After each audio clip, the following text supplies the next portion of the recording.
The Triangle Fire. Centennial Edition. By Leon Stein. Foreword by Michael Hirsch. Introduction by William Greider. Foreword to the Centennial Edition. It has been nearly 50 years since Leon Stein's classic work, The Triangle Fire, first appeared in bookstores. Through vivid prose and a gripping narrative, readers were introduced to a long-forgotten piece of history whose significance, in 1962, had still not been fully appreciated or understood. Leon Stein endeavored to change that. In cinematic style, he dramatically tells the tale of the horrific 1911 fire that took the lives of 146 immigrant garment workers near the end of America's Gilded Age. It would remain the worst workplace disaster in New York State history until September 11, 2001. Like the World Trade Center attack, the event was witnessed by scores of New Yorkers, who in 1911 were enjoying the end of a beautiful early spring day. For nearly all who were there, the sights and sounds of that Saturday afternoon would remain burned on their retinas and consciousness until the end of their lives. That was certainly the case for many of the seasoned firefighters and street-hardened policemen who watched helplessly through tears as scores of women, some as young as 14 years of age, jumped and fell from the 8th, 9th, and 10th floors of the Ash Building to violent deaths on the stone pavements of Washington Place and Green Street below. The Triangle Fire would also be remembered by a generation of social reformers and progressives who marked the day as the turning point in a decades-long struggle to bring desperately needed reforms to the American workplace and even to government itself. For one of these people in particular, who was among those who stood frozen with horror as the scene unfolded that afternoon, the fire signified the very moment when the New Deal began. In one of those wonderful coincidences that often make the study of history so memorable, Frances Perkins, who would one day become the first woman U.S. Secretary of Labor and a chief architect of that New Deal, was there to see it all. Unfortunately, we Americans have a tendency to be concerned only with the here and now at the expense of almost everything else. Remembering our history, our ancestors, and the sacrifices of those who came before has often not been a priority. It should come then as no surprise that by the early 1950s the Triangle Fire had been all but forgotten by the vast majority of the public who had not been so intimately and painfully associated with the events of that terrible March day. As a matter of fact, much of what we know today about this history would have likely been lost forever had it not been for the intersection of two events: the 50th anniversary of the founding of the International Ladies Garment Workers Union and the appointment of a new editor for their official publication, Leon Stein. Born in 1912 to politically progressive immigrant Jewish parents from Russia, Stein's life prior to his joining ILGW's Justice seems to have been preparation for writing this book. As a young man of 16, he worked as a cloth stretcher in a Brooklyn garment factory and in 1928 first joined the ILGW. According to his daughter, Stein would remain a passionate and committed union member until the day he died. After graduating from City College in 1932, he returned to the garment industry as a cutter and union organizer. As a man of both letters and craft, Stein was operating in the very same tradition as that of his Eastern European forefathers, educated men whose only hope for work in a land where the streets were supposedly paved with gold was to labor 7 long days a week over piecework in an urban sweatshop. But Stein was passionate about something other than his craft and trade unionism. He loved the study of history. His longtime friend and colleague Gus Tyler remembered him as a man who looked toward the future but always relied on the past as his guide. It was with this background that Stein first began to research the story of the Triangle Fire for a master's thesis at New York University. But what started as a project for school soon turned into something far more ambitious. Working with the skill and precision of a cutter, Stein painstakingly assembled the pieces of this history, year after year seeking out the lost, the hidden, and the forgotten.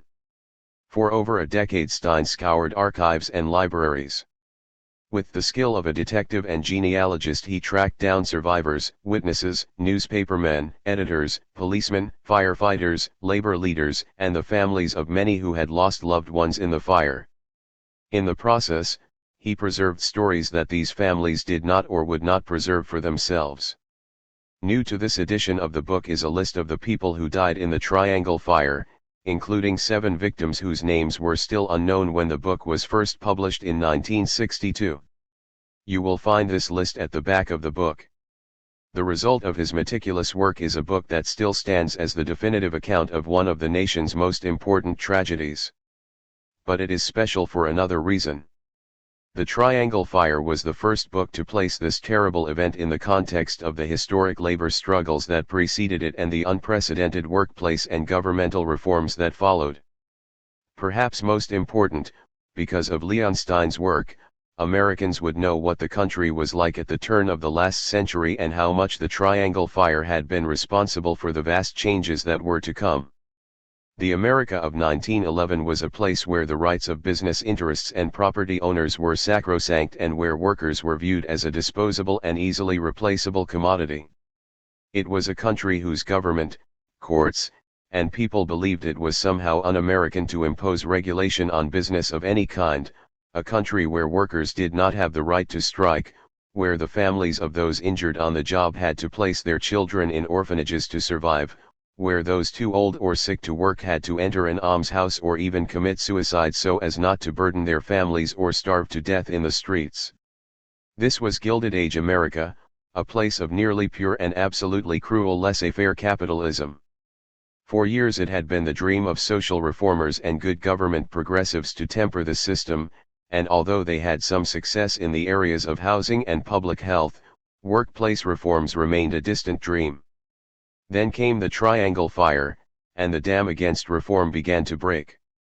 This book was written in part to recognize and celebrate the ultimate victory of those reformers, but it also celebrates the historic success of the American labor movement and its extraordinary contribution to the creation of America's post-war middle class. At the first publication of this book a half-century ago, the American middle class was at its zenith, boasting a standard of living that was for decades the envy of the world. Sadly, as we celebrate the 100th anniversary of an event that ultimately triggered significant government reforms, working Americans once again find themselves under siege by forces seemingly hell-bent on turning the clock back to a time when the business of government in America was business and when any kind of regulation or taxation was un-American. I'm sure if Leon Stein could return to our world for a moment and offer us advice on what to do and how to fight back, I do not doubt for a moment that he would say, "Let the past be your guide. Let this book be your guide. Let it be a timeless reminder of the place from whence we came and do not want to return to again." Michael Hirsch. buwreboe@gmail.com. New York. August 2010. Introduction. Who will protect the working girl? William Greider. You are about to read a harrowing story of human struggle from America's past. With suspenseful intimacy, this book recounts a great tragedy that occurred nearly 100 years ago yet lingers in the national memory: the deaths of 146 young women in a disastrous garment factory fire in New York City.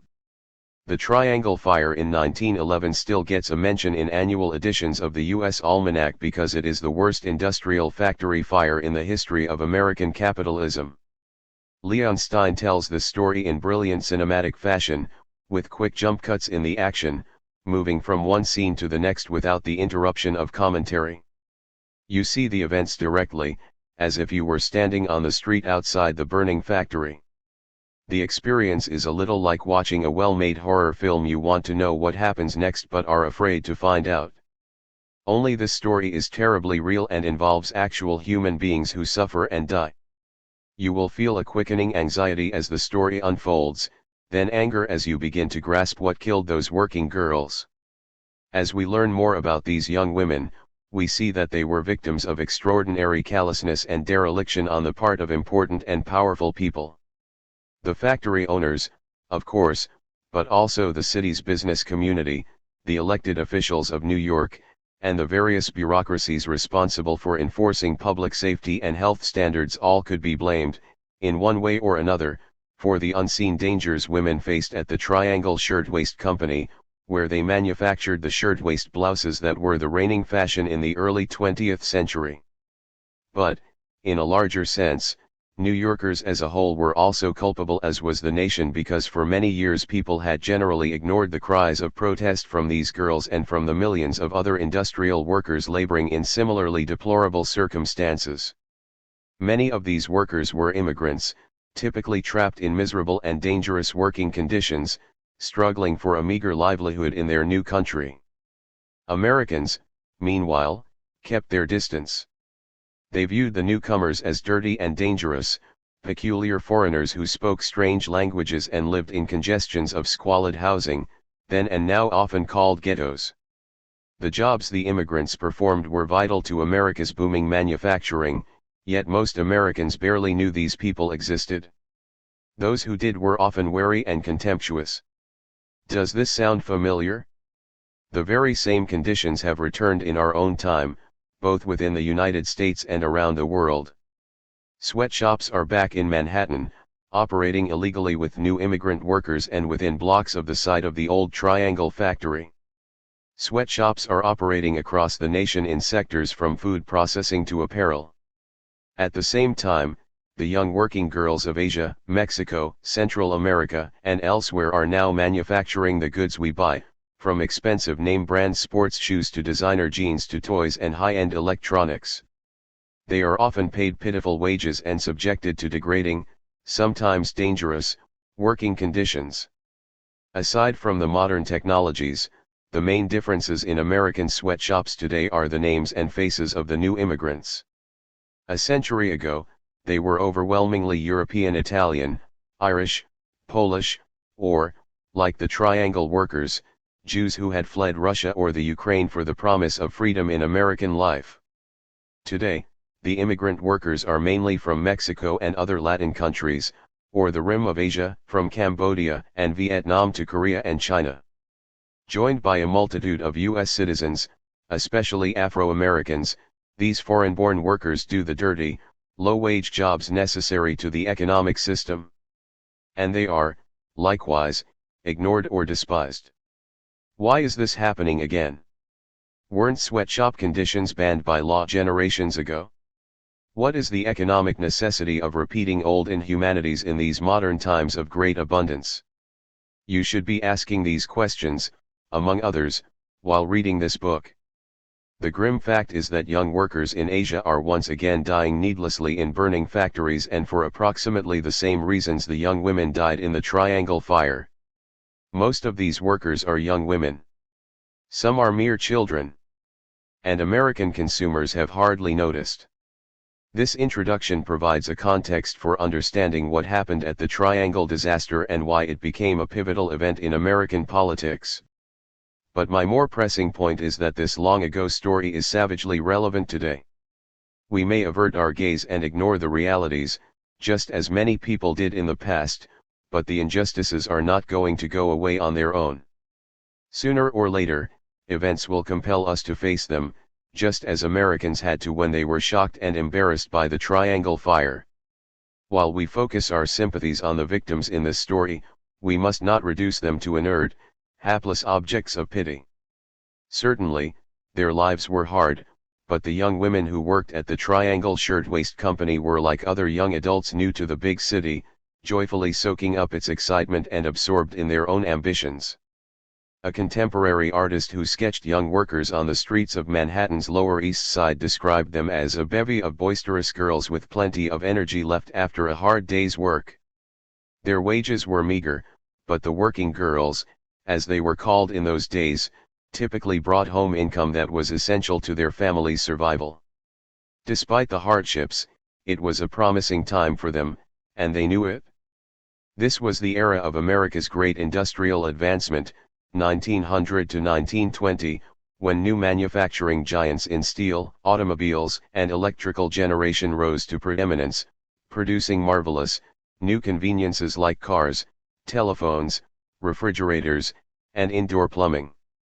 It was also a time of intense conflict on social and political fronts, because the rising tides that would lead eventually to modern prosperity also generated bitter contests between the haves and have-nots, between workers and companies. At the same time consumers were enjoying dazzling comforts, reformers were campaigning against child labor and unsafe factories, and communities were defending themselves against slums and slumlords and other damaging social consequences of industrialization. The young women employed at Triangle and other garment factories concentrated in New York City did not need to be told they were being exploited. They knew it from their wages and working conditions. A couple of years before the tragedy occurred, these same young immigrant women mobilized themselves and staged an audacious demonstration of their grievances, a general, industry-wide strike against their employers. Their protest became known as the Uprising of the 20,000, and, at the time, it was the largest strike ever organized by working women anywhere in the world. Consider for a moment the courage that required of them. Their situation demanded collective action. The supply of willing workers was so abundant that whenever any individual worker made complaints, she was easily fired and replaced. Their general strike in 1909 was a sensational event, actually an intriguing novelty in an era when labor unions were weak or non-existent for men in industrial jobs, even more so for women workers who had not even won the right to vote. And the collective withdrawal of their labor won some partial victories. Many employers, especially the smaller operators, were compelled to agree to better terms of employment or to accept a union to represent the workers. Many other employers, including the Triangle Shirtwaist Company, did not yield. Their uprising occurred at the birth of the Ladies' International Garment Workers Union, which survives today, incorporated in Unite, the Union of Needle Trades, Industrial, and Textile Employees. The author of this book was for many years editor of Justice, Ilguius magazine.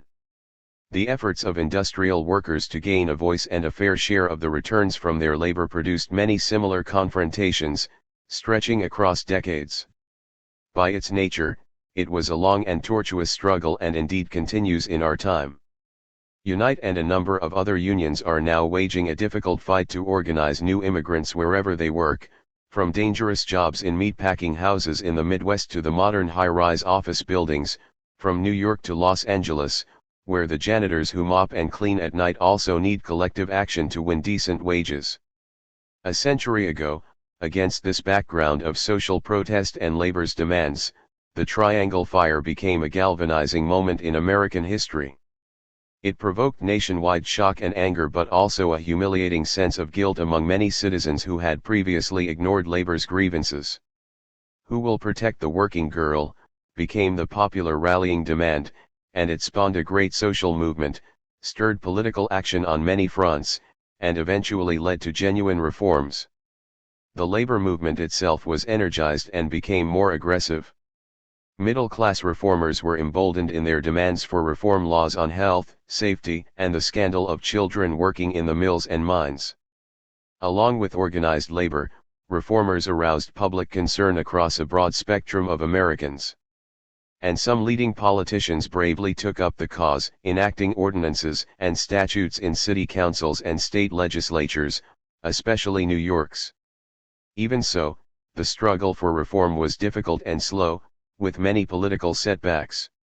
New York and a few other progressive states enacted landmark laws establishing new social standards and regulatory rules for industrial enterprise, some of which were initially nullified by the Supreme Court as improper intrusions on private business. But it was 25 years before the federal government acted. The rights of workers to organize and other great social reforms were finally consecrated in national law by President Franklin D. Roosevelt in the 1930s, the era known as the New Deal. FDR's Secretary of Labor, a reformer from New York named Frances Perkins, the first woman cabinet officer in U.S. history, remarked at the time, "The Triangle Fire was the first day of the New Deal." New York City was terribly divided in that earlier period of industrial conflict, divided between the well-to-do and the impoverished, between labor and industrialists. But the city was also bitterly divided by its multiplicity of hostile ethnic groups, immigrants against immigrants. The Triangle catastrophe pulled these different people closer together and helped them recognize their common humanity. A friend from New York once explained to me how that happened. "The Irish cops were picking up the bodies of the Jewish girls," he said, "and that changed New York politics forever." Fast forward to May 10, 1993. A huge toy factory with 3,000 workers is destroyed by fire in an industrial zone on the outskirts of Bangkok, Thailand. 188 workers killed and 469 severely injured. The actual toll was higher because the four-story building swiftly collapsed, and many bodies were incinerated in the intense flames, some never to be found. All but 14 of the dead were women, most quite young and some as young as 13 years old. The mammoth factory had been poorly designed and cheaply built, with inadequate stairways and structure, and no fire prevention equipment whatsoever. Managers at the Greider Industrial Toy Company had kept exit doors locked to prevent workers from pilfering the stuffed toys and plastic dolls that they manufactured. Hundreds of workers were trapped on the upper floors, forced to jump to their deaths or to survive with broken backs and limbs. 9 months after the fire, I visited Thailand while working on a book about the global economy and found that physical evidence of the disaster was gone. The factory site had been scraped clean. The company's toy production moved to a quickly built factory in a remote rural location. The toy factory fire in Thailand was the worst in the history of capitalism, surpassing even the Triangle Fire, yet the rest of the world barely noticed. It was reported on page 25 of the Washington Post. The Wall Street Journal followed a day late with a brief account on page 11. The New York Times also put the story inside, though it did print a chilling photo on the front page: rows of small, shrouded bodies lying on bamboo pallets, with dazed rescue workers standing amid the corpses. Catastrophes in distant foreign countries are simply not considered big news for Americans unless hundreds of thousands have died. What the news stories failed to mention was that these Thai workers assembled toys for American children, the most popular items such as Bart Simpson, the Muppets, Big Bird, and other Sesame Street characters, Play School water pets, Bugs Bunny, and Santa Claus dolls. The factory, jointly owned by Thailand's leading conglomerate and a major Taiwanese manufacturer, supplied the products sold by the biggest names in American toys: Fisher-Price, Hasbro, Tyco, Kenner, Toys R Us, J.C. and others. The U.S. companies easily distanced themselves from any responsibility. Their customers remained largely ignorant of the tragic callousness that lurked behind the toys they bought for their children. In my reporting, I talked to some of the workers who had witnessed the event and had searched among the bodies for friends and relatives, attending to the maimed survivors. I also interviewed Thai labor leaders and sympathetic university professors who had helped the workers organize protests afterwards, demanding just compensation for the victims' children and families. These people were under the impression that a worldwide boycott of Greider's products was occurring on their behalf. Public opinion in America, they assumed, was demanding reforms that would compel global companies to adhere to elementary standards for safe factories by installing modern fire prevention equipment in well-constructed buildings. I had to inform them there was no boycott. I did not have the heart to tell them that most Americans had never even heard of their tragedy. The details of how the Thai women at the Greider Industrial Toy Company died are hauntingly similar to the Triangle Fire deaths 8 decades earlier in New York City. Let us listen to the testament from just one of the survivors, a young woman named Lampan Taptim. There was the sound of yelling about a fire. I tried to leave the section, but my supervisor told me to get back to work. My sister, who worked on the 4th floor with me, pulled me away and insisted we try to get out. We tried to go down the stairs and got to the 2nd floor. We found the stairs had already caved in. There was a lot of yelling and confusion. In desperation, I went back up to the windows and went back and forth, looking down below. The smoke was thick and I picked the best place to jump in a pile of boxes. My sister jumped, too. She died. Similar tragedies, large and small, are now commonplace in many developing countries where globalization has located low-wage factories that produce goods to export to wealthier nations like the United States.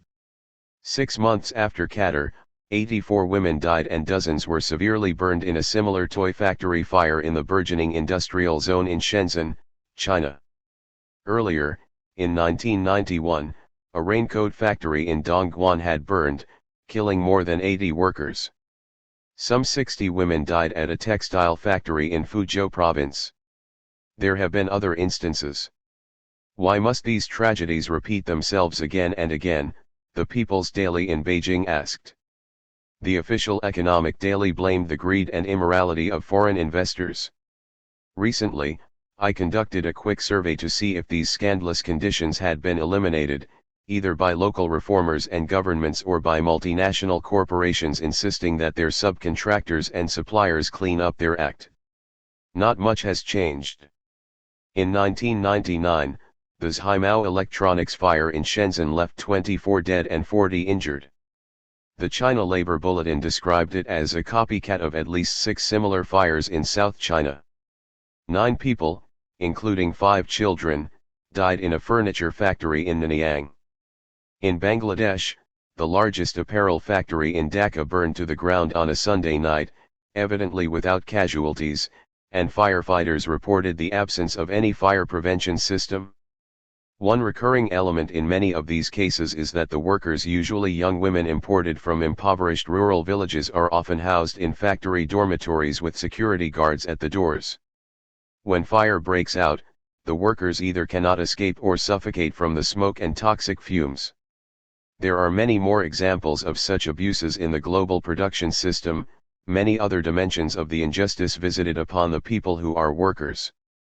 Like the young women in Bangkok in 1993 or in New York City in 1911, the victims lack the status and influence to defend themselves. Who will protect the working girl? Before we get too angry at the laxity of foreign governments, we should recall that similar gruesome episodes, albeit less deadly than the Qatar or Triangle tragedies, have surfaced again in the United States. In 1991, 25 people died when a chicken processing plant caught fire in Hamlet, North Carolina. The exit doors were locked. In El Monte, California, inspectors discovered a garment factory where 72 Thai immigrants were being held in virtual peonage, working 18 hours a day in subhuman conditions. The U.S. Government Accounting Office surveyed the nation in the mid-1990s and reported, in general, the description of today's sweatshops differs little from that at the turn of the century. The modern scandal, however, is complicated in ways that make it difficult for people to grasp. First, the abusive conditions are now scattered around the world, often in obscure places that are not visible to the public. The outrage is localized and rarely, if ever, reported by the U.S. press. Second, regulatory laws already exist, and not just in the United States. Most developing countries, including China and Thailand, have sound laws that require safe working conditions and even guarantee the workers' right to organize. These laws are widely unenforced and regularly evaded by businesses, including the subcontractors who supply major American multinationals. In the embarrassment following the toy factory fire, the Thai Minister of Industry ordered special inspections of 244 large factories in the Bangkok region and found that 60% of them had violations similar to Qatar's. Why does the government tolerate this? Because, even with good intentions, the laws are subverted by fierce competition among poor countries, all of whom are desperate for foreign investment and new factories that promise jobs and growth. A country like Thailand, though developing robustly for many years, is caught in the middle. If it conscientiously asserts the higher legal standards, the factories will indeed pick up and leave for China or some other very poor nation that is prepared to tolerate abuses of its own citizens in the name of economic development. Economic progress is like a treadmill that keeps workers running in place while companies profit. The Thai Minister of Industry candidly admitted the dilemma globalization poses for government law enforcement. If we punish them, who will want to invest here? His frustrated question is not very different from what New York City officials told themselves a century ago when they contemplated the dangerous conditions in proliferating sweatshops. If we come down too hard on these factory owners, they will simply close down and move somewhere else in America, and then where will we find jobs for all of these poor immigrants? Political corruption, of course, also accompanies the retreat from principle, then and now. It is fair to say, I think, that contemporary politicians in America, and indeed many ordinary American citizens, have accepted the same passive response to economic injustices. Important people who have the power to correct the abuses are once again looking the other way. The trouble is, the passivity of government and the public simply leads further down a low road. More injustices appear, and they, too, must be tolerated in the name of commerce. As history demonstrates, this human degradation will continue, here and abroad, until people rouse themselves to stop it. In a global system, poorer nations, even China if it wished, cannot halt exploitation on their own. The factories do leave one nation for another with lower standards, and there is an endless food chain of very poor countries waiting for jobs on any terms. The process will not change until international laws build a floor of reasonable standards for business performance. This is why the global system needs new and reformed trade and investment agreements that penalize both the multinational companies and the trading nations that choose inhumane production methods to gain a competitive advantage over rivals. The economic incentives to take the low road also explain why protecting labor rights is so important for achieving genuine progress. If workers have the freedom to speak for themselves, to organize a collective voice and demand respect and a living wage, they can become a bulwark not only for advancing the society's values and self-respect but also for raising its general standard of living. As we know from history, none of these achievements comes easily or without great effort from conscientious citizens. In my travels, I met some of the young workers in the globalized production system, usually away from the factories, in places where they could talk more honestly about their hopes and fears, ambitions and disappointments. From Indonesia and Malaysia to China and Mexico and the other countries, I always came away enthralled by their innocent struggles but also in awe of their elemental bravery. The young women and men, it is true, are often bewildered by their new circumstances as industrial workers in the complex global system. They are nevertheless trying to understand their situation. Of course, they are glad to have jobs with wage incomes, since most have migrated from poverty in rural backwaters. And, like the girls at Triangle, they are excited by their new surroundings in or near booming cities. They, too, faithfully send home money to help their impoverished families. Yet these young workers are also rebelling against the scant pay they receive and the abusive conditions in the factories. Many of the workers I interviewed did not know what a labor union was, and some said their factory had a union that was organized and run by the factory managers. Yet, despite their weak position, these workers strike anyway, wildcat strikes that originate from their own angry demands for justice, much like the uprising of the garment workers in New York a century before. This is an essential point to understand about the realities of the global system.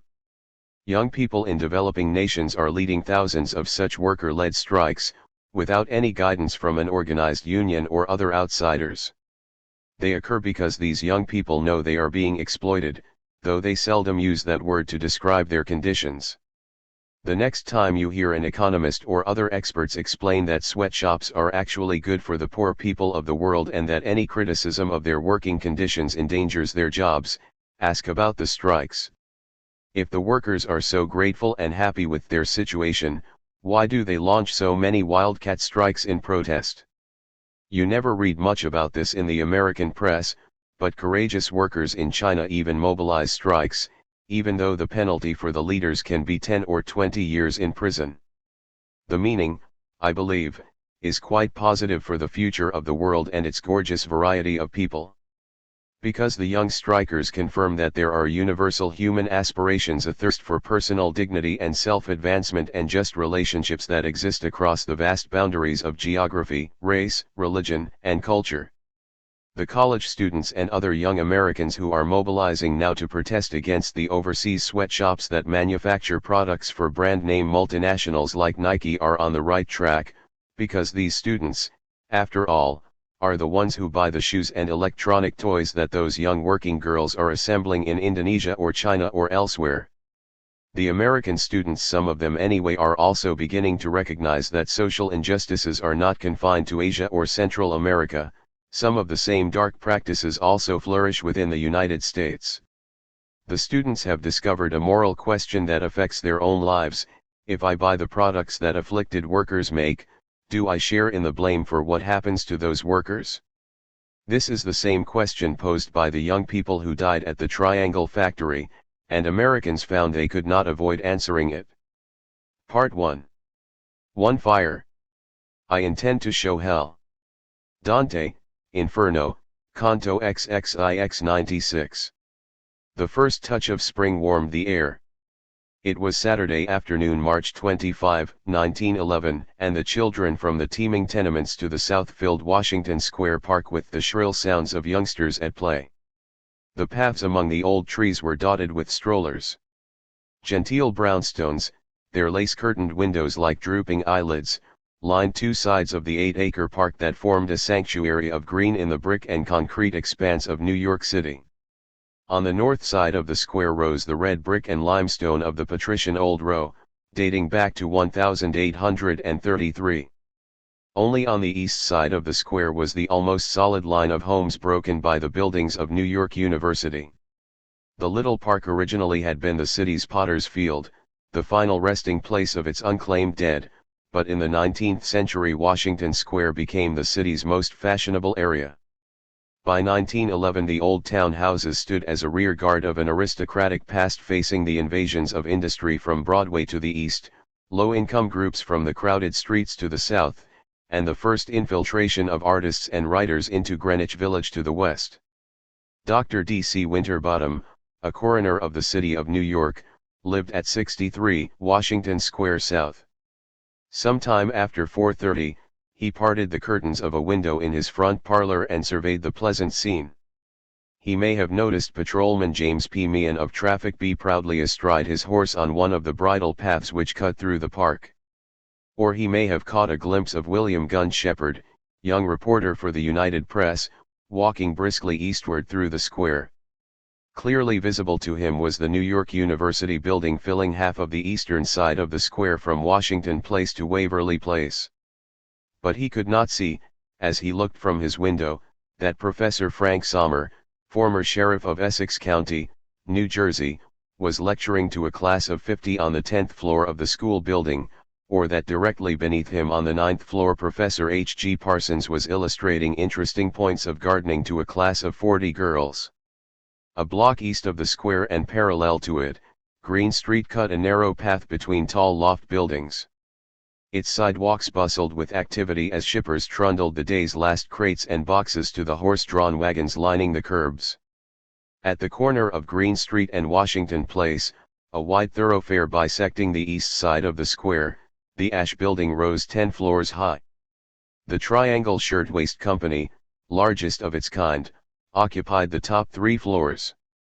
As Dr. Winterbottom contemplated the peaceful park, 500 persons, most of them young girls, were busily turning thousands of yards of flimsy fabric into shirtwaists, a female bodice garment which the noted artist Charles Dana Gibson had made the sartorial symbol of American womanhood.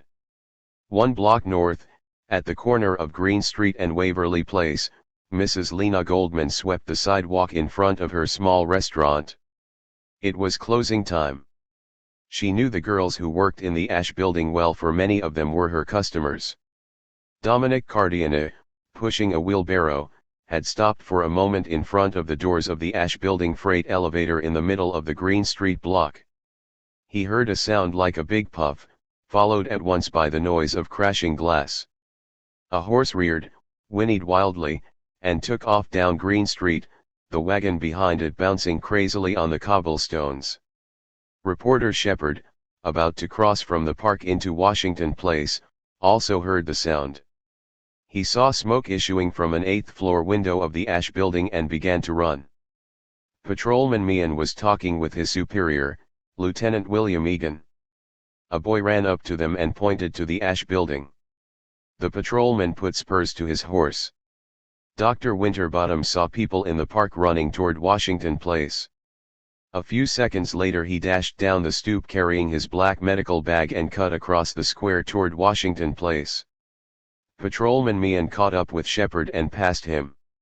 For an instant there seemed to be no sound on the street except the urgent tattoo of his horse's hoofbeats as Meehan galloped by. He pulled up in front of 23 Washington Place in the middle of the block, and jumped from the saddle. Many had heard the muffled explosion and looked up to see the puff of smoke coming out of an 8th-floor window.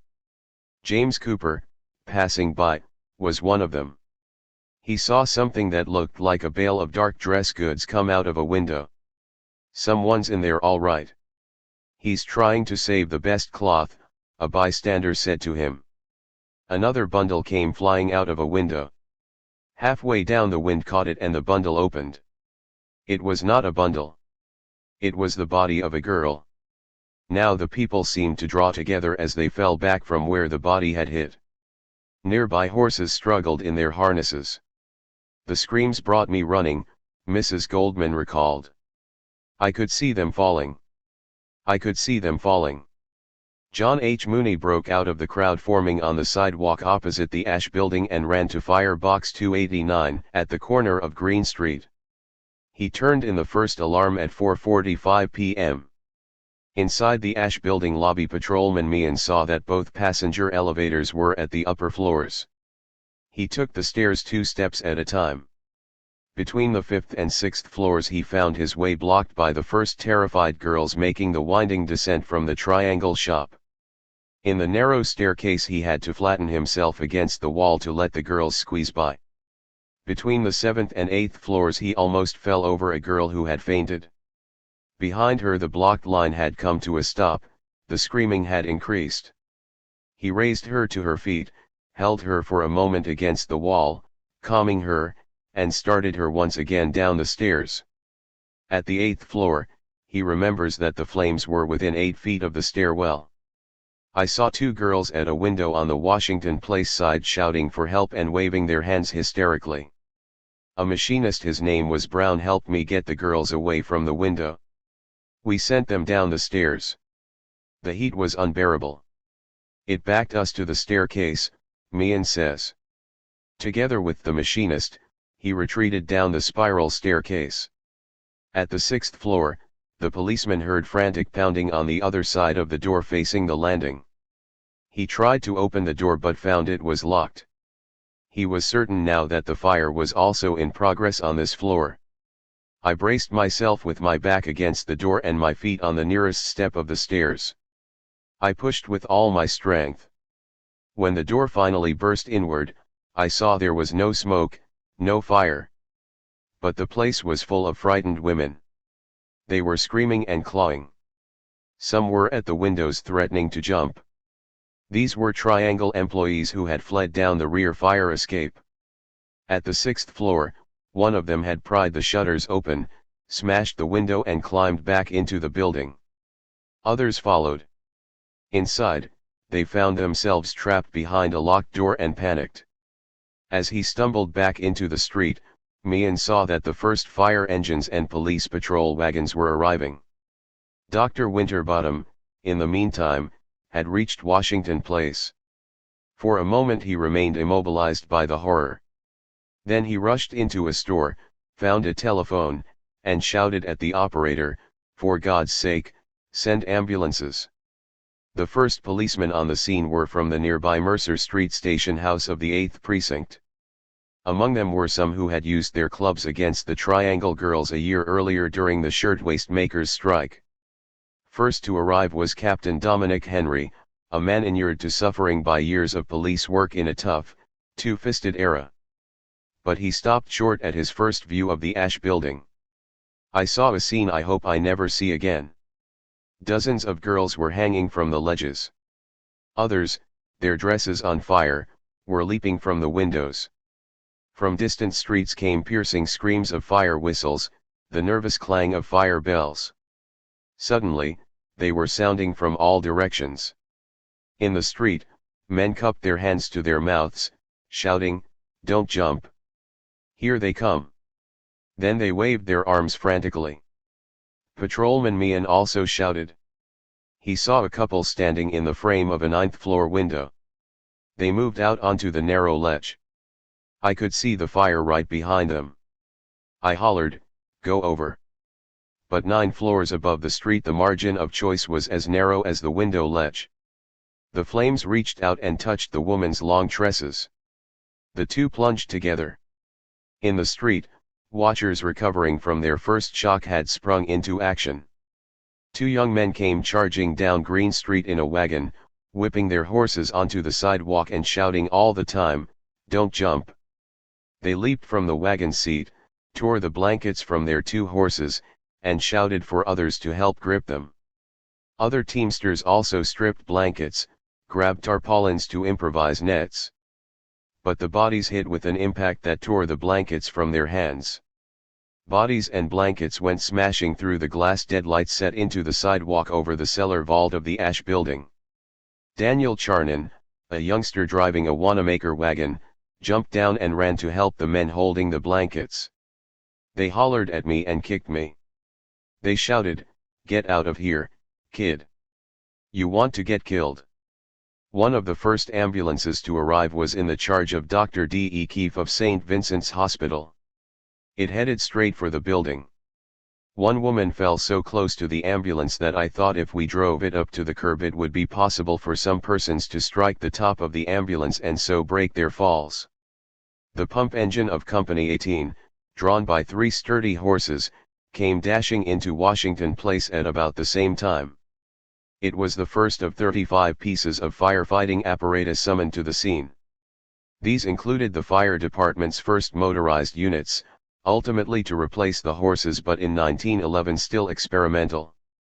Another major innovation being made by the fire department was the creation of high water pressure areas. The Ash building was located in one of the first of these. In such an area a system of water main cut-offs made it possible to build up pressure at selected hydrants.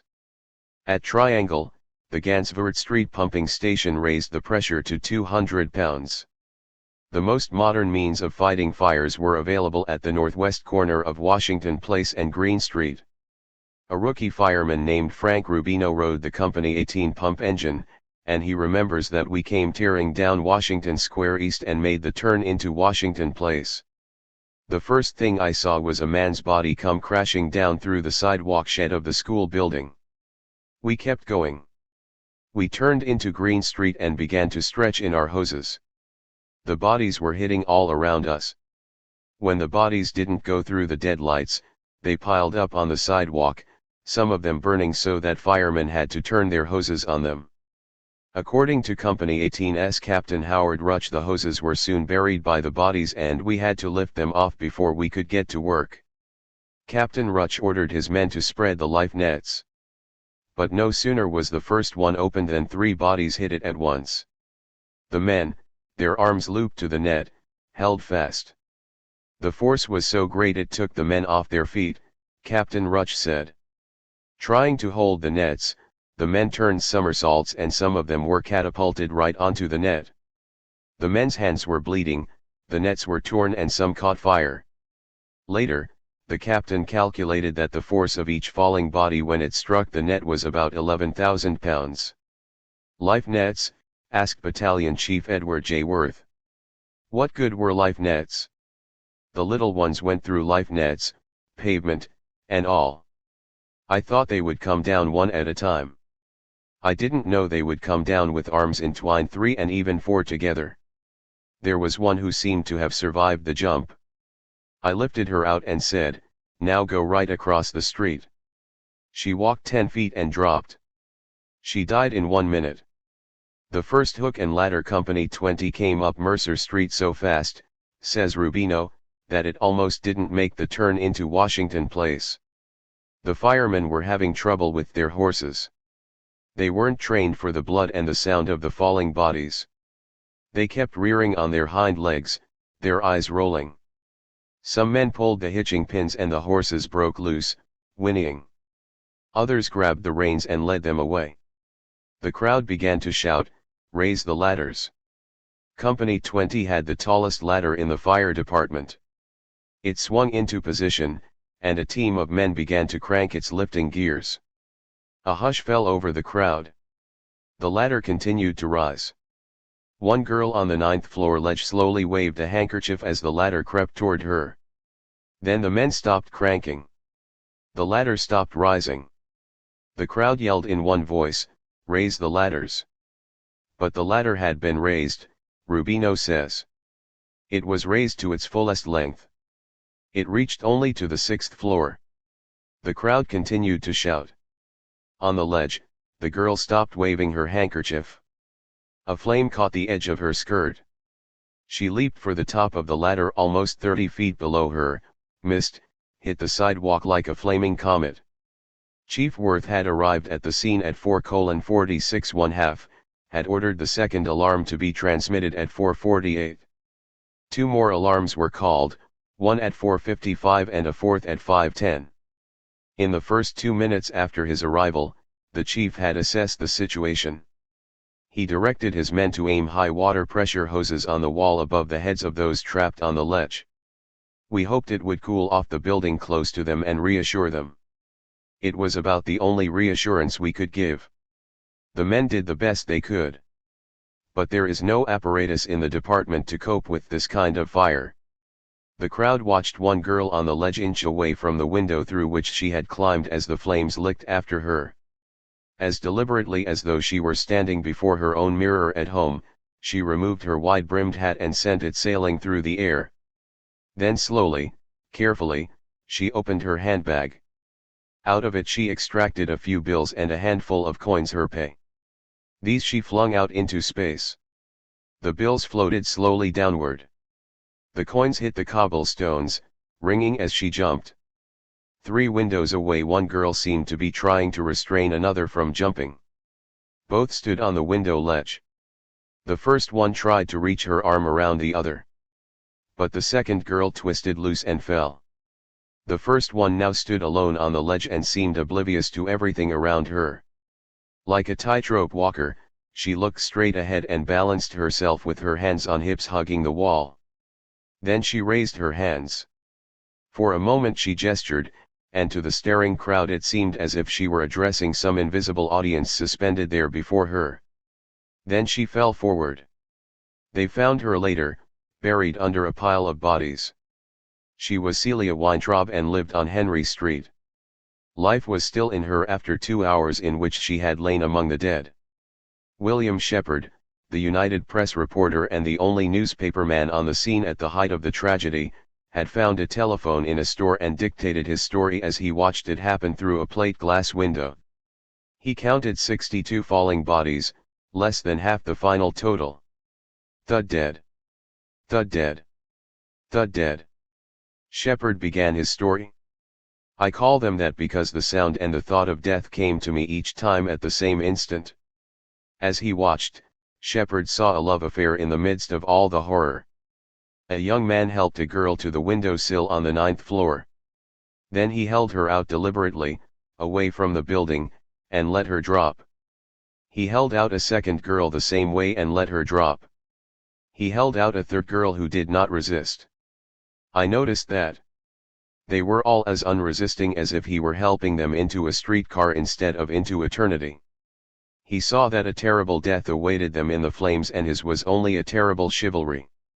Then came the love affair. He brought another girl to the window. I saw her put her arms around him and kiss him. Then he held her into space and dropped her. Quick as a flash, he was on the windowsill himself. His coat fluttered upwards, the air filled his trouser legs as he came down. I could see he wore tan shoes. Together they went into eternity. Later I saw his face. You could see he was a real man. He had done his best. We found later that in the room in which he stood, many girls were burning to death. He chose the easiest way and was brave enough to help the girl he loved to an easier death. Bill Shepard's voice kept cracking. But he was first of all a newspaper reporter, and he steeled himself to see and to report what untrained eyes might miss. He noticed that those still in the windows watched the others jump. They watched them every inch of the way down. Then he compared the different manner in which they were jumping on the 2 fronts of the Ash building. On the Washington Place side they tried to fall feet down. I watched one girl falling. She waved her arms, trying to keep her body upright until the very instant she struck the sidewalk. But on the Green Street side they were jammed into the windows. They were burning to death in the windows. One by one the window jambs broke. Down came the bodies in a shower, burning, smoking, flaming bodies, with disheveled hair trailing upward. These torches, suffering ones, fell inertly. The floods of water from the firemen's hoses that ran into the gutter were actually red with blood, he wrote. I looked upon the heap of dead bodies and I remembered these girls were the shirtwaist makers. I remembered their great strike of last year in which these same girls had demanded more sanitary conditions and more safety precautions in the shops. These dead bodies were the answer. At 4:57 a body in burning clothes dropped from the 9th floor ledge, caught on a twisted iron hook protruding at the 6th floor. For a minute it hung there, burning. Then it dropped to the sidewalk. No more fell. To trap. With sad announcement of impending doom. Canto 13:12. My building is fireproof, Joseph J. Ashe insisted. He talked to reporters in the sitting room of his suite in the Hotel Belmont, a grave-looking man of 50, suntanned and sporting a white mustache.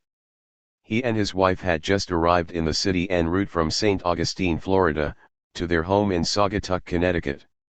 He first learned of the fire when he read about it in the Sunday morning papers. I was overcome by the horror of it, he emphasized for the reporters. The architects claimed my building was ahead of any other building of its kind which had previously been constructed.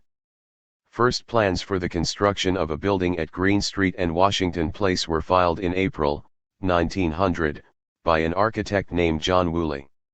He was acting for Ole H. Olson of the Bronx, who owned a 25 by 100 foot lot on the site and had acquired from Ashe the adjoining 75 by 100 foot lot.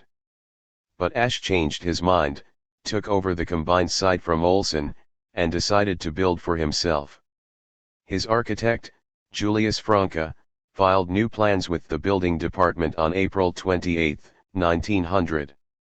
The plans were finally approved on July 13 of that year. The Ashe Building, representing a cost of about $400,000, was completed January 15, 1901. The structure was 135 feet high. At 150 feet or with one additional story it would have had, as required by law, metal trim, metal window frames and stone or concrete floors.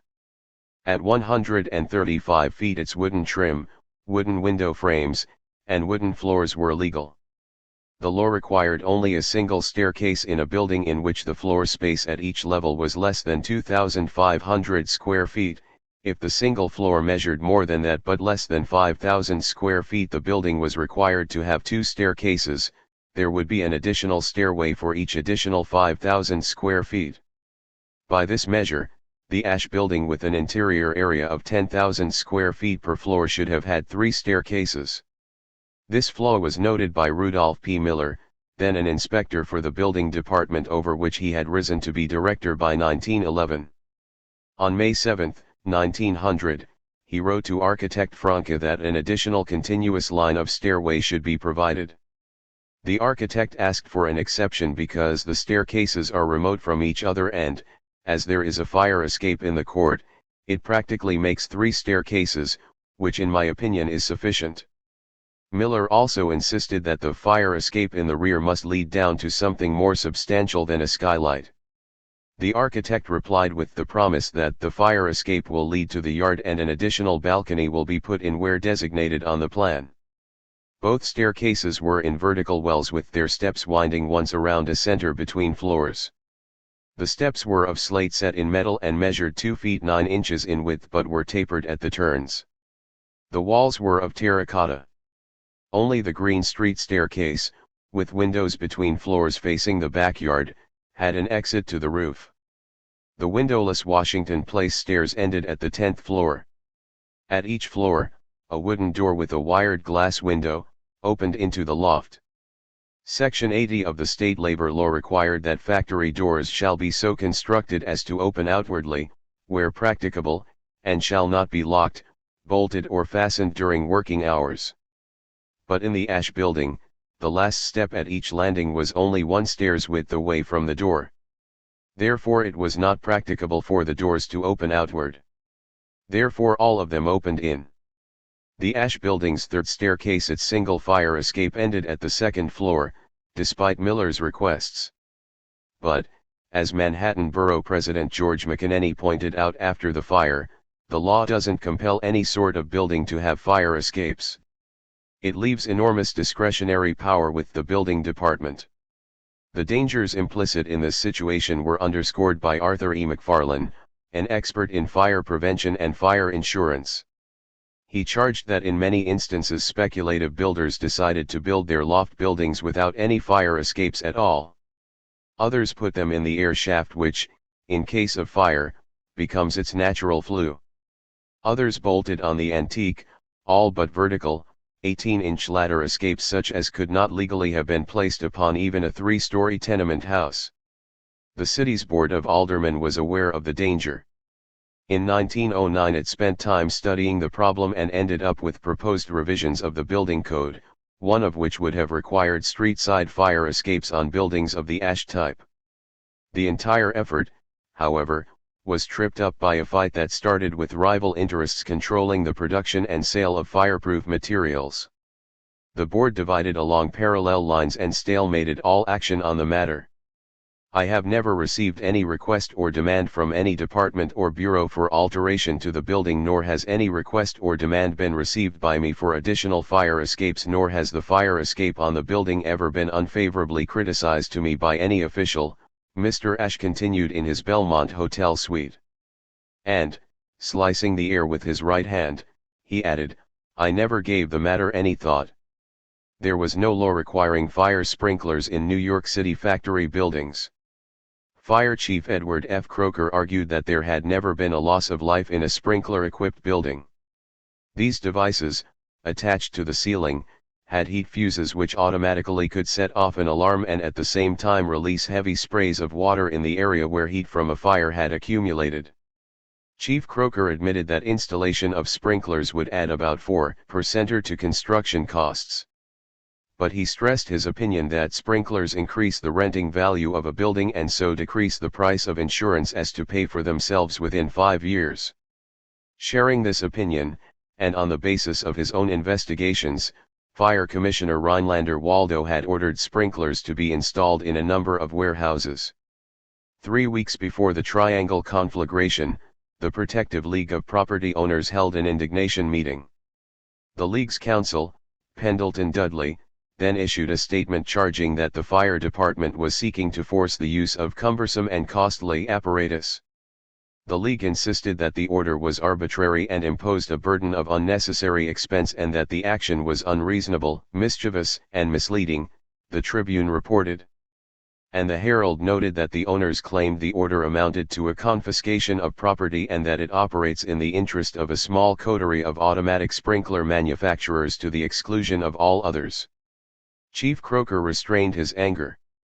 If the manufacturers of certain sprinkler systems have formed a combination, he replied, there are other sprinkler systems that are not controlled by a combination. 9 sprinklers in all have been tested and approved by the National Board of Underwriters. There was no law requiring fire drills to be held in New York City factory buildings. In the fall of 1910, the New York Joint Board of Sanitary Control, a labor management group that included a number of cooperating public-spirited citizens, investigated work conditions in 1,243 coat and suit shops in the city. The board had been created after a strike by the International Ladies' Garment Workers Union in the summer of 1910. 9 days before the Triangle Fire on March 16, the New York Call published excerpts from the report of Dr. George M. Price, the board's director. Copies of the full report on the investigation had already been sent to the building, fire, and police departments. In addition, the board's secretary, Henry Moskowitz, had sent a long list of shops with hazards to Mayor William J. Gaynor. Dr. Price noted that the coat and suit shops were not the worst offenders in the matter of safety. Yet, he declared, our investigation into the conditions in these shops clearly shows that fire prevention facilities are very much below even the most indispensable precautions necessary. 99% of the shops were found to be defective in respect to safety, 14 had no fire escapes, 101 had defective drop ladders, 491 had only one exit, 23 had locked doors during the day, 58 had dark hallways, 78 had obstructed approaches to fire escapes, and 1,172, or 94%, had doors opening in instead of out. Only one had ever had a fire drill. But at Triangle there had been a warning. In 1909, when the firm was adding to its insurance coverage, P.J. McKeon, an expert and lecturer on fire prevention at Columbia University, was commissioned to make an inspection of the shop. He was concerned immediately with the crowding of so many people into the top 3 floors of the building. Upon inquiring, he learned that the firm had never held a fire drill. He noted that without previous instruction on how to handle themselves in such an emergency, a fire would panic the girls. McKeon found that the door to the Washington Place stairway was usually kept locked, and was told this was because it was difficult to keep track of so many girls. He thought he had impressed management with the need to hold fire drills. Accordingly, he recommended that Mr. H.F.J. Porter, one of the ablest fire prevention experts in the city, be called in to set up the drills. On June 19, 1909, Porter wrote to Triangle at McKeon's suggestion, offering to call at management's convenience. He never received a reply to his letter. There were other portents. Exactly 4 months before the Triangle tragedy, on November 25, 1910, fire broke out in an old 4-story building at Orange and High Streets in Newark, New Jersey. In minutes, 25 factory workers, most of them young women, were dead. Of these, 6 were burned to death, 19 jumped to death. The disaster just across the Hudson River shocked New York, and the next day Chief Croker warned, "This city may have a fire as deadly as the one in Newark at any time. There are buildings in New York where the danger is every bit as great as in the building destroyed in Newark. A fire in the daytime would be accompanied by a terrible loss of life." Professor Francis W. Imar of the New York University Law School read Chief Croker's warning. He immediately wrote a letter to the city building department saying that from the windows of his classroom he could see the crowded and dangerous conditions in the Ash building across the yard. His letter was acknowledged and assurance of an investigation was given. Following the Newark fire, the Women's Trade Union League assigned Miss Ida Raw to study the disaster and draw up a set of conclusions and recommendations. This she did, and then, on behalf of the League, Miss Raw wrote to the January grand jury asking to be heard. Her hearing was short, and fruitless. She was practically dismissed by the foreman of the grand jury when she had identified herself. He warned her that unless you have a complaint of criminal negligence on the part of an official, you had better take your stories to the Corporation Counsel and have him prosecute for violations. The lesson of the Newark fire was not lost on Alderman Ralph Folks. He introduced a resolution in the board calling on the superintendent of the building department to investigate and determine if additional legislation were needed to protect the lives of factory workers in New York. 4 months before the Triangle fire, the resolution was passed. The day after the Ash building disaster, the Times sought out Alderman Folks and asked him what had come of the investigation he had requested in his resolution. "I don't know. I never heard of it again," he replied. The Times also found Mr. H.F.J. Porter, who had written to Triangle for an appointment on the matter of fire drills. "There are only 2 or 3 factories in the city where fire drills are in use," he declared ruefully. "In some of them where I have installed the system myself, the owners have discontinued it. The neglect of factory owners in the matter of safety of their employees is absolutely criminal. One man whom I advised to install a fire drill replied to me, 'Let 'em burn. They're a lot of cattle, anyway.'" On October 15, 1910, a little more than 5 months before the tragedy, fireman Edward F. O'Connor of Engine Company 72 made a routine inspection of the Ash building.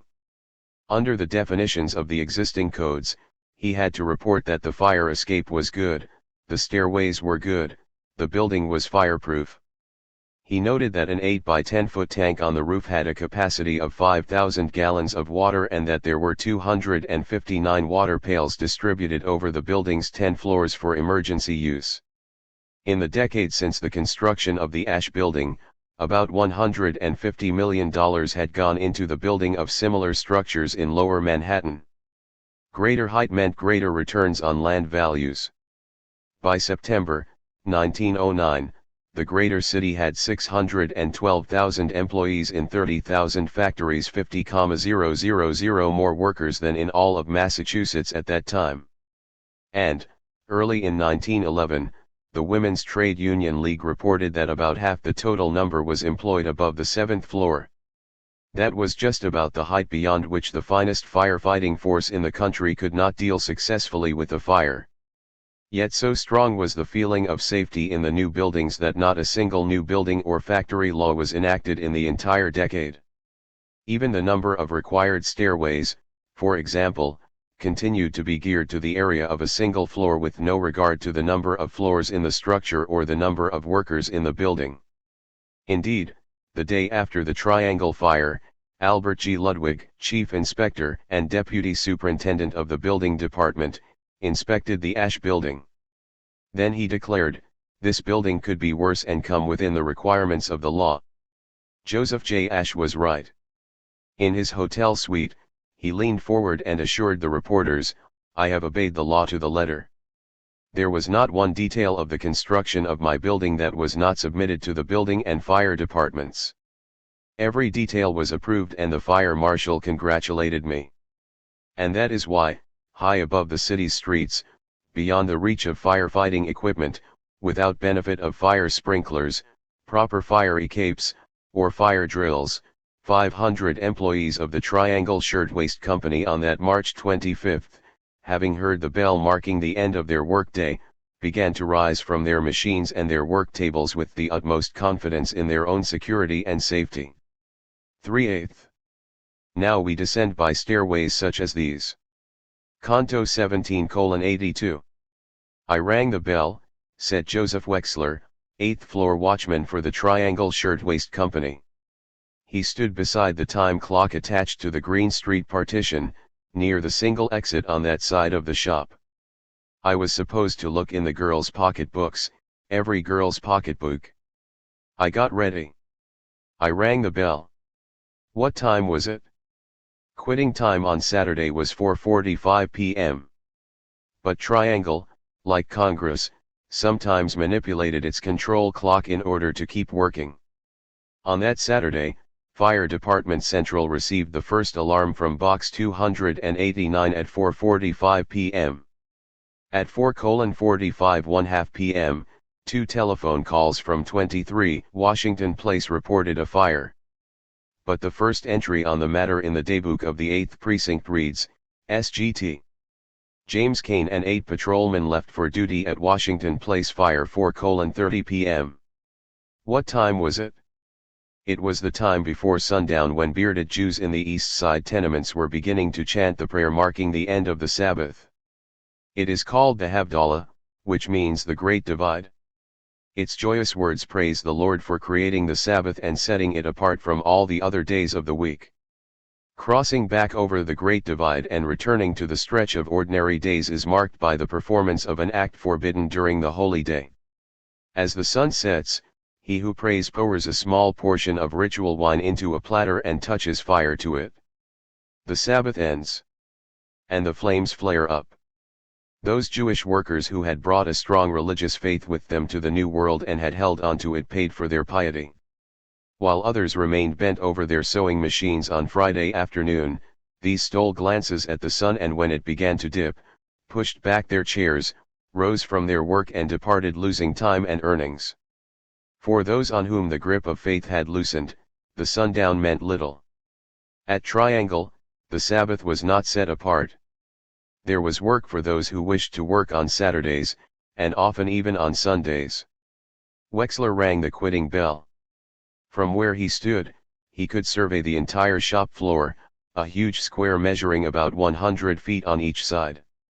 The upper right-hand, northeast, corner of the square was separated from the rest of the shop by a wooden partition, making a vestibule 15 feet long. Behind that partition were the doors to 2 freight elevators and to the single staircase leading down to Green Street and up to the roof.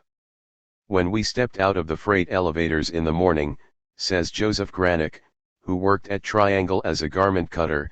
We turned to the right, walked past the staircase door and came into the shop through the single door in the narrow side of the partition. Only one person at a time could pass through that door opening. This is where the watchman stood every night to search the girls' pocketbooks. Through the door and straight ahead was the backyard wall. It had 8 windows, the 2 center ones opening onto the single fire escape. 2 tables on which cutters worked ran parallel to this northern wall. The east wall of the shop had 10 windows facing Green Street, one of them behind the partition. Along its length were 5 more cutting tables, 3 of them 66 feet long, the other 2 about half that length, and all of them ending at the Washington Place, southern, wall of the shop. This wall had 12 windows providing plenty of light for the battery of special stitching and sewing machines lined along its length. The fourth, or west wall, was back to back with the building housing New York University and the American Book Company. 10 feet from where it angled into the Washington Place wall, this side of the square had 2 passenger elevator doors, and to the right of these the single door into the staircase leading to the Washington Place lobby and up to the 10th floor. A wooden partition to the right of the stairway door enclosed the dressing room, and beyond this were the washrooms. The wall ended with 3 windows opening on the short wing of the L-shaped backyard across which they faced windows of the university building. Production of Triangle's shirtwaists began on the cutting tables, where the basic economy of factory methods was achieved. It lay in the ability of the skilled craftsman to cut many layers of fabric several dozen at a time with a single slicing motion. The tables on which they worked were 40 inches wide, stood 42 inches high, and were separated by aisles that were 30 inches wide. 40 cutters, a closely knit group, were stationed in this department. Granick remembers that his mother paid one of them, Morris Goldfarb, $25 to get her son a job at Triangle. Goldfarb was one of Triangle's toughies who fought the strikers during the 1909 walkout and helped pass strike breakers through their lines. He had expected to work for nothing at the start. But the $25 had worked magic, and he was hired at $3 a week plus 15 cents an hour for overtime. Granick was working on lot number 1180 that day, cutting linings and trimmings from a thin fabric called lawn, though sometimes given a fancier name like lingerie. A cutter would pile up many layers of fabric. Then he would place his patterns on top of the pile. This was his main skill. He arranged his patterns to make the shortest possible jigsaw when he first laid them out to get the length for cutting each layer from the roll. The less yardage he took, the more money he saved for the boss. He had to have a good eye and a strong arm, because when he had all of his patterns laid out on top of the layers of fabric, minding the grain of the goods and making certain that no part of the garment was missing, he would start to cut with a short knife that looked like something fishermen use to clean fish. It had a stubby handle and a blade as sharp as a razor. With his left hand the cutter pressed palm down on the pattern while his right hand, grasping the knife, rode around the edge of the pattern, which was bound with metal to prevent nicking. The tables were boarded up from the floor to about 6 inches below their tops, thus providing large, continuous bends. A long wire with pendant small hooks stretched directly over the full length of each table. As he sliced out a sleeve or a bodice front, the cutter would set aside the part, hanging the pattern on the overhead wire. From time to time, he would take the cutaway fabric remaining on the table like dough remaining after the cookies have been stamped out, sweep it together by hand, and fling it through the 6-inch slot on the underside of the table. There was byproduct value for Triangle's proprietors in the cutaways that accumulated under the tables.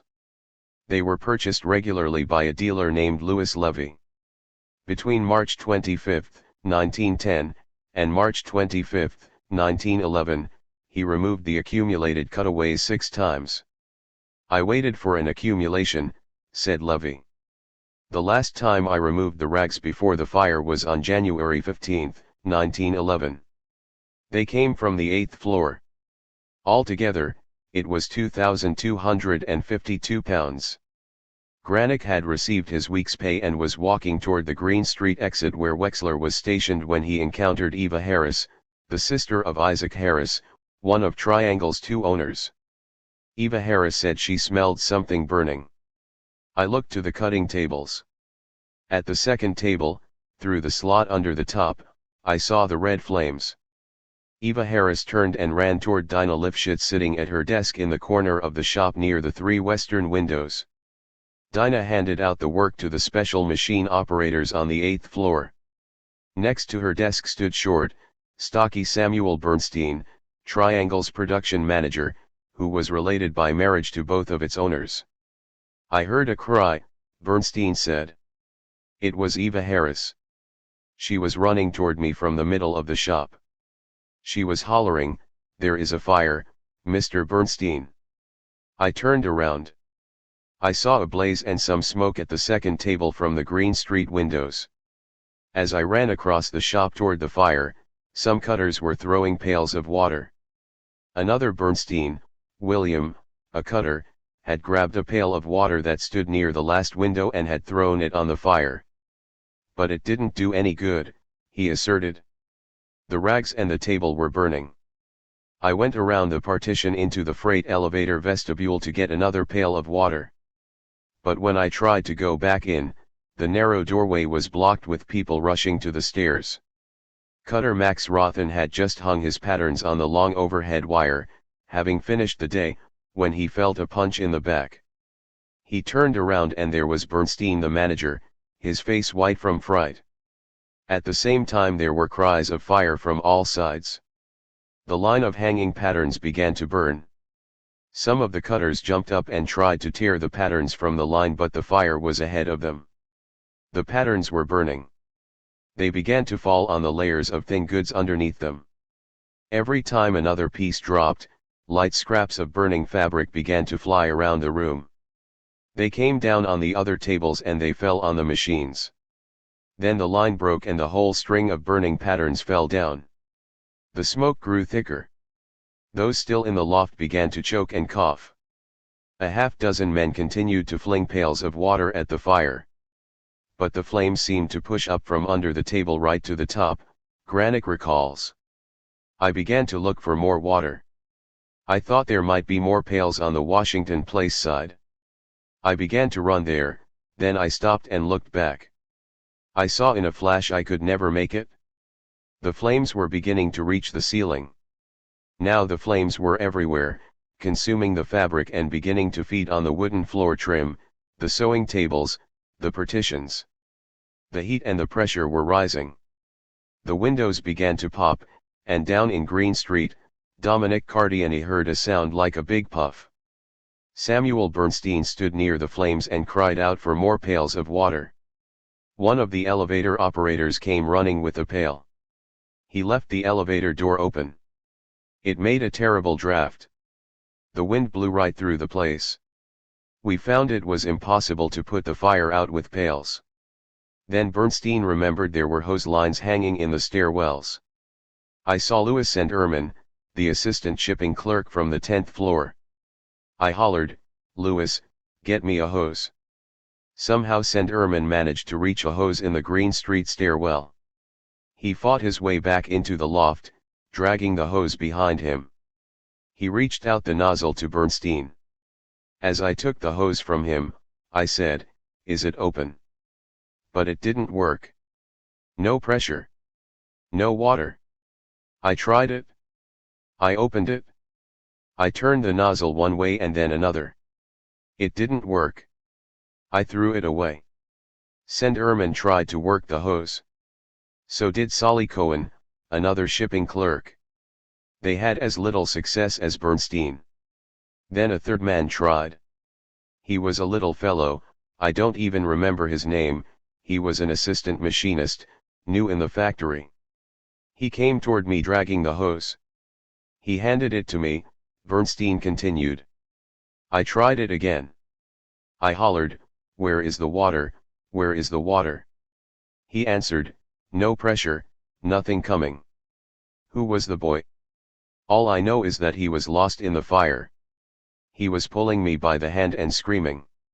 I turned around and I looked at him and the boy was burning. He ran away from me into the smoke.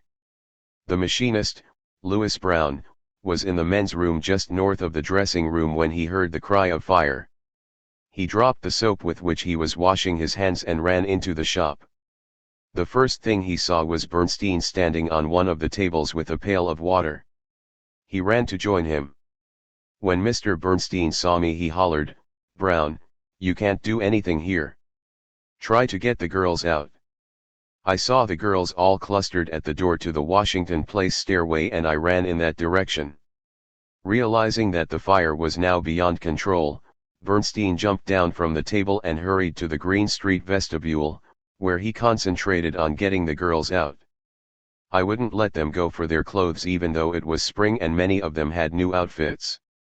One of the girls I slapped across the face because she was fainting. I got her out. I drove them out. Bernstein worked now at saving the girls with the same drive and force he had used to work those same girls for the benefit of their employers. On his way to the Washington Place door, Brown had opened the backyard window leading to the fire escape. Rose Reiner had come screaming out of the dressing room, where she had been giving herself a last inspection in the full-length mirror before going home, when she heard the cries of fire. I saw Dinah and she shouted I should go to the fire escape.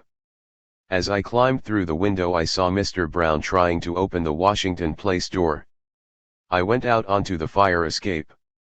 Filled with terror, Rose slipped and stumbled down the narrow, slat stairs from floor to floor until she followed the girl ahead of her back into the building through the smashed window at the 6th floor.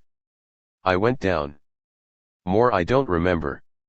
She was one of the clawing women patrolmen me and found behind the locked door he broke down. The flames crept nearer to her desk, but Dinah Lifshitz held her post. On her desk was a telephone and a telautograph, a duplicating script writer for sending messages that had recently been installed by the firm. Both connected directly with the executive offices on the 10th floor. I right away sent a message to the 10th floor on the telautograph, Dinah said. But they apparently didn't get the message because I didn't get an answer. Then I used the telephone. I called the 10th floor and I heard Mary Alter's voice on the other end. I told her there was a fire on the 8th floor, to tell Mr. Blank. All right, she answered me. Dinah stayed at the phone. She shouted to the switchboard operator to connect with the 9th floor. She was getting no answer. But her call had given the alarm to the people on the 10th floor. They began to ring for the passenger elevators, and the operators responded to the buzzing from the executive floor.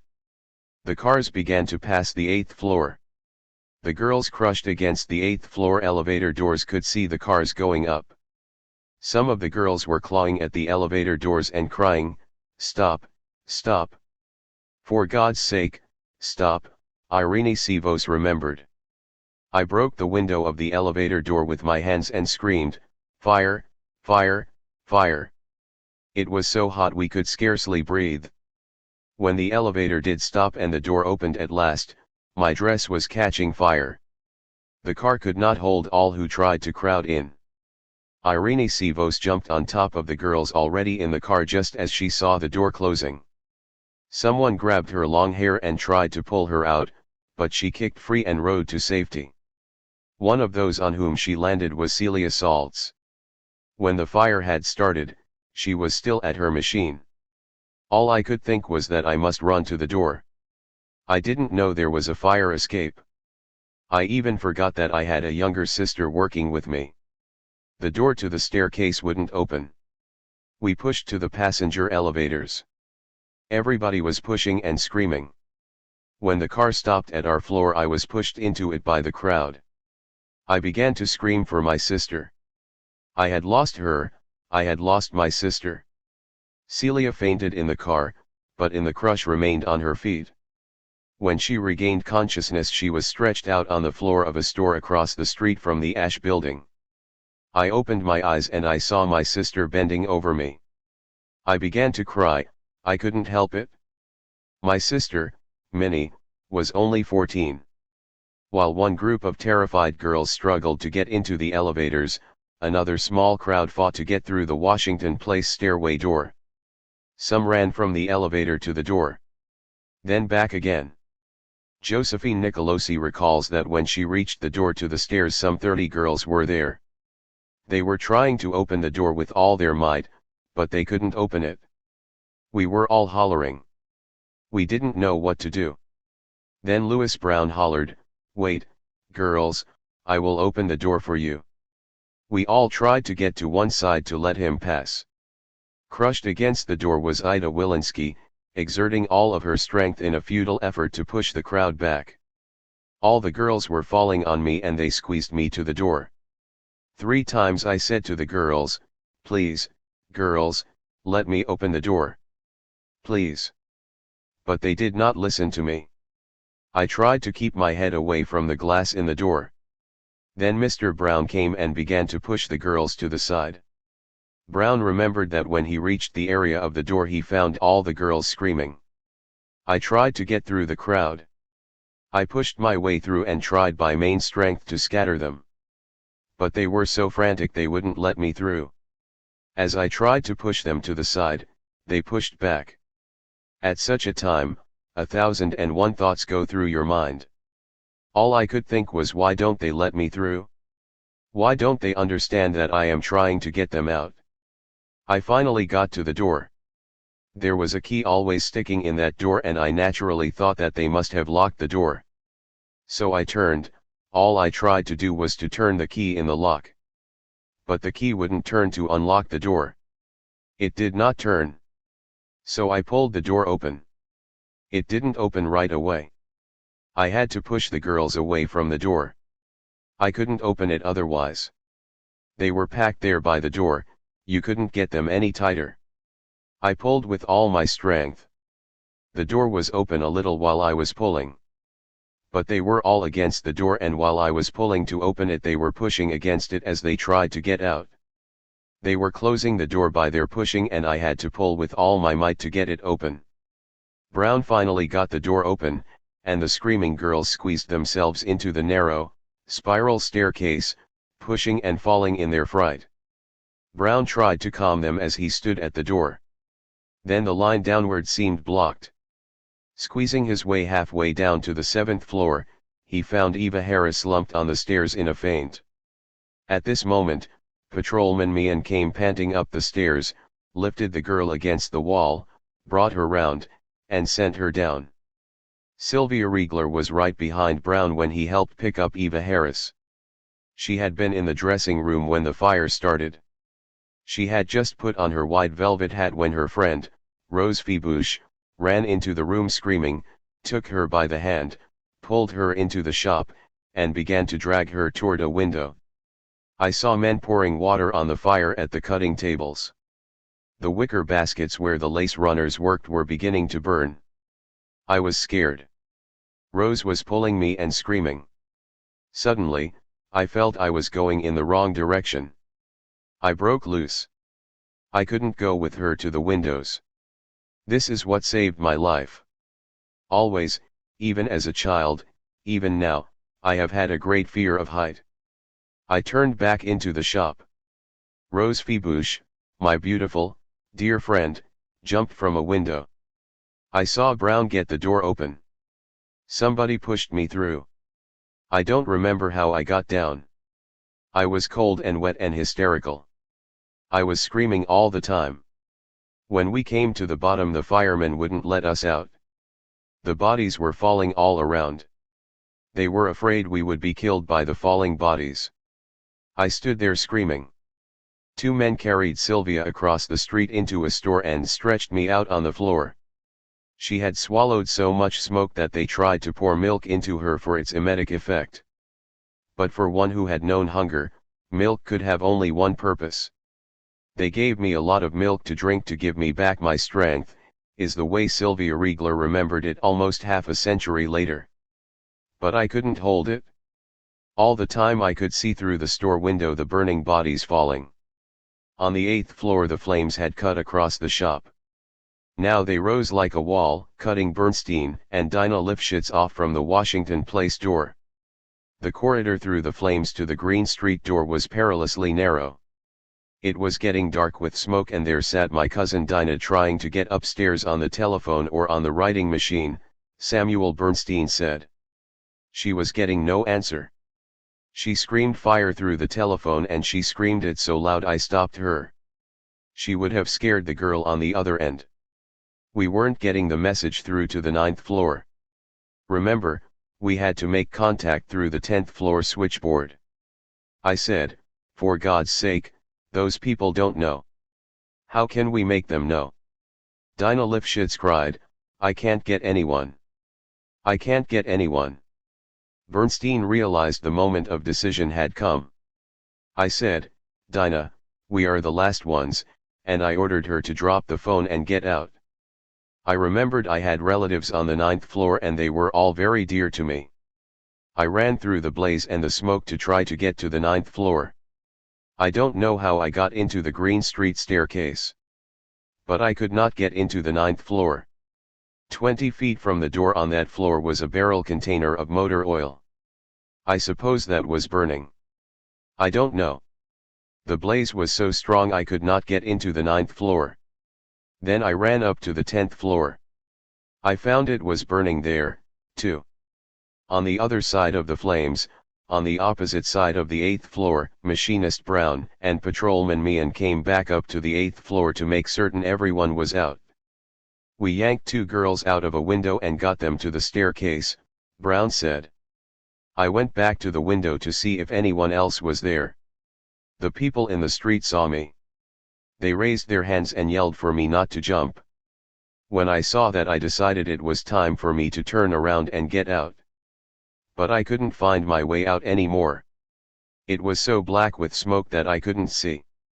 I couldn't even see the door. I knew the doorway was about 15 feet in front of me. I got down on my hands and knees and crawled out that doorway. 8 floors below, Fireman Oliver Mahoney of Company 72, which had arrived at 4:46½ burst into the Washington Place lobby. At first we couldn't even get into the lobby. As I got in, an elevator opened and another group of frightened people got out. We pushed through, said Fireman Mahoney. 3 other firemen carrying the hose on their shoulders followed him up the stairs until he reached the 8th floor landing. I had no water with me yet. My men were coming up with the hose. I located the proper place where I was to work. I could see the 8th floor was a mass of flames, Mahoney added. On the Green Street side, Captain Rutch had dashed up the stairs while his men unrolled the hoses from where they were connected to a hydrant at Waverly Place. He encountered Max Hockfield and restrained him from going back upstairs. Then he returned to the street and led his men, now carrying the hose, up to the 6th floor level. Here they disconnected the house hose from the standpipe and connected the fire hose. Captain Rutch carried the hose up to the 8th floor. I shouted, "Start your water." It came. The fire was so intense it was impossible to stand up. We lay down on our stomachs or on our knees to try to make an entrance. The 8th floor was a mass of fire. 4/10. Away the margins make that are not burning. Canto 14:141. The nerve center of the Triangle Shirtwaist Company was the suite of executive offices on the 10th floor, which occupied the space along the Washington Place windows. About 40 male and female garment pressers worked at tables lined along the Green Street windows. The entire rear of the floor, facing the back courtyard, was occupied by a large packing and shipping room filled with hanging garments and cardboard and wooden boxes. Also on the 10th floor was the Triangle switchboard. On that Saturday, Mary Alter, a cousin of Mrs. Isaac Harris, added operation of the switchboard to her usual typing chores because the regular board operator was ill. When Mary Alter first heard Dinah Lifshitz buzz on the telautograph, she hurried to the machine to receive the mechanical message. She waited, but the pen did not move. It simply stuck in the well. As I waited for the pen to start writing, I realized that it was a new machine and that a good many of the girls did not yet know how to operate it properly. They often made mistakes and didn't connect things right. So I went back to my desk thinking that someone was fooling me. Mary continued typing until the telephone switchboard buzzed. It was the 8th floor calling. At first I couldn't make out any clear sound. It was like yelling and I asked, "What is the trouble down there, what are you yelling about?" Then I heard distinctly, "There is a fire." So I immediately got up and told Mr. Levine, our bookkeeper, to telephone the fire department, which he did. Then I went to tell Mr. Harris and Mr. Blank that there was a fire on the 8th floor and to see about my father. Mary Alter's father was the 10th floor watchman. One of his jobs was to stand guard at the Green Street exit at going home time, just as Joseph Wexler was doing on the 8th floor. Now no one monitored the switchboard.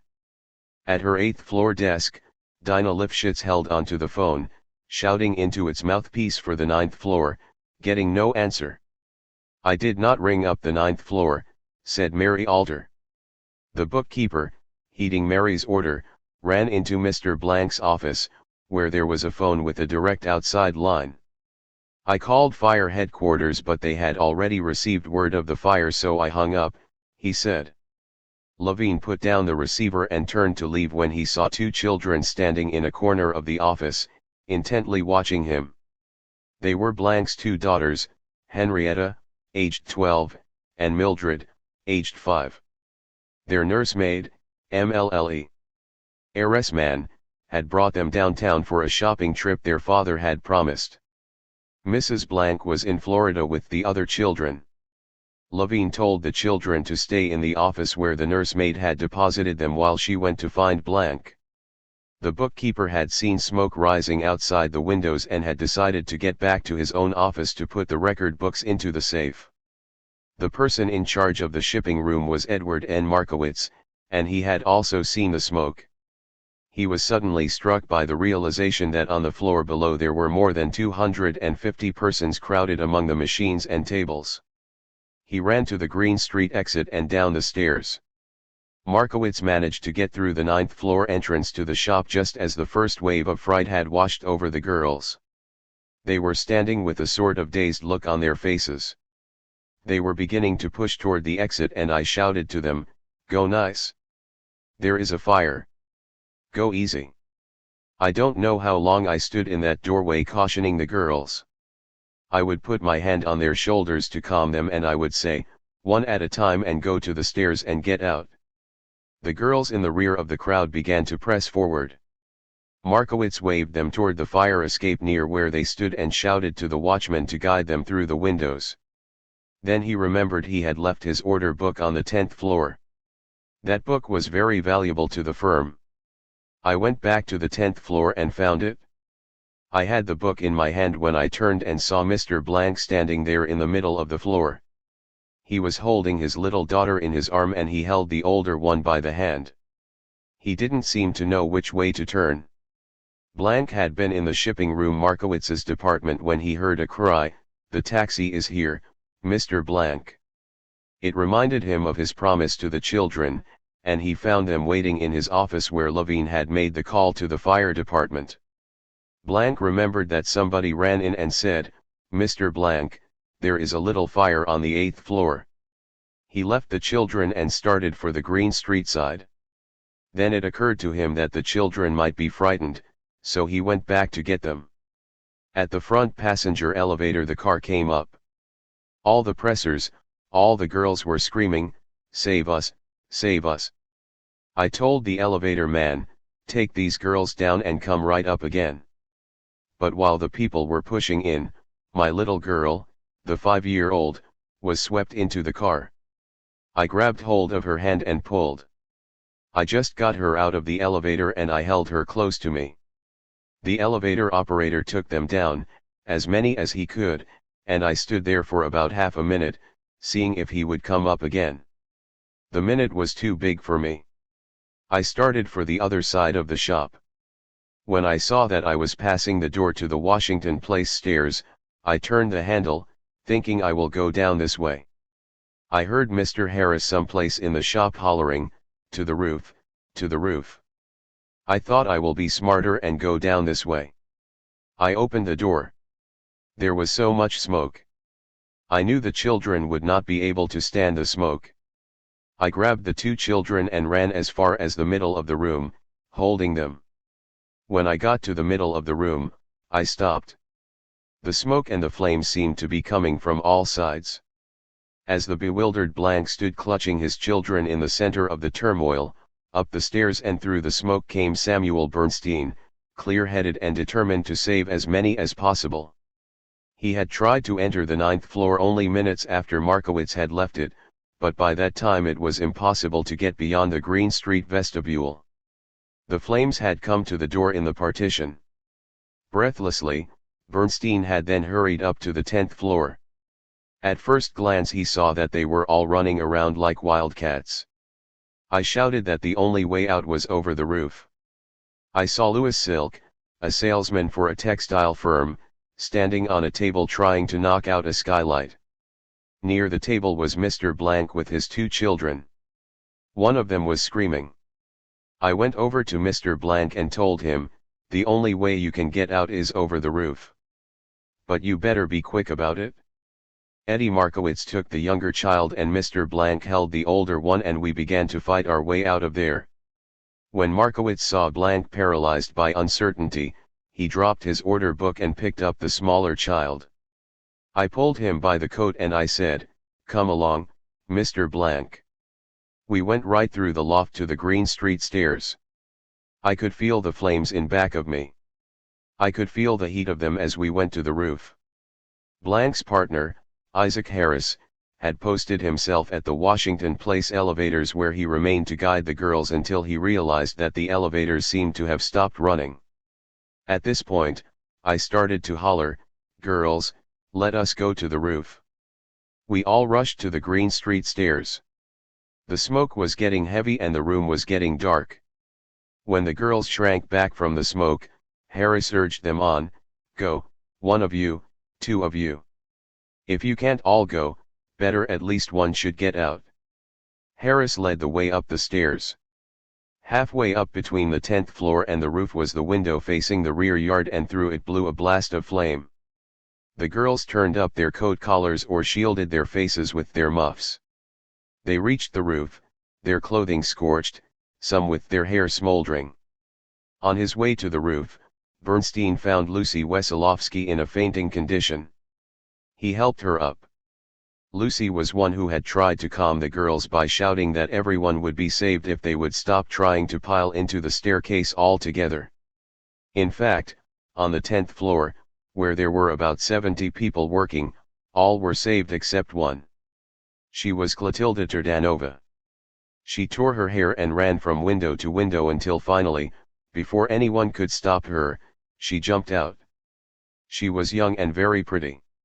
She was to leave us next Saturday to be married 3 weeks later. One of the first to reach the roof was Joseph Fletcher, an assistant cashier.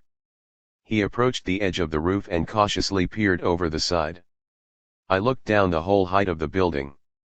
My people were sticking out of the windows. I saw my girls, my pretty ones, going down through the air. They hit the sidewalk spread out and still. The roof now became a refuge, an island surrounded by huge waves of smoke and flame. The survivors came staggering out of the structure that covered the Green Street stairs. They were coughing, screaming, hysterical, and some stumbled perilously close to the edge of the roof. The adjoining building on the Green Street side was 13 feet higher than the top of the Ash building. It could be reached by climbing from the top of the staircase covering to the superstructure over the freight elevator shaft. On the Washington Place side, the New York University, American Book Company building towered 15 feet above the Ash structure. But it too could be scaled by way of the roof over the passenger elevators. On the 10th floor of the school building, Professor Sommer and the members of his law class had heard the screams of the fire engines. Elias Cantor, one of his students that day, remembers him as a tall, handsome redhead, ready to adjourn at the end of class to the nearby Brevoort Hotel bar with a handful of students anxious to pursue further some fine point of the law.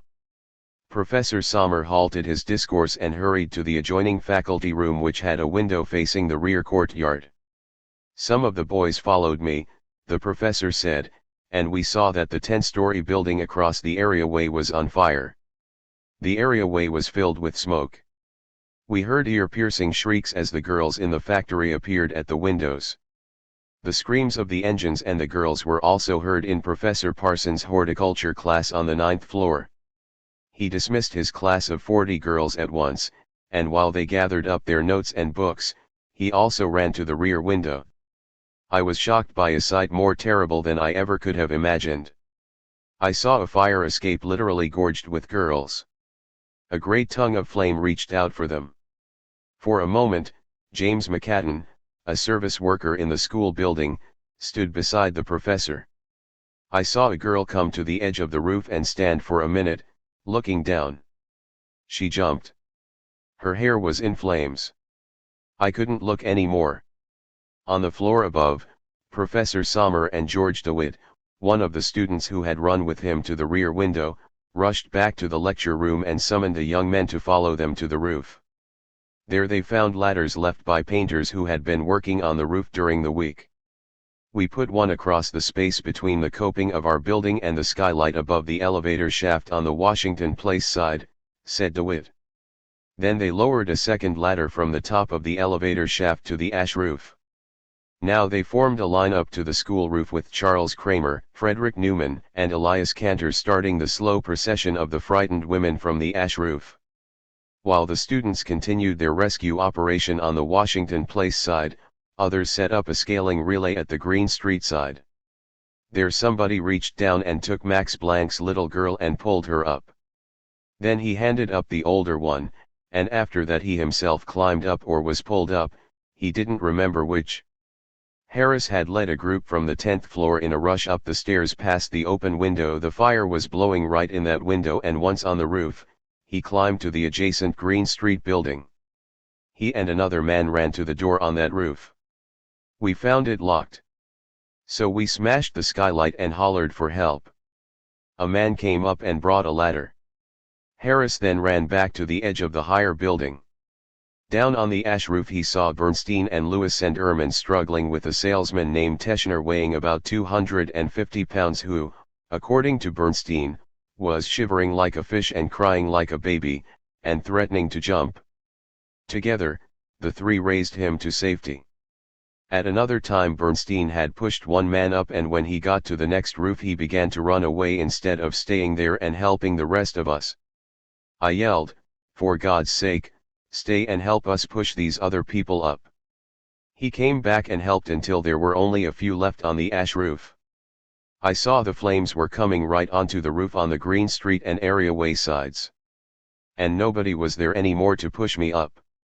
So I ran across the roof all the way to the Washington Place side where the university is, and they pushed me up onto a ladder. When I got near the end of the ladder, I looked down. I saw 5 or 6 girls falling from the windows. In the short wing of the L-shaped backyard, the flames leaped across at the university building. They cracked the glass in the windows and set the facing rooms afire. When the law library began to burn, University Vice-Chancellor Charles McCracken and other faculty members organized a group of students who rescued the books armful by armful. From the roof above them, when it seemed that the last triangle survivor had been rescued, Charles Kramer climbed down the ladder for a final inspection of the ash roof. He groped through the thick smoke. Flames were now rising on all sides. He came across the roof carefully. He heard someone moaning and moved in the direction from which the sound seemed to be coming. He found a girl lying across the top steps of the Green Street stairway, her head on the floor of the roof, her hair smoldering. He smothered the sparks in her hair with his hands, the Sun reported. He lifted her in his arms and headed back across the roof toward the Washington Place ladders. Then he tried to carry her up the ladder to the higher roof. But because she was unconscious, he had to wrap long strands of her hair around his hands. Dragging her, he slowly made his way up the ladder. 5/9. They closed the portals, those are adversaries. Canto 8:115. On the 9th floor, the telephone that could have alerted 260 persons to the peril boiling up beneath them stood silently on a table in the far, inside corner of the shop.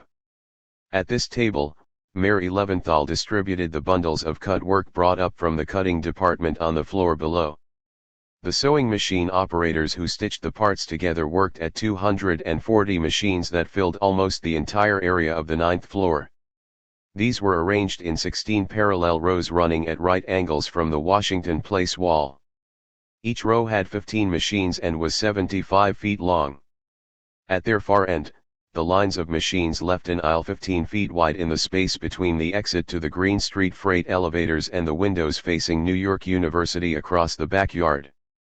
The machine heads were set into a single work table running the full 75 feet.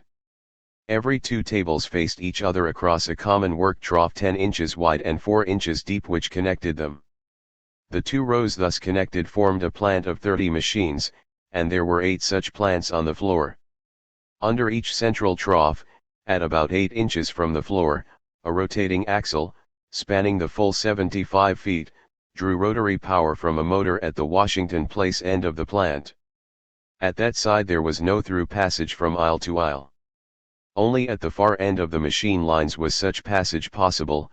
All aisles between the plants led only to the passage in the rear.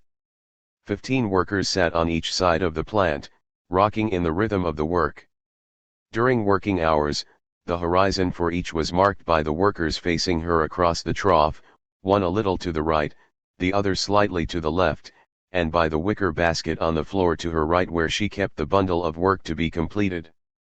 She sat on a wooden chair, her table was of wood, her machine was well oiled, its drippings caught and held in a wooden shell just above her knees, and the material she sewed was more combustible than paper.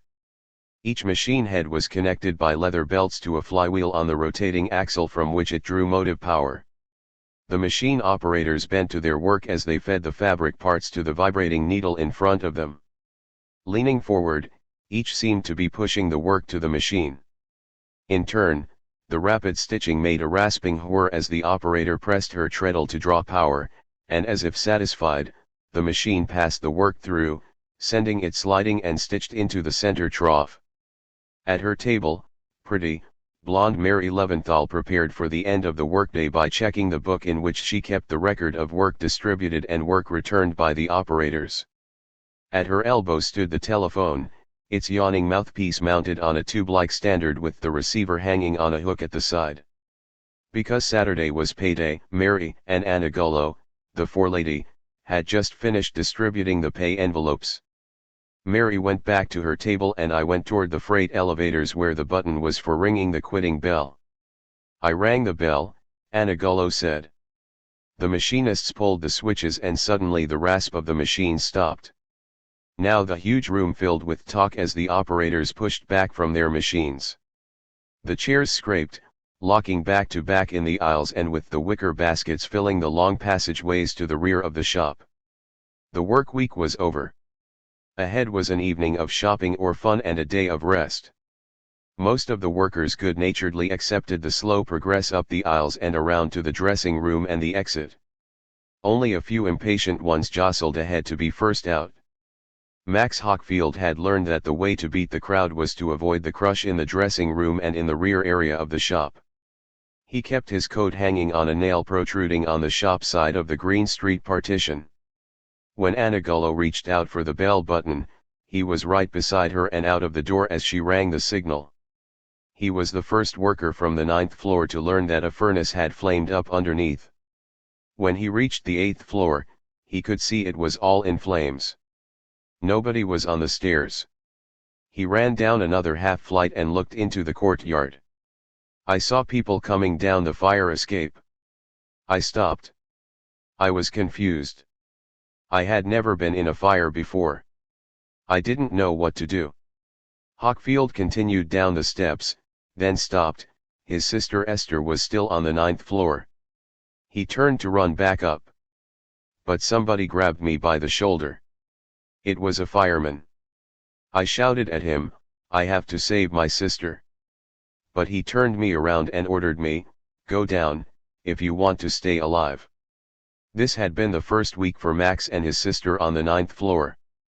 On the previous Sunday the Hockfield family had celebrated the engagement of 20-year-old Esther by giving a party. The guests had visited until early morning and Max and his sister stayed home the next day.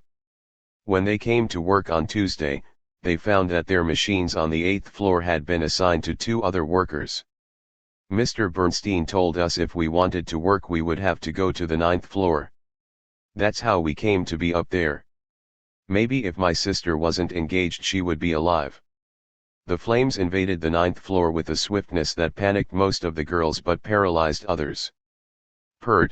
Pretty Rose Glantz had been one of the first into the dressing room between the door to the Washington Place stairs and the windows facing the university. In high spirits she began singing a popular song, "Every Little Movement Has a Meaning All Its Own." Some of her friends joined in, and when the group finally emerged from the dressing room, giggling and happy, the flames were breaking the first windows on the 9th floor. Laughter turned to screams. "We didn't have a chance," Rose recalls. "The people on the 8th floor must have seen the fire start and grow. The people on the 10th floor got the warning over the telephone. But with us on the 9th, all of a sudden the fire was all around. The flames were coming in through many of the windows. Rose ran to the Washington Place stairway door, tried to open it, and when it stayed locked she stood there, screaming. But as the crowd began to thicken, she pushed forward toward the elevator door. I saw there was no chance at the elevators. I took my scarf and wrapped it around my head and ran to the freight elevator side. I saw the door to the Green Street stairs was open, so I ran through it and down. The fire was in the hall on the 8th floor. I pulled my scarf tighter around my head and ran right through it.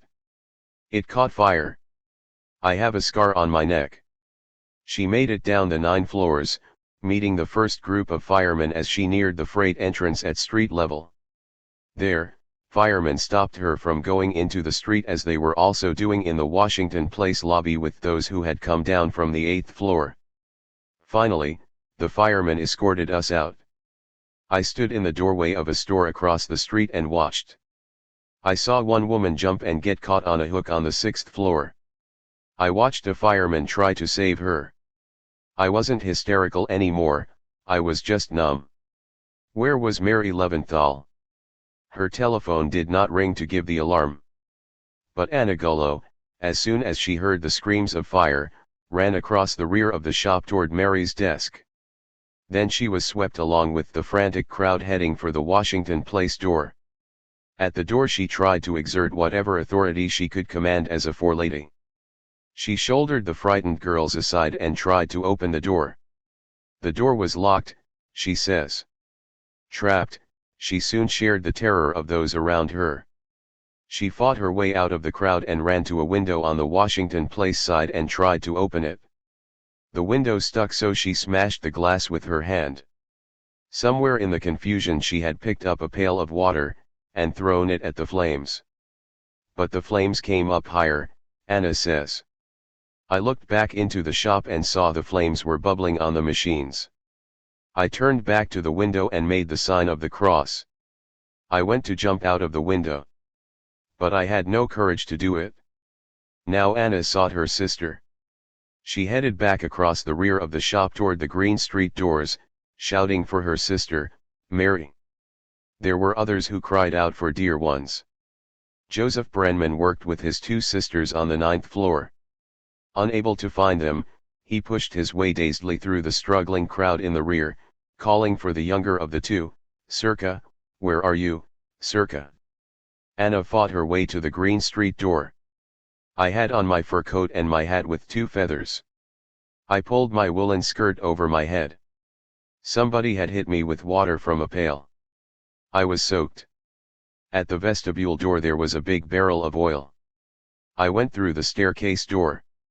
As I was going down I heard a loud noise. Maybe the barrel of oil exploded. I remember when I passed the 8th floor all I could see was a mass of flames. The wind was blowing up the staircase. When I got to the bottom I was cold and wet. I was crying for my sister. I remember a man came over to me. I was sitting on the curb. He lifted my head and looked into my face. It must have been all black from the smoke of the fire. He wiped my face with a handkerchief. He said, I thought you were my sister. He gave me his coat. I don't know who he was. I never again found my sister alive. I hope he found his. Was the stranger Max Hochfield, destined never to see his sister Esther alive again, or was it Joseph Brenman still looking for Circa? On the 9th floor, those able to make their way up the long, obstructed aisles, pushed into the crowded rear area of the shop. Here, two tides struggled to move in opposite directions. Few knew that behind the nearby shuttered windows was the fire escape that could lead to safety. Nellie Ventura was one of those who knew. She reached a small group at the fourth window from the left. The window had been raised, but the outside metal shutter remained firmly closed. Some banged on it with their hands. But two, working on the rusted metal pin holding the shutter closed, succeeded in lifting it. The shutters swung open. Nellie Ventura stepped over the 23-inch high sill and down to the slat balcony floor. She saw thick smoke with tongues of fire at the 8th floor. At first I was too frightened to try to run through the fire. Then I heard the screams of the girls inside. I knew I had to go down the ladder or die where I was. I pulled my boa tight around my face and went. I do not know how I got down to the courtyard at the bottom. Maybe I jumped, maybe somebody carried me. I remember a fireman led me through a hallway and out into the street. At first I couldn't remember where I lived. A policeman took me home. Panic-stricken girls battled each other on that rickety, terrifying descent. Of her own flight, Mary Buceli could recall only that I was throwing them out of the way. No matter whether they were in front of me or coming from in back of me, I was pushing them down. I was only looking out for my own life. The last to get to safety by way of the fire escape was quick-wit Abe Gordon who, at 16, had started working at Triangle as a button puncher. He loved the Marvelous sewing machines, the Singers and the Wilcox and Gibbs stitchers, and his dream was to become a machinist. The stepping stone to that job was the assignment as beltboy. Then his task would be to listen for the call of an operator whose machine had lost power because its strap connecting with the flywheel on the axle had snapped. He would then sidle swiftly down the crowded aisle, creep under the machine table, and make the repair. Abe saved $12 out of his scant pay and bought a watch fob for the head machinist. In no time at all he was promoted from button puncher to beltboy. Now, pushing out onto the fire escape, he sensed its inadequacy. I could hear all the screaming and hollering in back of me. At the 6th floor, I found an open window. I stepped back into the building. I still had one foot on the fire escape when I heard a loud noise and looked back up. The people were falling all around me, screaming all around me. The fire escape was collapsing. Even in the midst of the horror, some failed to grasp its finality. When Yetta Lubitz emerged from the dressing room, she was surprised at the sight of the commotion. As a worker on time rather than by the piece, punching out on the time clock had become a most meaningful ritual of her daily routine. She managed somehow to get through the crowd to the time clock, inserted her card in the receiving slot and pushed the punch lever. The ring of its bell seemed to awaken her to the seriousness of the situation around her. She became frightened and ran toward the dressing room. Then, all of a sudden, a young dark fellow, he was an operator but I didn't know his name, was running near me. I ran with him to the Washington Place door. He tried to open the door. He said, "Oh, it is locked, the door is locked." Now panic seized her. She ran back to the dressing room, then out of it to the 3 windows facing the school building. The flames had knocked them out and were licking into the shop, then back again into the dressing room. I just stood there crying, Yetta recounted. The young man, the same dark one, was near me and he snapped, "Oh, keep quiet, what's the use of crying?" So I felt ashamed and stopped it. But when he was gone, I started to scream again. Then I saw the girls were running to the Green Street side and I started to run, too. The fire was burning in the aisle at the fire escape. Unable to pass through the rear area, Yetta climbed up onto a machine table. These were 30 inches high, and the machine heads added another 12 inches. Yetta climbed over 2 plants of machines, past the fire in the rear area. I looked back and I saw one old Italian woman who couldn't jump down from the machine table. She took a few steps back and forth and she was looking down. But she couldn't get down. I covered my face with my skirt and ran into the Green Street passage. I got to the roof and then it occurred to me that I had forgotten to take my time card out of the clock.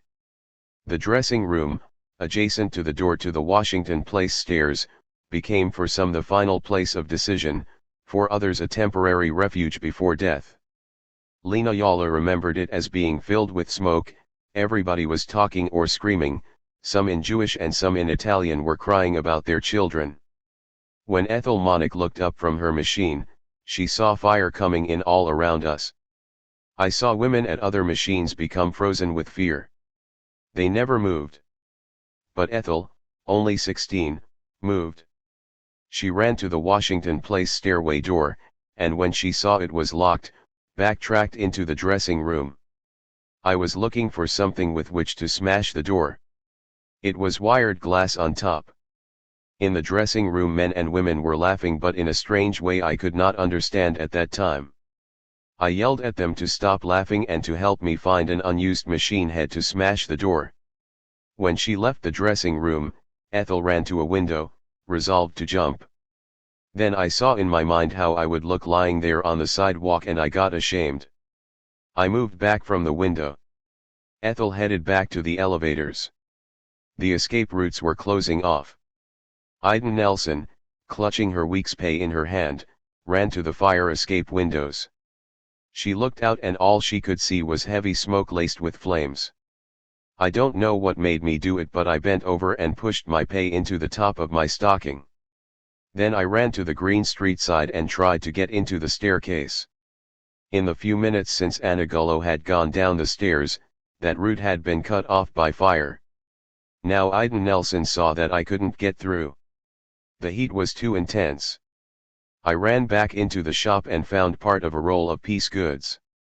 I think it was lawn, it was on the bookkeeper's desk. I wrapped it around and around me until only my face showed. Then I ran right into the fire on the stairway and up toward the roof. I couldn't breathe. The lawn caught fire. As I ran, I tried to keep peeling off the burning lawn, twisting and turning as I ran. By the time I passed the 10th floor and got to the roof, I had left most of the lawn in ashes behind me. But I still had one end of it under my arm. That was the arm that got burned. Rose Cohen had already reached the roof by the time Ida came through the door. Both were sleeve setters, but in the huge 9th floor factory they had never spoken to each other. However, Rose recalls that there was one little girl who, like me, saved herself by running to the roof. She had wrapped white goods all around herself and one piece was still burning. I ran to her and helped her beat out the flames. Then I tried to hold back another girl who tore herself away from us and ran back into the stairway to look for her sister. Rose had been on her way to the dressing room when she heard the cry of fire. She remembers that many of the girls still in the aisles were caged in by the wicker work baskets. As she ran she tried to down the rising panic in her heart with the thought of what, she says, all greenhorn immigrants like my parents used to say, in America, they don't let you burn. I ran into the dressing room with the machinist and some of the others. The walls of the dressing room began to smoke. We ran back into the shop. Girls were lying on the floor fainted. People were stepping on them. Other girls were trying to climb over the machines. Some were running with their hair burning. I followed the machinist to a window and he smashed the glass with his hand to let the smoke out. It was choking us. Instead, the flames rushed in. For a few seconds I stood at that window. My hair was smoldering. My clothes were torn. I turned and ran to the Green Street exit.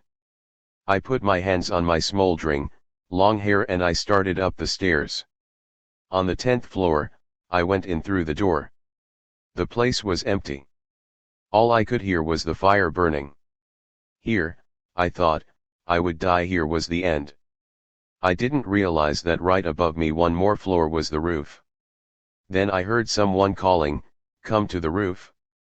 Come to the roof." I turned and saw him in a corner near the staircase holding an armful of record books. If not for him I would have died there on the 10th floor. My life was saved by a bookkeeper. The red flames had raced across the big room, feeding on the flimsy fabric, the wicker baskets, the oil-soaked machines and floor. The machine tables were burning. Solid fire now pushed forward from the rear of the shop, including the Green Street stairway. It divided the trapped ones into two groups. One group remained cornered in the areaway in front of the Washington Place elevator doors and staircase. The stairway door remained closed, the girls clawing at it and screaming. The second group was trapped, scattered, in the aisles between the sewing plants. Now the advancing flames forced them back down the aisles toward the windows facing Washington Place. Some climbed over the rows of machines only to get caught in the last aisle running along the Green Street windows. The fire backed them into the windows. And in the street the crowds watched helplessly as they plunged into space. Only the little passenger elevators continued to scoop some of the dying back to life. The Washington Place elevators measured 4 feet 9 inches by 5 feet 9 inches. They were designed to carry about 15 passengers. Yet Gaspar Mortellalo, one of the two operators, was certain that in his last trips down from the inferno he carried twice that number.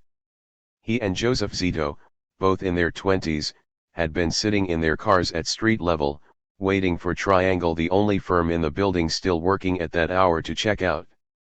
Suddenly, the bells in both cars began to ring insistently. They heard frantic banging up above, the sound of glass smashing, then screams. Gaspar didn't say anything to me and I didn't say anything to Gaspar. We both started our cars right up, said Zito. In these elevators the cable ran through the cage. To start the car moving up, the operator reached up, took a firm grip on the cable and sharply pulled down. He reversed the procedure to descend. It was Zito's recollection that he must have made 7 or 8 trips altogether. 2 of them went to the 10th floor, 1 to the 8th floor and the rest to the 9th. Gaspar and I must have brought down a couple of hundred girls. Twice, I went through smoke and flames that came right into the car. When I first opened the elevator door on the 9th floor all I could see was a crowd of girls and men with great flames and smoke right behind them. When I came to the floor the third time, the girls were standing on the windowsills with the fire all around them. Now the elevators became the last link with life. The struggle to get into them became desperate. On their last trips Zito and his partner fought to close the doors before descending. Fanny Selmanowitz pushed herself into one of the cars as it started to move down. There wasn't enough room for a pin in that elevator. All the way down I was being pressed through the open door of the car against the side of the shaft. The last person to get into the last car to leave the 9th floor was Katie Weiner. I was searching for my sister Rose but I could not find her. Then I found myself crushed against the elevator door, knocking and crying like the others for him to come up. He didn't come up. I was choking with the smoke. I went to a window and put my face out to get some fresh air and I calmed down. Suddenly, the elevator came up and the girls rushed to it. I was pushed back to the staircase door.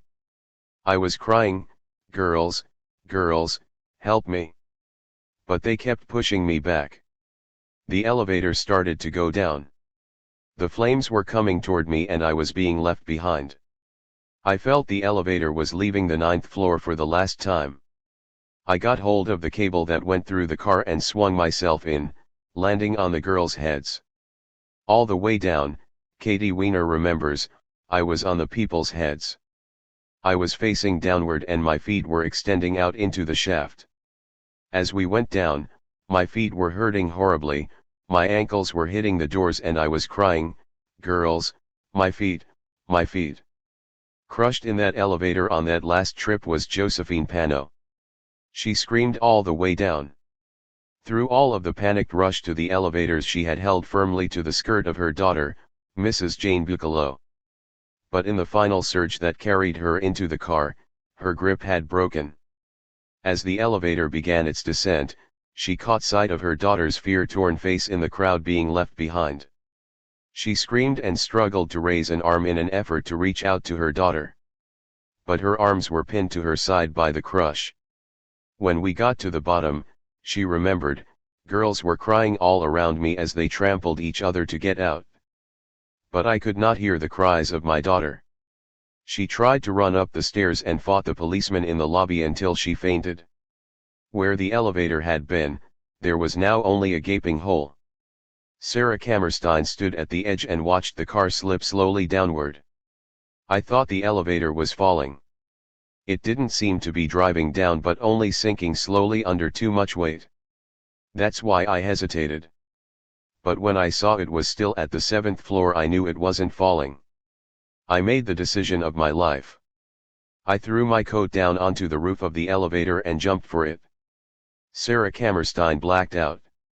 When she opened her eyes again, she was lying face up on the roof of the elevator. I was alone, she says. I was spread out on my coat and I looked straight up into the elevator shaft. I could see the flames coming out of the 8th floor. I couldn't move. But the elevator was moving. It was going up, straight to the flames. I began to scream. I found the strength to bang my fist on the top of the elevator. The car stopped. For a moment it was motionless. Then it slowly descended to put its roof on a level with the exit to the lobby and Sarah Kammerstein was lifted out. Both elevators began their final ascent. The right-hand elevator reached to just below the 8th floor where the heat of the flames pushing into the shaft had bent its tracks. It returned to the lobby. The elevator on the left, Zito's car on which Sarah Kammerstein had been lowered, never rose above the lobby. Falling bodies began to crush in its roof. Celia Walker stood at the 9th floor opening above Zito's car, afraid of falling, seeking the courage to jump. She was proud of the fact that the other immigrant girls at Triangle considered her a real Yankee. Celia had come to America with her parents when she was 5 years old. Bright and zestful, she spoke with what she liked to consider a true American accent. Her job was to examine finished garments and to return them for cleaning or repair, if needed. In the terror touched off by the cry of fire, Celia felt panic challenging her usual self-sufficiency. The girls were climbing over the machine tables. So was I. The aisles were narrow and blocked by the chairs and the baskets which were beginning to burn. I jumped from one table to the next without getting down. I was 20 years old and I could jump. The first time I saw the elevator come up, the girls rushed in and it was filled in a second. When it came up again, the girls were all squeezing against the door and the minute it opened, they all rushed in again. This time I thought I was going to be lucky enough to make it, but just as I got to the door, the elevator began to drop down. Somebody in front of me jumped. Soon I found myself standing at the edge, trying to hold myself back from falling into the shaft. I gripped the sides of the open door. Behind me the girls were screaming. I could feel them pushing more and more. I knew that in a few seconds I would be pushed into the shaft. I had to make a quick decision. I jumped for the center cable. I began to slide down. I remember passing the floor numbers up to 5. Then something falling hit me. The next thing I knew was when I opened my eyes and looked up into the faces of a priest and a nun. They were trying to help me. I was in a bed in St. Vincent's Hospital. They had found me at the bottom of the shaft on the elevator. Others had fallen on top of me. My head was injured. I had a broken arm and a broken finger. Down the middle of my body I felt the burning of the cable which had torn right through my clothes. One of the nurses told me she thought it was wonderful that I had enough presence of mind when I jumped to wrap something around my hands in order to save them from injury as I grasped the cable. But it wasn't presence of mind. It was a new muff for which I had saved many weeks. Fire or no fire, I wasn't going to lose that muff. I think the right word for my presence of mind is vanity. Others jumped or fell through the 2.5-foot opening into the left elevator shaft. Sarah Friedman had seen the elevator slide away on its last descent. She grabbed the cable at the side of the shaft. I slid all the way down and ended up on top of the car where I lost consciousness. One of my hands was burned by the friction. When I opened my eyes I was lying in the street among the dead. One of the last to jump and survive was May Caliandro Levantini, a mother of 3 children. She tried to stop her fearful, relentless progress toward the elevator pit. Her hands scratched for a hold on the grating alongside the shaft opening. But when she felt that the pressure behind her could no longer be resisted, she turned and leaped for a cable. I was on top of the elevator cage, face up, she said. I saw firemen going up the stairs with a hose. One of them called to me through the grill as he went up, "You are all right." I kept crying, "Look. Look." That's all I could say. They couldn't see what I could see way up there in the shaft. She could see others being pushed out into the shaft at the 9th floor. She rolled over toward the wall to be out of the line of their plunge. Joseph Zito heard the bodies hit, felt his car shiver with each new impact. A body struck the top of the elevator and bent the iron. A minute later another one hit. The screams from above were getting worse. I looked up and saw the whole shaft getting red with fire. I knew the poor girls up there were trapped. But my car wouldn't work. It was jammed by the bodies. Then the car slipped down to the bottom of the shaft. It was horrible, Zito added. They kept coming down from the burning floors above. Some of their clothing was burning as they fell. I could see the streaks of fire coming down like flaming rockets. Now there was no exit. The flames roared louder, steadier. They poured up the Green Street stairwell. They pushed out of all of the windows. They blew into the Washington Place elevator shaft. In the center of the shop, they billowed as a single deep layer of flame. And the door to the Washington Place staircase held fast and their life screamed to an end. I have never been able to forget that. Maybe I could have saved Pretty Mary Levanthal, Cutter Joseph Granick says. Only a few minutes before the fire she came down to the 8th floor where I was cutting trimmings. She said to me, "Joe, I have a few girls coming in tomorrow. I need a few dozen cuffs." I gave her 5 bundles of cuffs. Why didn't I hold her back?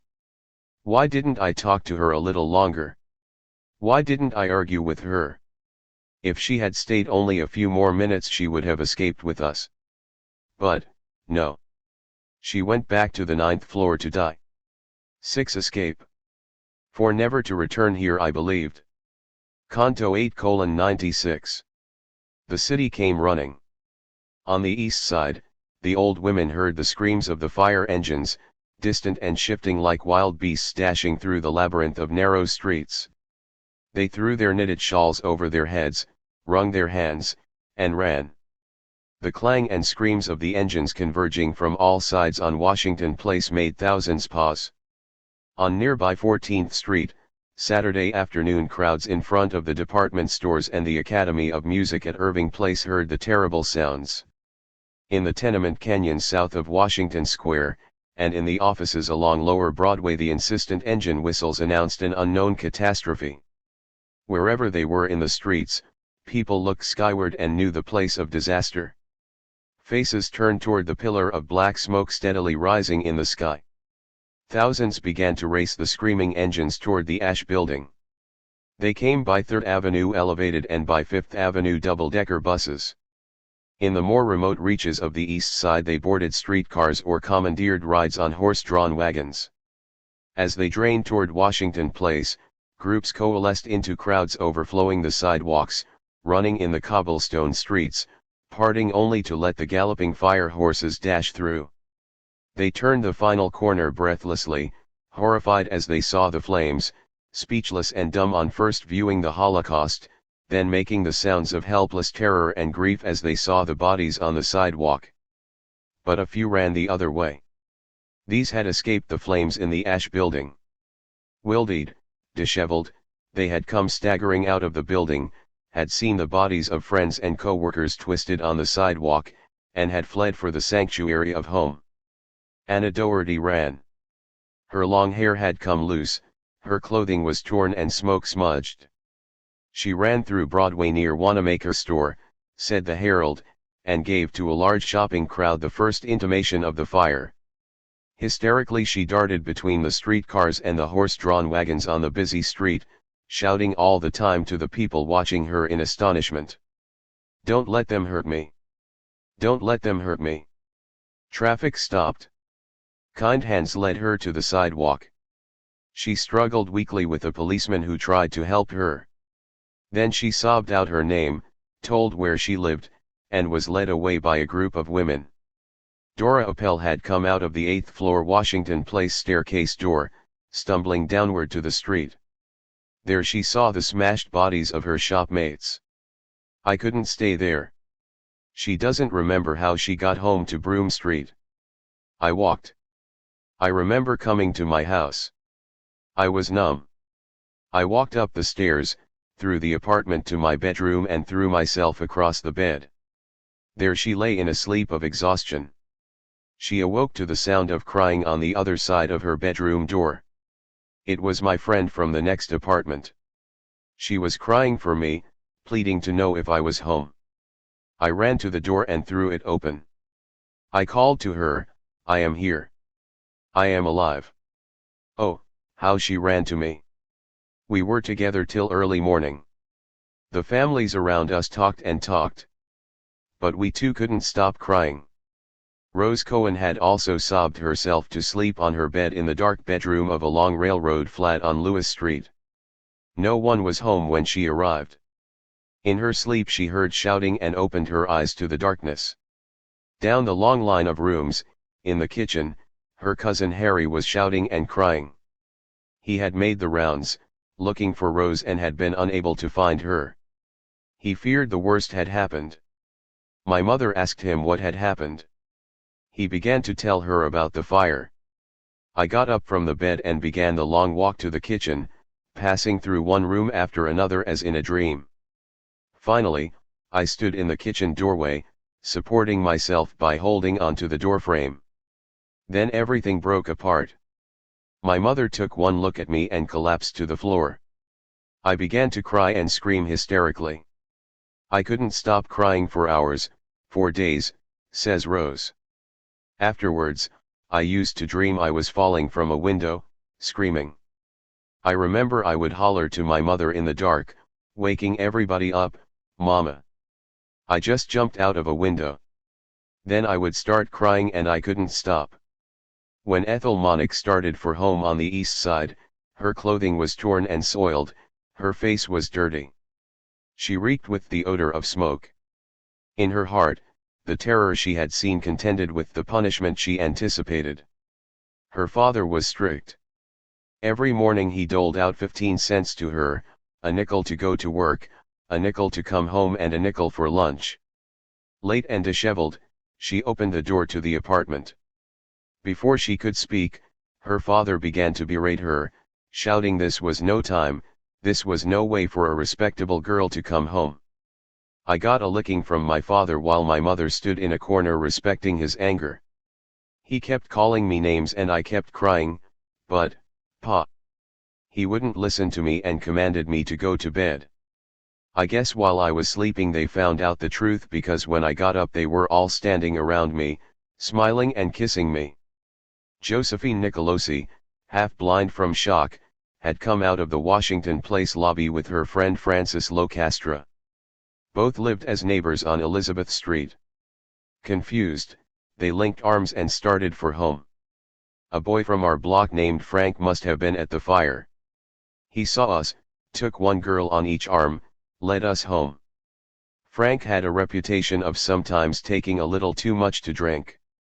And in our neighborhood, if a fellow asked a girl to marry him and she turned him down he would sometimes take terrible revenge. We turned into Elizabeth Street, dirty, crying, Frank and us reeling from side to side. The block was quiet. We came straight down the middle of the street. My father was in a barber shop in the middle of the block, getting a shave. Somebody ran into the shop and shouted to him, "Your daughter is coming and her face is all bloody." My father jumped from the chair. I saw him come tearing out of the barber shop, his face covered with soap lather, his hands twisting a towel. The whole block rang with his shouting. "Who did it? Tell me, who did it? I'll kill him," he kept roaring. Josephine knew what was going to happen next. As her father ran to her, the window on the third floor of the house opposite the barber shop shot up. Out came my mother's head. She took one look at me from up there, spied the towel in my father's hands and let out a scream that had all the other windows on the block going up in a second. She screamed again and disappeared from the window. My father was shaking me by the shoulders, hollering, "I'll kill him. I'll kill him." Seconds later, my mother caught up with us, crossing herself and crying, "Who? Who?" I fell into her arms, and while my father continued to threaten and my mother kept asking, all I could do was sob over and over again, "Tutti Morty, Mama, Tutti Morty." For some the horror stretched through many nights and days. Even now, Max Hockfield, who was stopped from turning back up the staircase to look for his sister, remembers how he became obsessed with the idea of avenging her death. He thinks now that the idea came to him during the first night after her death. "I began to plan how to get a gun," he says. "I would go to collect the wages they owed me and my sister. The bosses would be there. I would come in and ask for the money. I would kill them." The trouble with the plan was that until he collected the pay, Hockfield was virtually penniless. I couldn't buy the gun before I got the pay. And I would have no chance for revenge after I got it. Then Hockfield had another inspiration. He was a good union man, member of Local 25 of the International Ladies Garment Workers Union. He would go to the union office, tell his plan, and borrow money for the gun. He went. "I found one of the officers," he recalls. "Nobody else was around. I told him the secret I carried in my heart. I had to avenge my sister's death. He listened to me and said, 'No, not that way. I know how you are suffering. But you're a young fellow. You'll ruin your life. Take my advice. Killing won't do you any good, and it won't do us any good. Shooting? No, making the union stronger? Yes, that's the way.' But even now," Max Hockfield says, "still and all, if I had had the money and if I had known where to buy a gun, maybe I would have gone through with the plan." Like Hockfield, Isidore Wegodner escaped down the Green Street stairs from the 9th floor, where he and his father had come to work 4 months earlier as sleeve setters. He was near that exit when he heard the first cry of fire and had no difficulty reaching the street. But unaware of the extent of the disaster, he had left his father behind. Only when he emerged into the body-littered street did he realize what was happening. The firemen stopped him when he tried to rush back into the building. They wouldn't even let him cross the street to look among the dead, and he began to cry softly, certain his father lay among them. He moved away, looking into other faces and asking for his father. He spoke only Yiddish, therefore only dimly perceived that there was something called a morgue to which the dead were to be taken. Suddenly his young heart was lifted by the thought that perhaps his father was seeking him even as he was searching for the old man, and that not having found him he had gone home in the expectation of finding him there. Isidore ran to the 3rd Avenue elevated, then ran all the way from the 116th Street station to his 6th floor home on 119th Street. But his father was not there, and when he turned to go down to the street, he lied to his unknowing mother, telling her he had forgotten to buy the old man his newspaper. In the street, he ran again, determined to return to Washington Place and to find out where this thing called a morgue was located. He missed a train by seconds and stood on the platform breathing hard, watching another pull in on the opposite platform. I saw him come out of the train, my dear father, who was a quiet man, a dignified man. He looked battered. His pants were torn and in places his flesh showed through. His hat was gone, his face was dirty and bloody. On top of it all he wore a fancy, clean jacket that someone had thrown around his shoulders because his shirt had been ripped off. He stood on the platform dazed and the people walked around him. I remember, says Isidore Wegodner, how with my last strength I shouted to him, how I went tearing over the little bridge that connected the two platforms, how we fell into each other's arms and how the people stopped to look while sobbing he embraced me and kissed me. 7 Night. A little rivulet, whose redness makes my hair still stand on end. Canto 14:77. The fire was brought under control in 18 minutes. It was practically all over in half an hour, said the Times, noting that because the building was fireproof, it showed hardly any signs of the disaster. The walls were as good as ever, so were the floors, nothing was any the worse for the fire except the furniture and the men and girls employed in its upper 3 stories. Most of the victims were the main support of their immigrant families, spoke little English, and fled to their homes in the Lower East Side as soon as they gained the sidewalk, the paper concluded, adding that it was therefore impossible to estimate the number of those who had escaped the flames. Shortly after 5 o'clock, about 10,000 people had been drawn to the neighborhood of the fire. Great hordes came marching up from the east side, said the World, drawn by the smoke marker in the sky. By 7 o'clock the size of the crowd had doubled. From high water towers and from 10 hose lines firemen continued to pour steady streams into the top floors of the building.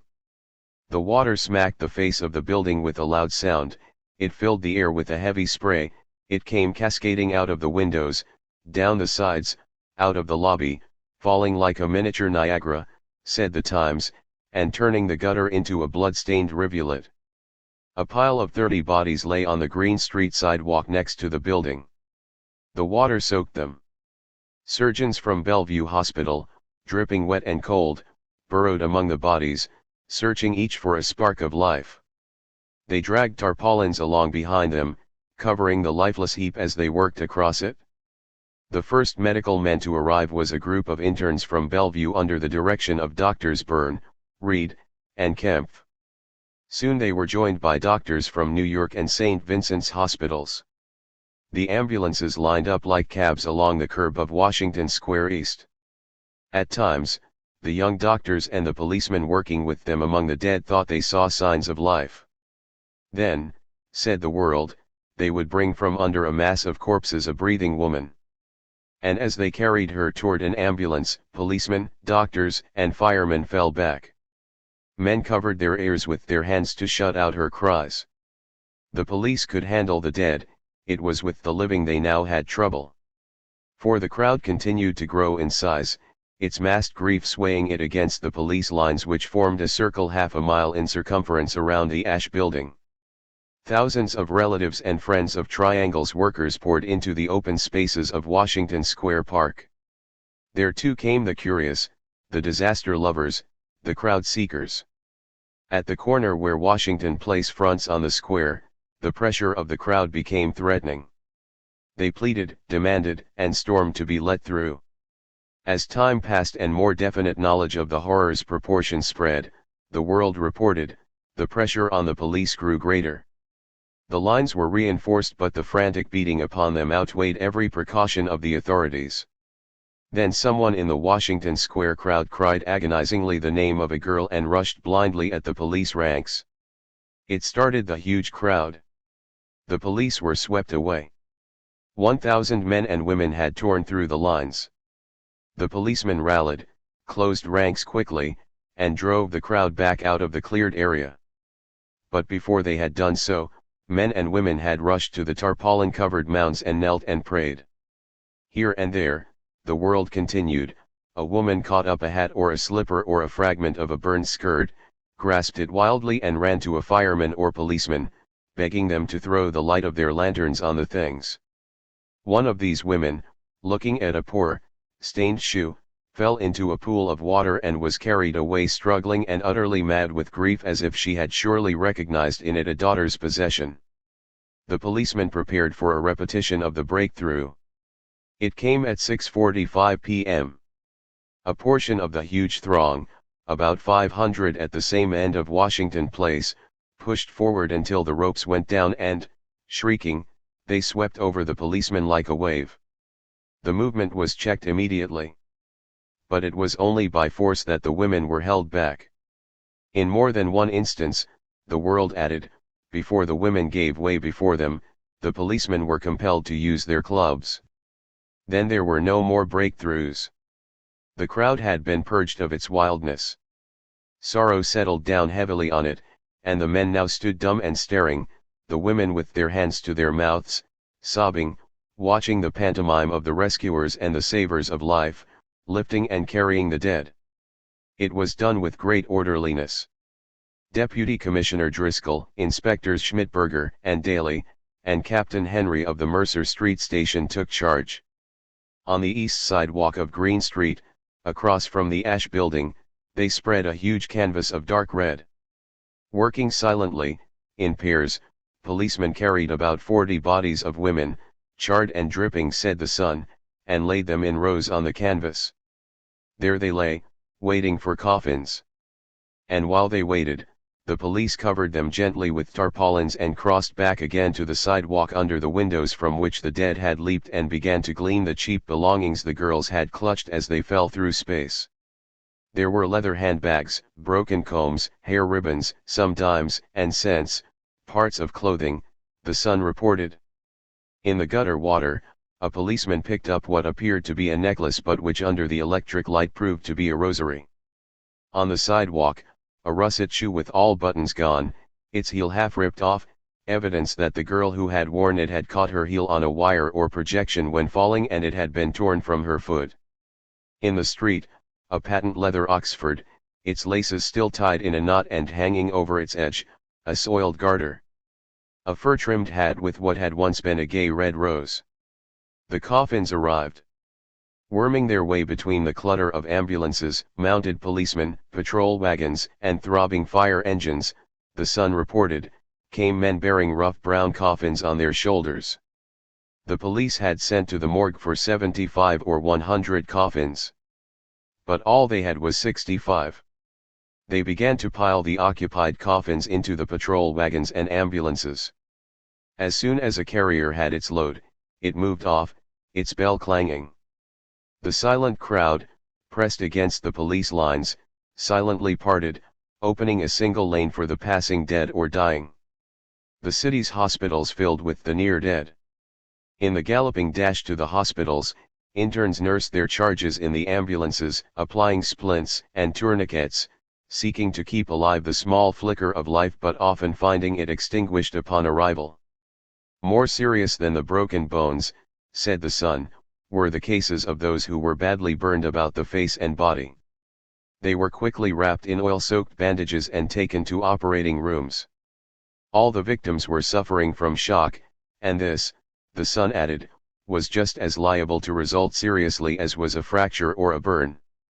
Shortly after 6 o'clock, teams of firemen spread through the building in search of victims. On the second floor they found Maurice Samuelson of the cloak firm of Samuelson and Company.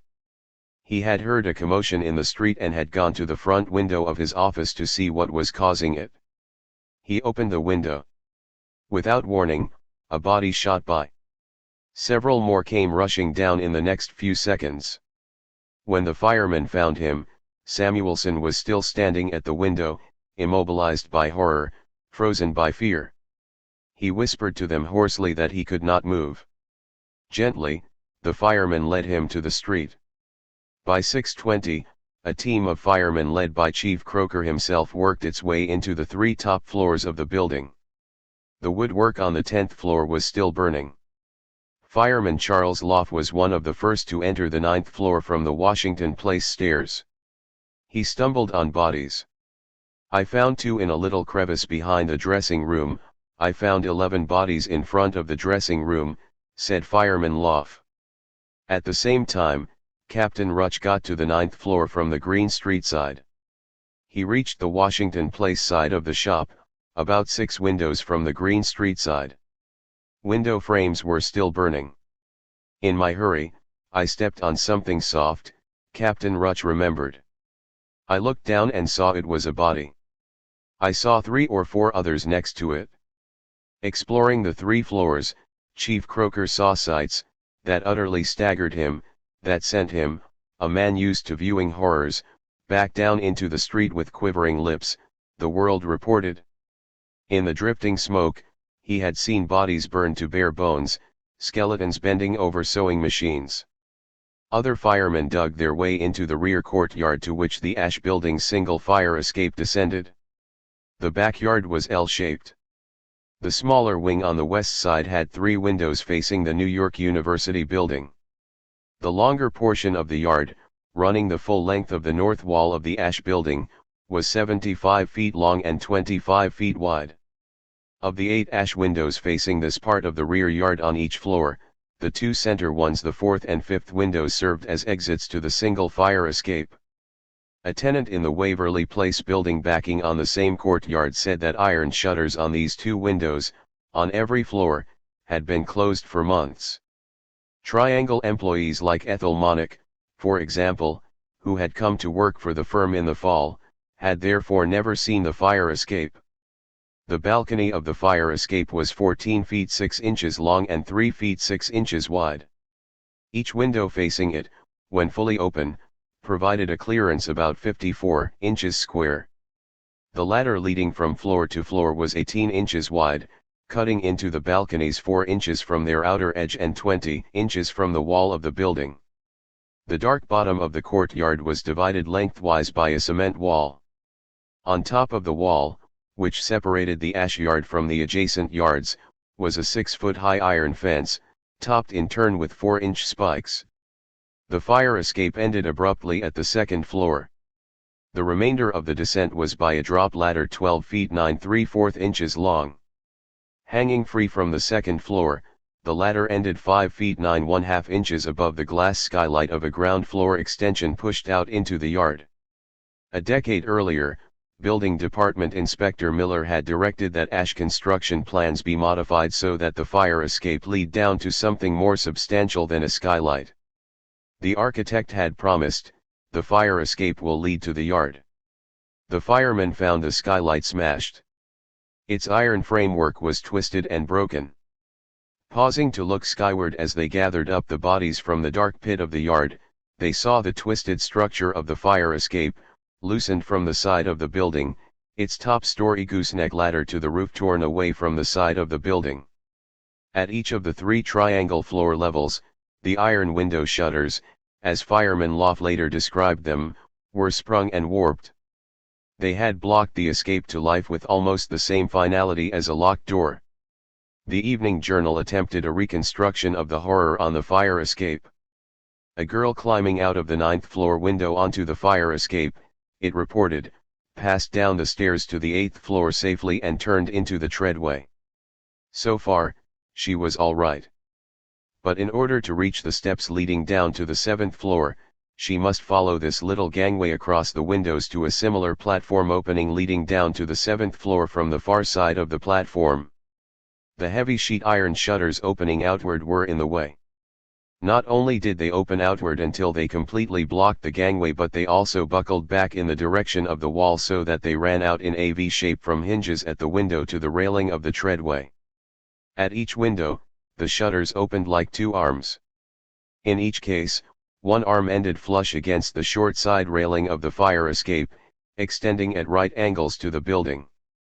Abe Gordon, and a handful of others, seconds ahead of the crush that was to follow, had been able to squirm out of the 9th floor window facing directly on the ladder to the 8th floor balcony.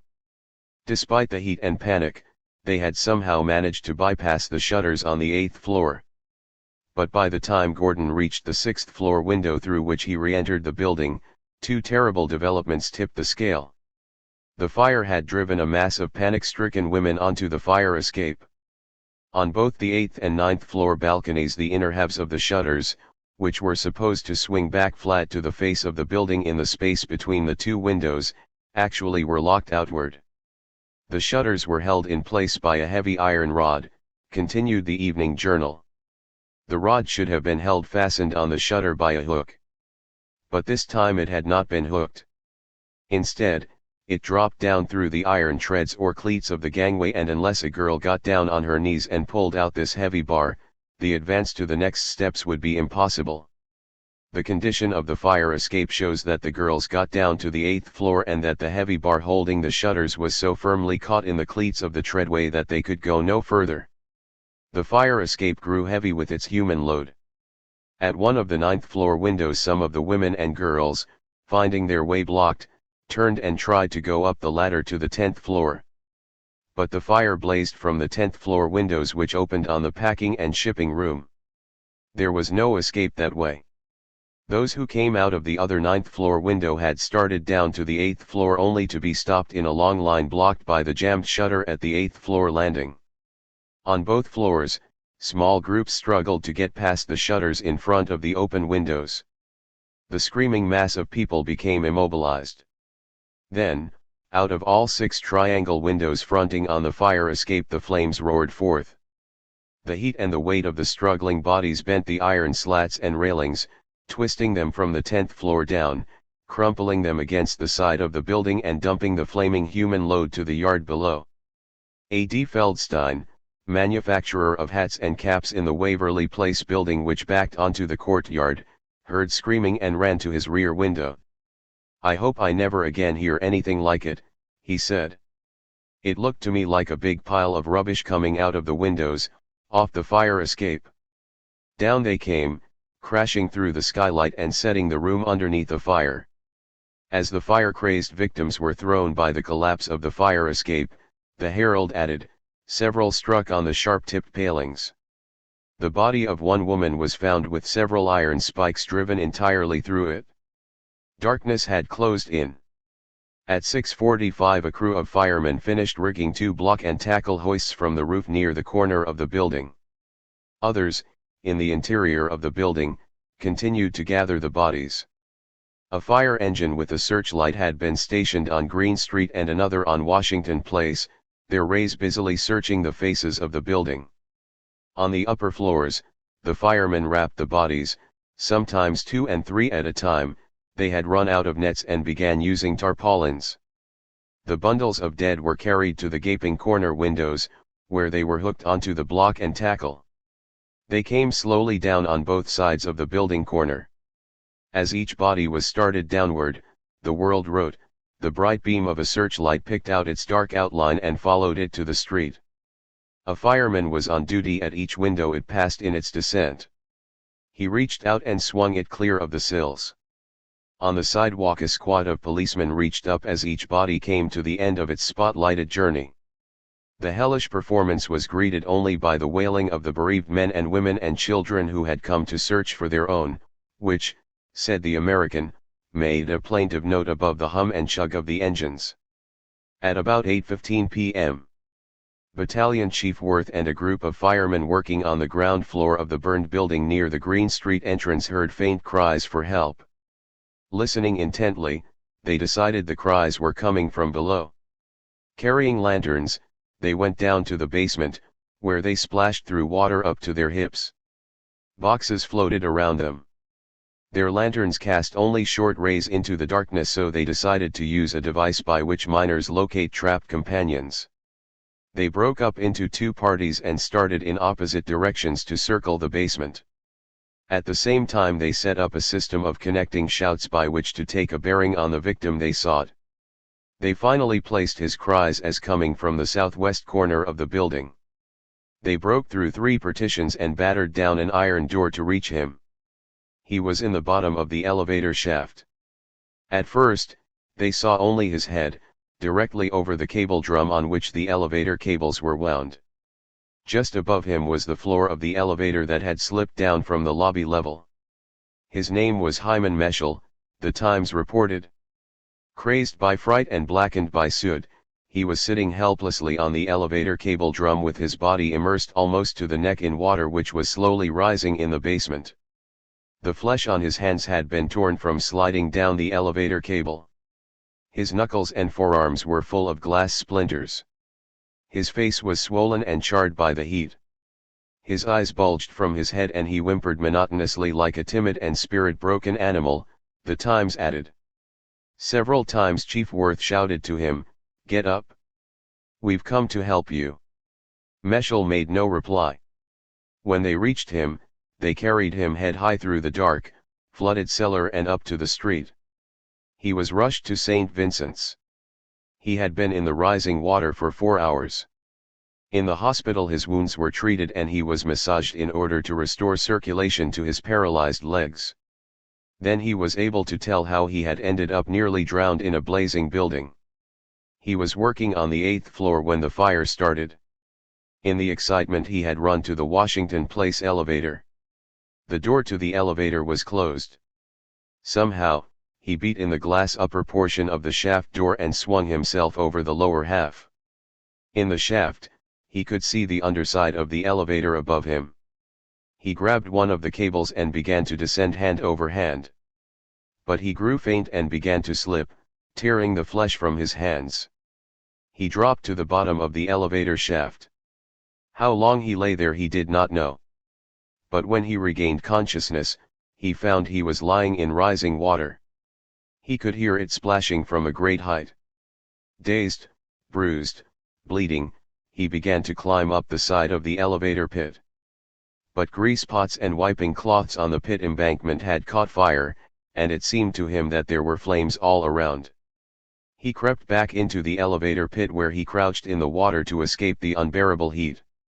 As the water rose in the basement, Meshel began to fear that he would be drowned, the Times reported. He climbed up on top of the cable drum and sat there with his back braced against the wall while the water crept slowly up to his neck. The cold so paralyzed him that he was unable to move, and the fear that after suffering so much he would be drowned made him semi-conscious. The Edison Company strung rows of arc lights along Green Street and Washington Place. Between 8 and 9 o'clock, they also strung lights through all the floors of the burned building. At 9:05 the lights in the building were suddenly turned on. The shimmering glare lit up each gaping window. Huge, distorted shadows raced across the ceilings and walls visible through the window frames to the stunned crowd in the street. Somewhere in the hollow of the building a burglar alarm began to ring, triggered into life by a broken wire. It rang and rang, said the Tribune. Nobody thought to stop it? Nobody thought to investigate it? It rang as a knell all through the night for the black, shapeless bundles being lowered from the windows. As each body was received in the street, it was carefully searched for jewelry or other personal effects that might be useful later for identifying the body. The small things were put in an envelope on which was written the same number inscribed on the coffin into which the body was placed. By 8 o'clock, 60 bodies had been lowered and tagged. Death wagons that had already deposited their first loads began to return for a second, bringing back the emptied coffins which would be used again. It had become clear to Charities Commissioner Drummond and his first deputy, Frank Goodwin, that the city morgue was too small to hold so many dead. He directed his men to convert the covered pier at the foot of East 26th Street, at the far end of which were the offices of his department, into a temporary morgue. Deputy Police Commissioner Driscoll ordered a temporary police station to be set up on the pier and put Captain O'Connor of the East 22nd Street Station House in charge. 40 men from various precincts were directed to report there at once. Of these, 25 were assigned to form a line across 26th Street at First Avenue. The dreary journeys of the death wagons from the Ash Building to the temporary morgue went on and on. Most of them drove up Broadway to 14th Street, into 4th Avenue to 23rd Street, then turned east to 1st Avenue and on to 26th Street. Each wagon, its bell clanging through the crowded streets, carried 3 or 4 bodies and several policemen. At the pier the coffins were lifted from the wagons under glaring arc lights that had last been used for a similar purpose in 1904 when the Slocum sank in the East River. In cases where the bodies were not burned too seriously, said the Sun, they were wrapped in shrouds and laid out on the floor of the pier with heads to the wall on the 2 sides of the building. The bodies that were badly burned remained in the coffins. This was the reason for the shortage of coffins. By 10 o'clock, 33 badly burned bodies meant that not enough coffins were being sent back to Washington Place. The dead lay there waiting. Commissioner Drummond sent the Charities Department ferryboat, the Bronx, to Blackwell's Island in the middle of the East River to get the coffins that were stored in the carpenter's shop of the Metropolitan Hospital.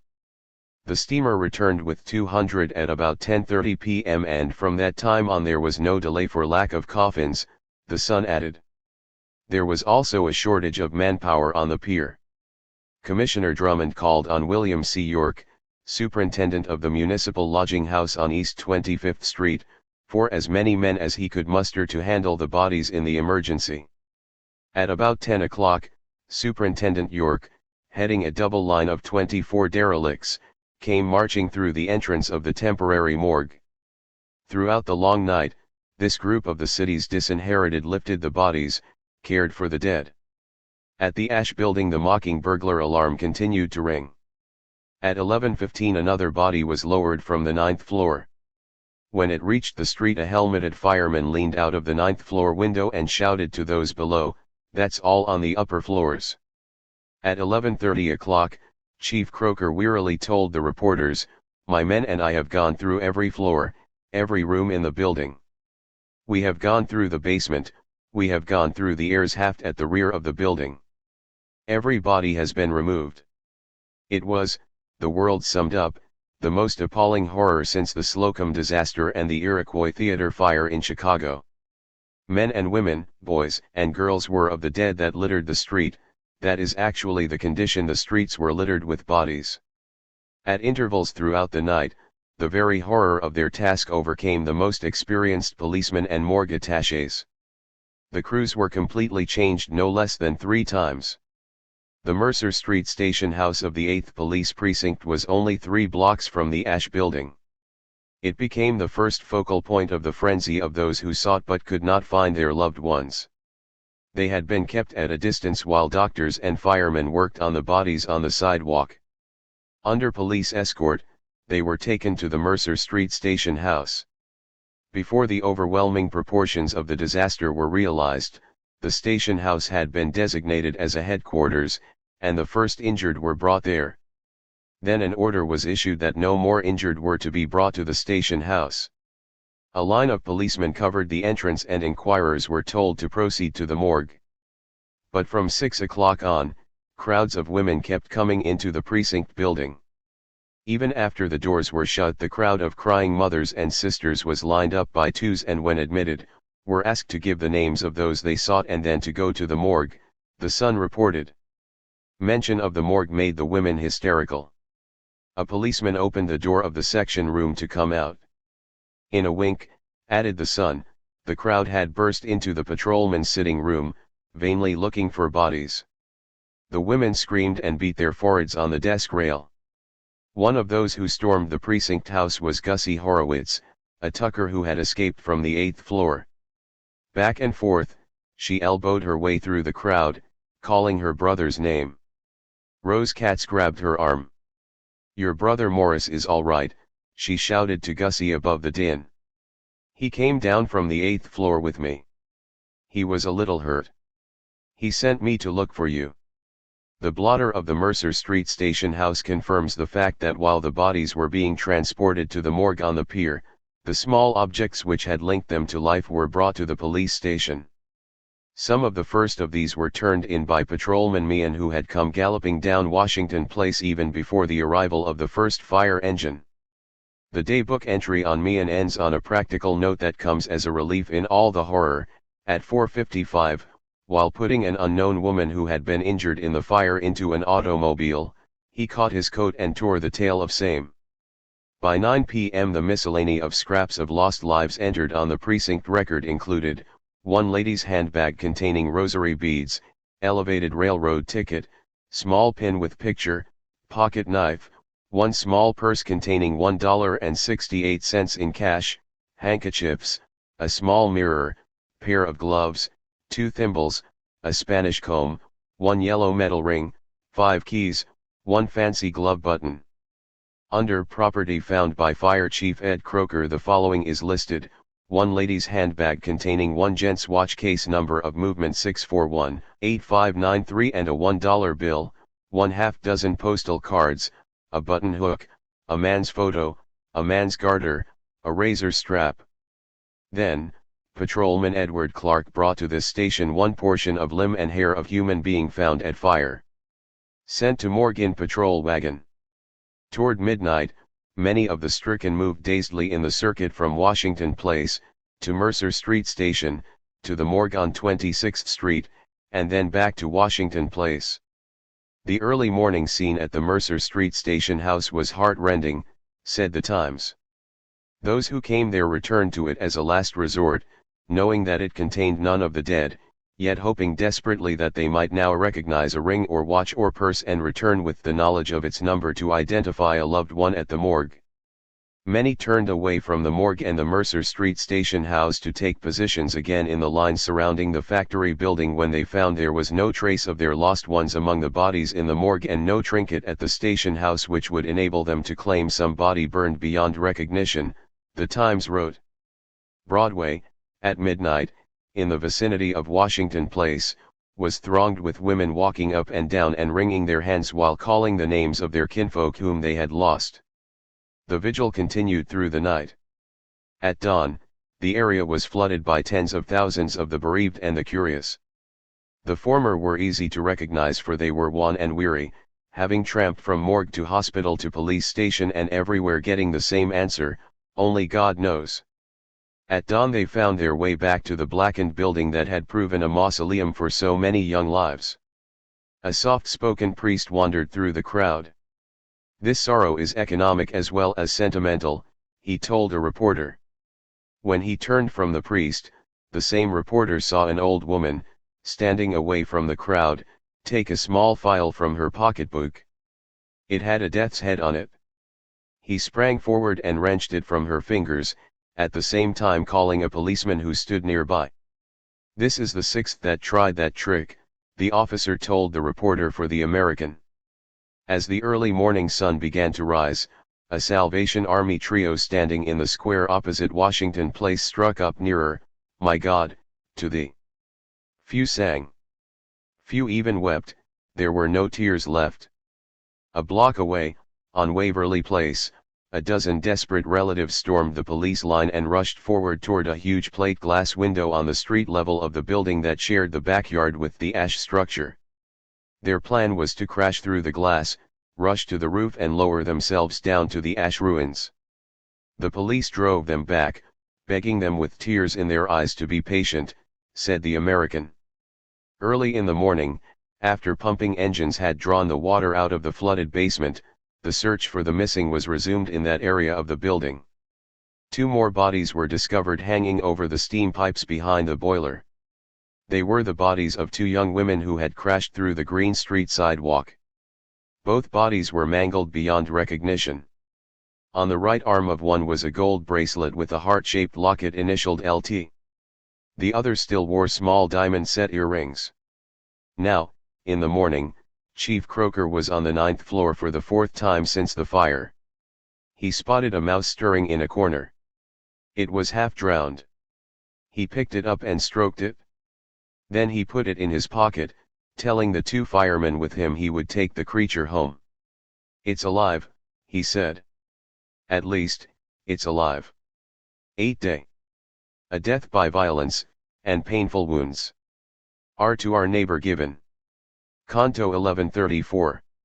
Starting early Sunday morning, great throngs of men and women, many with children, descended from all parts of the city upon the area around the ash building. Thousands began to form into a slowly moving parade around the city blocks closest to the burned building.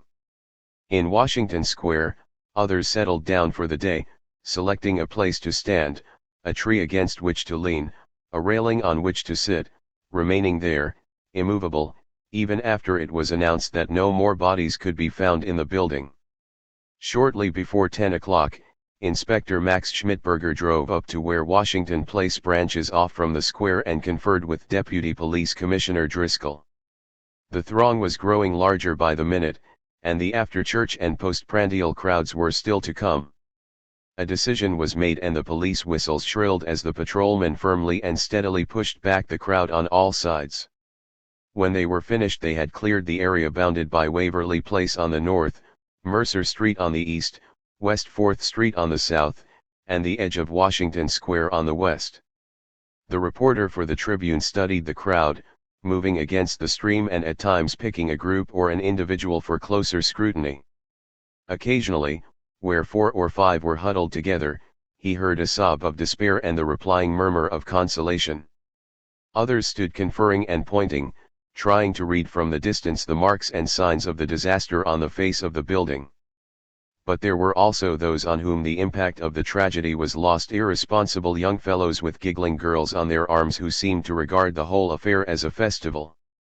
The privilege accorded the press enabled him to move within the area that had been cleared. For several moments he stood in the middle of the crossing of Washington Place and Green Street, where he could not hear the throng but could only see it down all the four directions as in a battle square formation. It seemed strangely silent from his vantage point. Silently, firemen and policemen hurried through their cleanup assignments. Even orders and signals from man to man were given in low voices, as if in respect for those who had been carried away so short a time ago. But when he walked down the middle of Washington Place toward the police line at the square, the color and sound of the crowd came alive again. He spied in the square a bright-colored hat, a small boy perched in one of the old trees. He passed through the police line and, moving through the crowd, crossed the street and entered the square. Every place of vantage from which any angle of the building could be seen was occupied. He continued his walk westward toward Washington Arch at the foot of Fifth Avenue. Had he not known of the toll of death the fire had taken, his journey through these people in the park would have been most misleading. The general atmosphere was that of a country circus or of a Vanity Fair. At the intersection of two footpaths stood a vendor of hot jellied apples, leaning on his small pushcart, calling his wares in a strident voice. If those who passed close by him did not heed his voice, he had recourse to his small bell, which he tinkled energetically as he extolled the virtues of his stock. When the Tribune reporter came to the Washington Arch, he saw a procession of unwieldy Fifth Avenue stage buses, heard the resonant blowing of their horns and the rumble of their heavy wheels. Atop the open buses, he noted, were gaily dressed men and women. The hats of the women would form a gaudy bit of coloring against the dull green of the bus, like flowers in a bit of greensward, and the high silk hats of the men would add a touch of smartness to the effect. Now he turned and walked again in the direction of Waverly Place. Even the ringing of the conductor's bell atop the buses jarred him. At Waverly Place he fell in with the crowd on its mournful march. He found it easy to distinguish the curious from the stricken. Those for whom some part of their world had ended walked slowly, that is, as the police would allow them, with a curious halting step. Many of them kept their hands folded across their breasts, the women, and there was piteous appeal in their eyes. At Green Street he left the parade, walking down the block again to Washington Place, finding again the center where the two streets crossed. In the center of this square of sorrowing humanity, rising like a giant tombstone, the blackened and scarred building reared skyward. And around and around and around it, in a kind of macabre maypole procession, the mourners moved. At the corner of Green Street and Waverly Place they could see that corner of the building where the fire had started. Then they would cross narrow Green Street, and the next building cut them off from the reporter's view.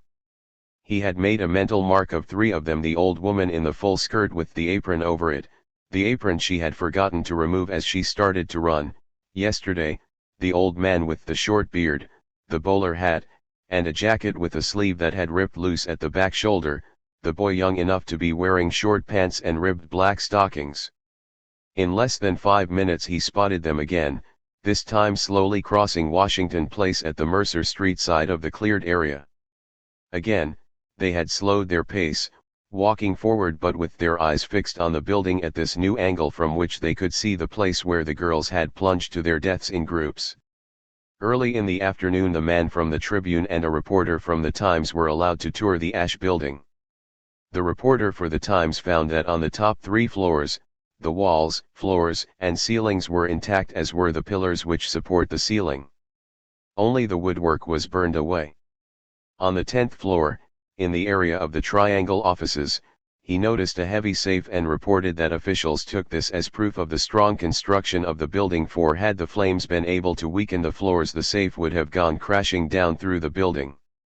Not a stick of furniture, except the iron structural parts of the machines, had been able to resist the flames. The flames must have swept the great square rooms from side to side, leaving not one little corner in which refuge could be found. He inventoried the smaller links with life. On the 8th and 9th floors were found more than 24 rings, at least 14 of which the police say were engagement rings.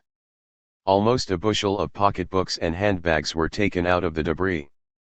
The Tribune reporter found the roof of the Ash building undamaged and concluded that there would have been no loss of life if all had been able to reach it.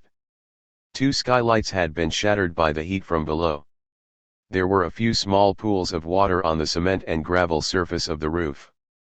He saw the marks and scratches on the side of the adjoining Green Street building where many had climbed to safety.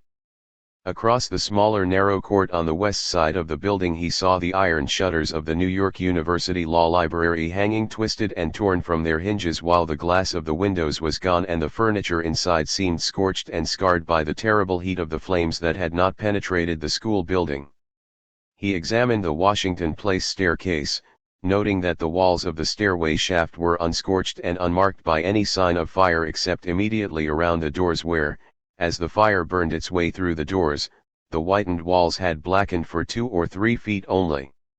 The fire had not entered the stairway shaft. On this staircase he carefully examined the hoses and reported that in no instance had a hose been attached to the standpipe system. On every floor, the hose still hung next to the standpipe and the couplings had never been put in place for use while the doors were closed between the hose and those whom it might have saved. He checked the elevators on the Washington Place side. On all 3 floors, the doors to the right-hand elevator shaft were closed. The doors to the left-hand elevator shaft were closed on the 8th and 10th floor but open on the 9th, and the elevator at the bottom of the shaft showed for what terrible purpose it had been torn open. The Tribune reporter returned to the 10th floor and went down on the Green Street side. He found that like the staircase on the Washington Place side, this one, too, was wide enough for only one person to pass at a time. To pass another person, one had to wait on one of the wider steps which occurred at every 6th step where the stairs turned in the narrow shaft. On each of the 3 floors he found the freight elevators closed behind heavy iron doors. On the 9th floor there was a heavy iron bar before them. There was no sign that the doors had been opened on any of the floors during the time of the fire. As the darkness deepened late on that Sunday afternoon, the crowd began to thin. Tomorrow would be a workday. By 10 o'clock the last stragglers had left and only the firemen working in the building and the small group of policemen guarding it remained. The bereaved had carried their sorrow home or to the morgue. Deputy Police Commissioner Driscoll estimated that during the day after the fire more than 50,000 persons had visited the scene. But early Monday morning there was a crowd again. Many had postponed a view of the burned building, planning to view it on the way to work. During the noon hour, when hundreds poured out of the nearby factories, there were nearly as many as on the day before. In the afternoon, a small group of well-dressed young women, said the Herald, began to gather under the canopy of the New York University building on the Washington Place side. The police had allowed them to pass through the lines. They were Triangle employees.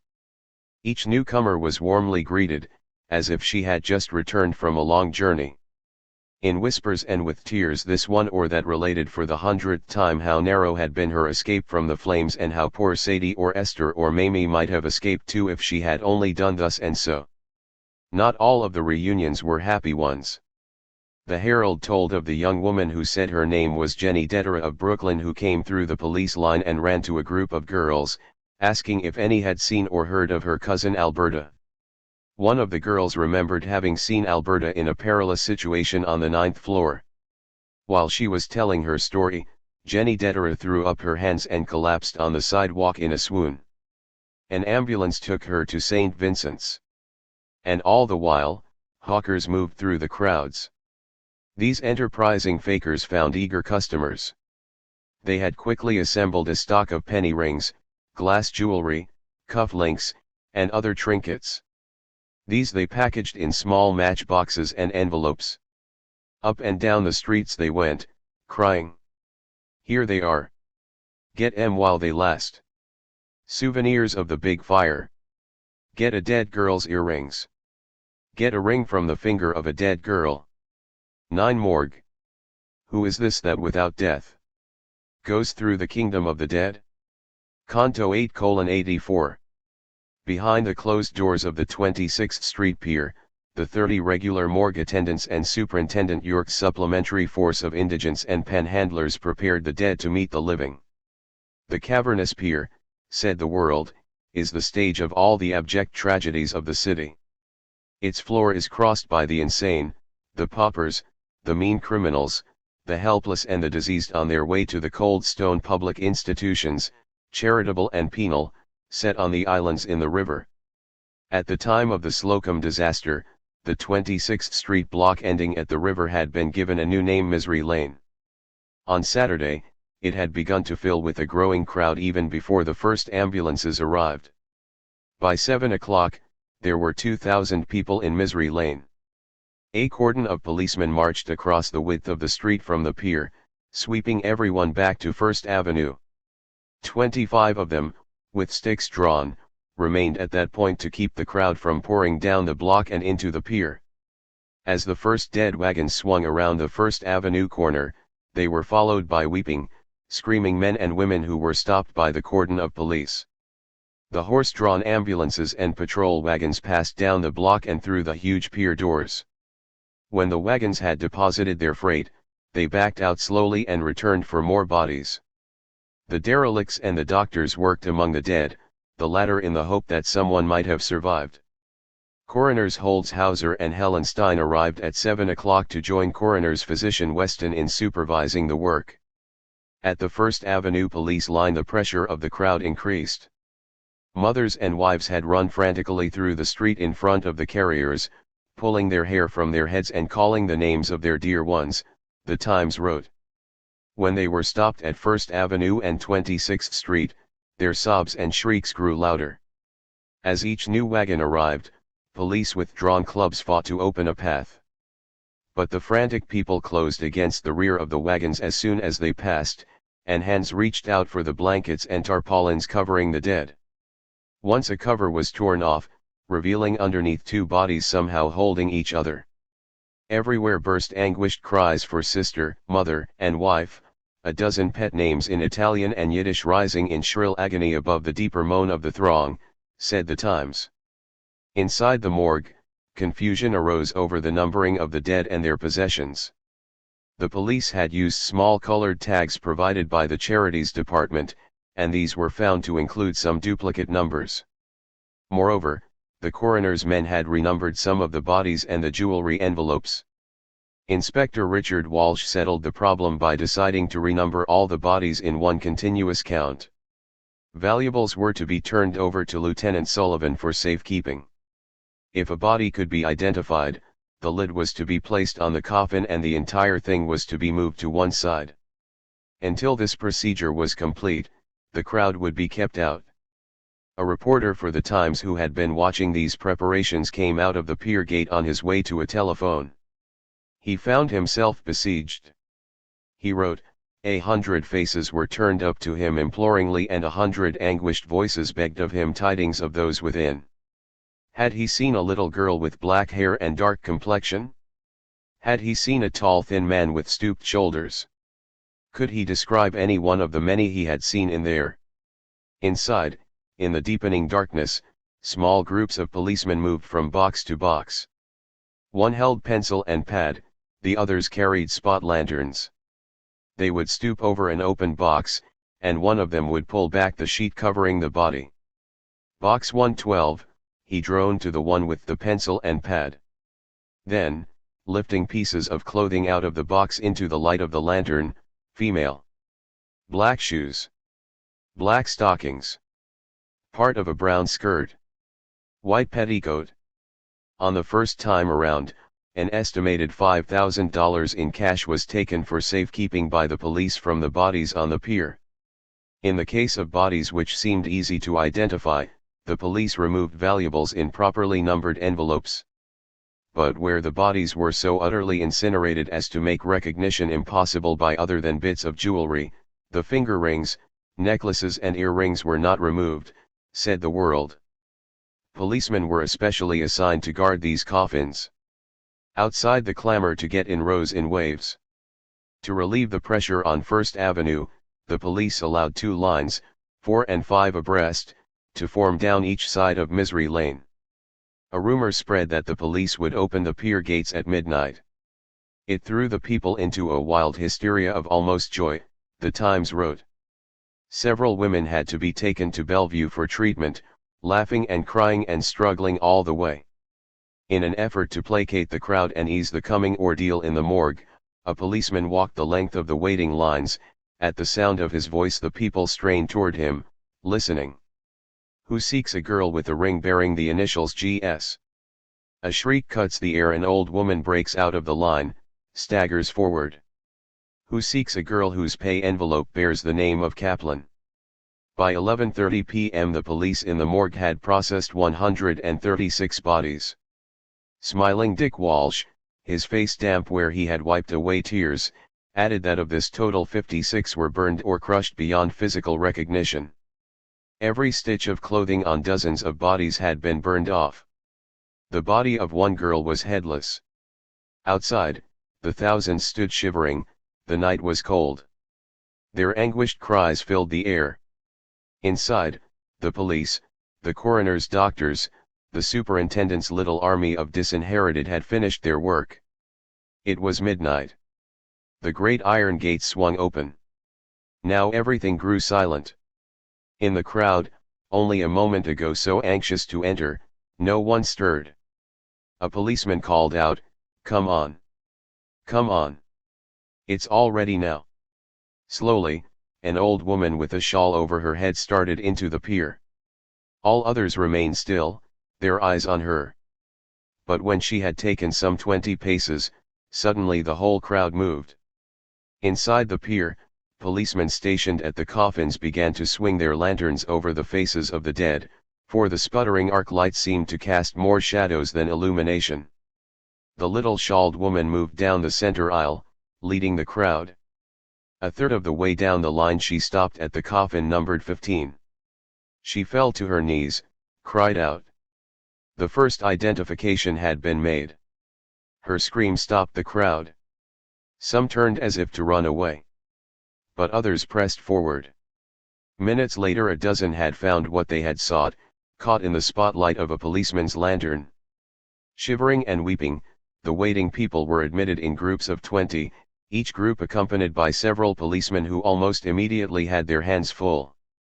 The bodies lay in long rows, covered by white sheets, their heads propped on boards so that those passing could more easily make identifications.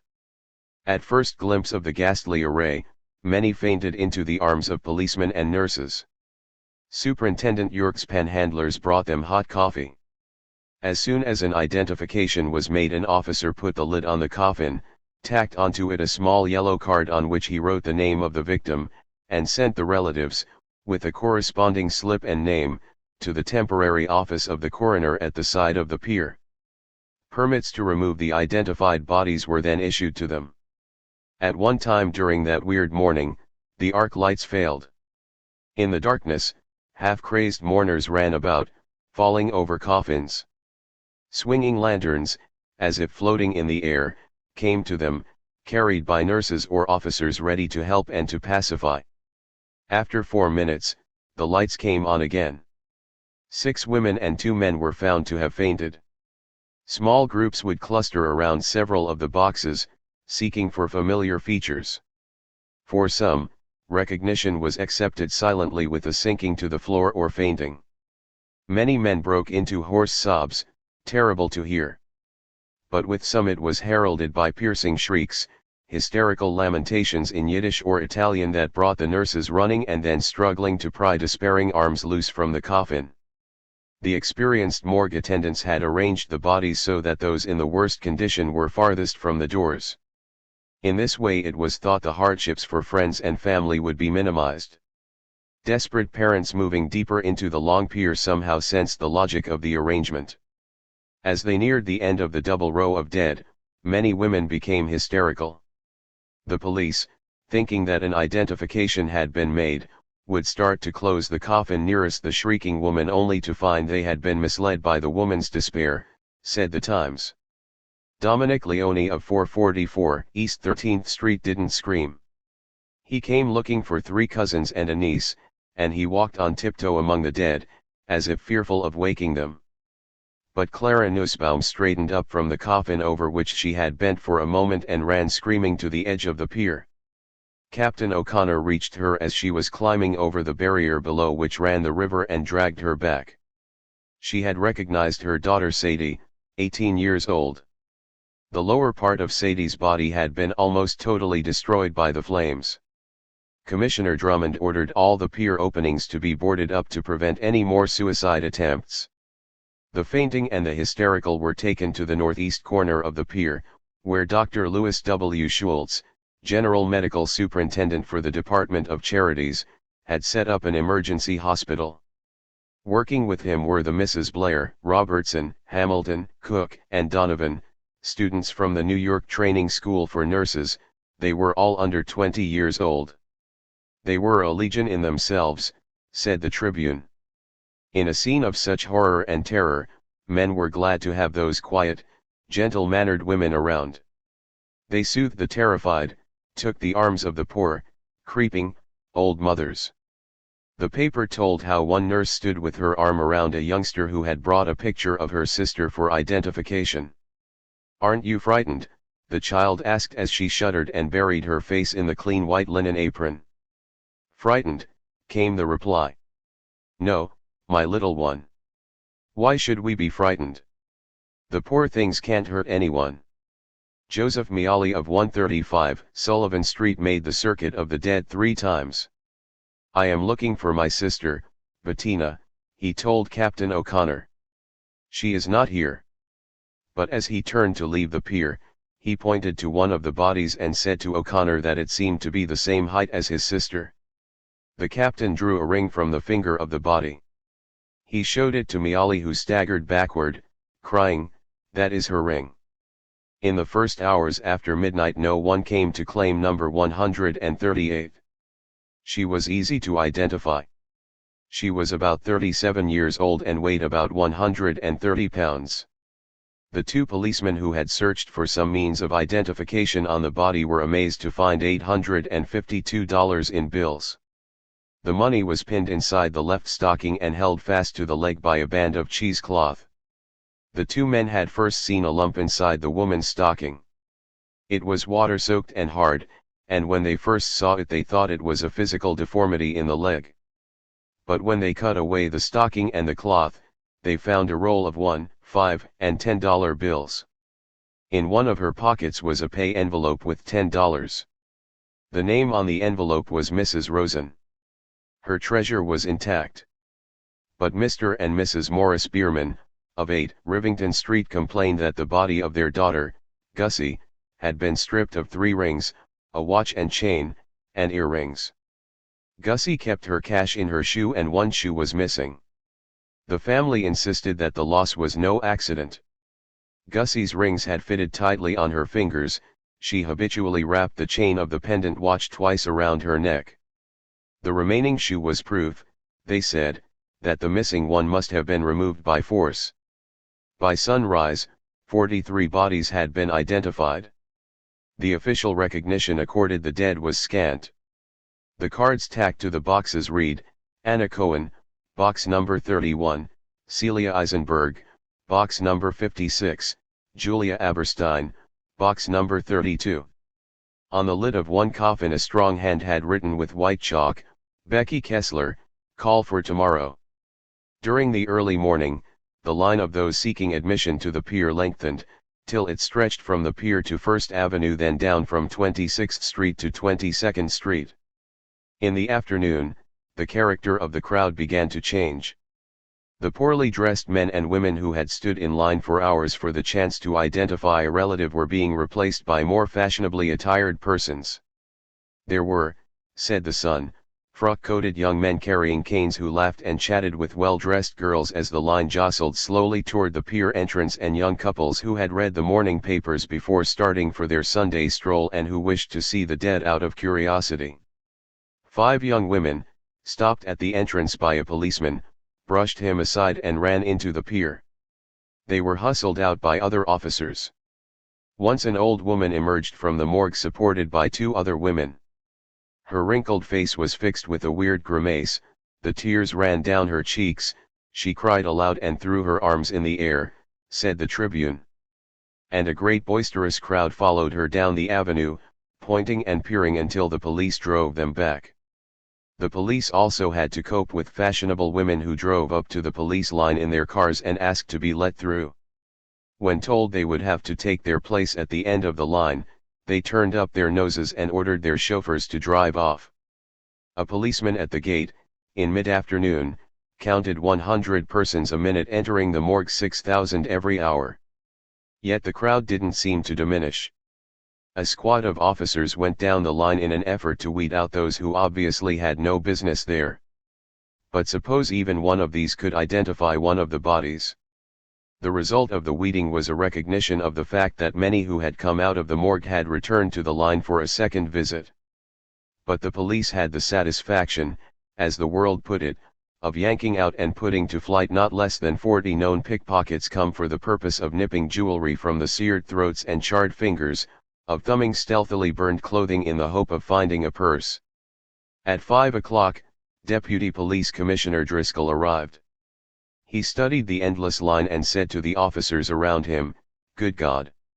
Do these people imagine that this is the Eden Musée? This doesn't go on another minute." He ordered his captains and lieutenants to remove anyone who could not immediately give the name and the description of the relation or friend he was seeking. In 10 minutes the crowd in Misery Lane had been reduced from thousands to several hundred. Even these were closely scrutinized by Nurse Mary Gray, an assistant to Dr. Healy of the Charities Department, who was stationed at the entrance to the pier to question all who sought admission. She had a wonderful searching eye, said the World, and many found themselves stammering foolishly when she questioned them. She turned them back with sweetness and light, but cleared the way quickly for those in whose eyes she could read genuine grief and suffering. A big lieutenant standing nearby smiled. "She's worth 20 cops," he said. Inside the morgue the cataloguing of the dead continued. Rosie Solomon of 84 Christie Street took her position in the line leading to the morgue early Sunday morning, but it was 1 o'clock in the afternoon before she entered. Once inside, she made the circuit of coffins, looking only at the hands of those who lay in them. When she reached box number 34 she stopped, her gaze fixed on a ring she seemed to recognize. She asked the attendant if there was also a watch on the body. There was. He opened it and she looked inside, seeing her own picture. Rosie Solomon sank in a faint to the floor. She had found her fiancé, Joseph Wilson, by means of the ring and the watch she had given him. They were to have been married in June. For Serafino Maltese, a young typesetter, grief was triply compounded. First he identified the body of his sister Lucia, aged 20. Then he found the body of his sister, Rosalie, aged 14. At that point he fainted. As soon as he was revived, he began his sad march again, this time to search for the body of his mother, Catherine, aged 38. Box 74 held the body of a woman whose regular features, said the Sun, were without scratch or stain. When she had worked in the factory the day before she must have looked very much as she did now in the pine box. But no one among the thousands who went by recognized her. Outside the pier, since early in the morning, a line of black hearses had waited. Even before dawn, a common sight became that of 2 men carrying a rude coffin to one of the hearses, followed by their group of wailing women.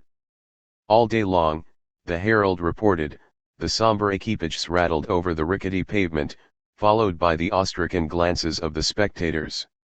There was much bantering among the undertakers who chaffed each other good-naturedly. For one day, at least, there was business enough for all. Between midnight and 7 o'clock Sunday evening, close to 200,000 had come to the area around the temporary morgue. More than half had walked among the coffins. Beginning on Sunday, the city's newspapers published all through the week the list of the unidentified dead. At midnight, 33 identified bodies, including 2 brought from New York Hospital, and 55 still nameless were moved to the regular morgue, 100 feet south of the pier. The work was done by Superintendent York's Corps of Derelicts, who carried the coffins through the light rain that had started to fall. One box contained only a skull and some charred bones. Shortly after midnight another group of men was called up from the lodging house. These entered the empty pier, carrying brooms and mops and pails with which they cleaned away the stains and prepared to fumigate and disinfect the Charities Department pier. The 55 bodies were set up head to head in 2 rows in the center of the rotunda floor of the morgue. Around them, the dull gray walls were lined with the square doors of vaults reserved for the normal flow of the city's unknown and violently dead. Early in the morning, the police had some difficulty with the crowd near the exit of the morgue. A number of times hysterical women rushed toward a small group carrying out a coffin and threatened to seize it. The police believed these were relatives who had not yet found the one for whom they searched and were fearful that now that the number of bodies was diminishing, someone might claim theirs in error. Though Monday was a workday, the crowd was only slightly smaller than the day before. Nurse Gray, backed by 6 burly policemen, held her post at the entrance to the morgue. Among those she stared down through her pince-nez glasses were some young men who claimed to be medical students but could not prove it. At one time during the day word spread through the waiting crowd that immediate admission could be gained by asking for the girl in the blue skirt. The Sun said about 500 did ask but were told there were no blue skirts around any of the dead. But in the course of the long afternoon, many did find their own. Ignacia Bellotta's father came in from Hoboken to look for the body of his 16-year-old daughter. When he found her, he knew her by the heel of her shoe. The Times reported, he had taken her shoe to be repaired and the shoemaker had put in a plate whose peculiar construction he recognized. 5 times that day, 2 men came to look at the body in coffin 138. They were certain she was Mrs. Julia Rosen of 78 Clinton Street. Commissioner Driscoll, remembering the $852 found in Mrs. Rosen's stocking, insisted that a close relative of the victim be produced before any claims would be met. They produced her. At 4:30 in the afternoon, the 2 men returned, leading 15-year-old Esther Rosen, the woman's daughter. She leaned over the box and touched the head of the dead woman. "It's Mama's hair. I braided it for her. I know. Esther and 2 younger brothers had waited at home all day Saturday and Sunday for their mother and brother, both of whom worked at Triangle. Then the police knocked on the door. Esther didn't know the meaning of the word bank but explained that the family had come to America 4 years ago, the father had died, and the mother always feared to leave the family's savings at home. One mystery had been solved, another remained. Who was the beautiful woman in the coffin numbered 74? Her hair and her face were undamaged. When leaping to death she had apparently folded her arms. Officials were baffled by the inability of any of the Triangle survivors to recognize her. Then Mrs. L. Bong Arts, a matron on the municipal ferry boat running between the Charities Pier and Randall's Island, said she recognized the woman as a mother who often made the trip to visit her child in the hospital. Miss May Dunphy, superintendent of nurses on the island, was directed by Deputy Commissioner Goodwin to come to the morgue with any other nurses who might help in the effort to identify the woman. Dominic Leone, tiptoeing hat in hand around the bodies, had found his 2 cousins, Nicolina Nicolaus and Antonina Coletti, while they were still on the Charities Pier. He came to the morgue Monday evening with other members of the family to look for his niece. A hailstorm broke with sudden ferocity as they entered the rotunda. The glass panes forming the ceiling had been opened. The arc light hanging from the center of the dome began to swing wildly in the wind and the rain and hail fell on the faces of the dead. Attendants ran to close the roof panes.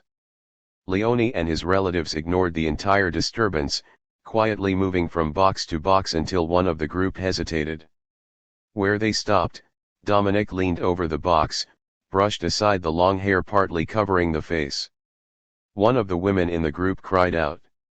The search had been successful. Not all of Triangle's dead were in the morgue. 2 who had leaped for their lives lay in the New York hospital fighting to live. Daisy Lopez Fitza of 11 Charlton Street didn't have to work. Her husband had recently returned to Switzerland with their small savings to buy an inn. He had left his wife enough to live on until he would send for her. but Daisy was determined to save every penny, so she went to work at Triangle 1, the ash building housing the Triangle Shirtwaist Company on the 8th, 9th, and 10th floors.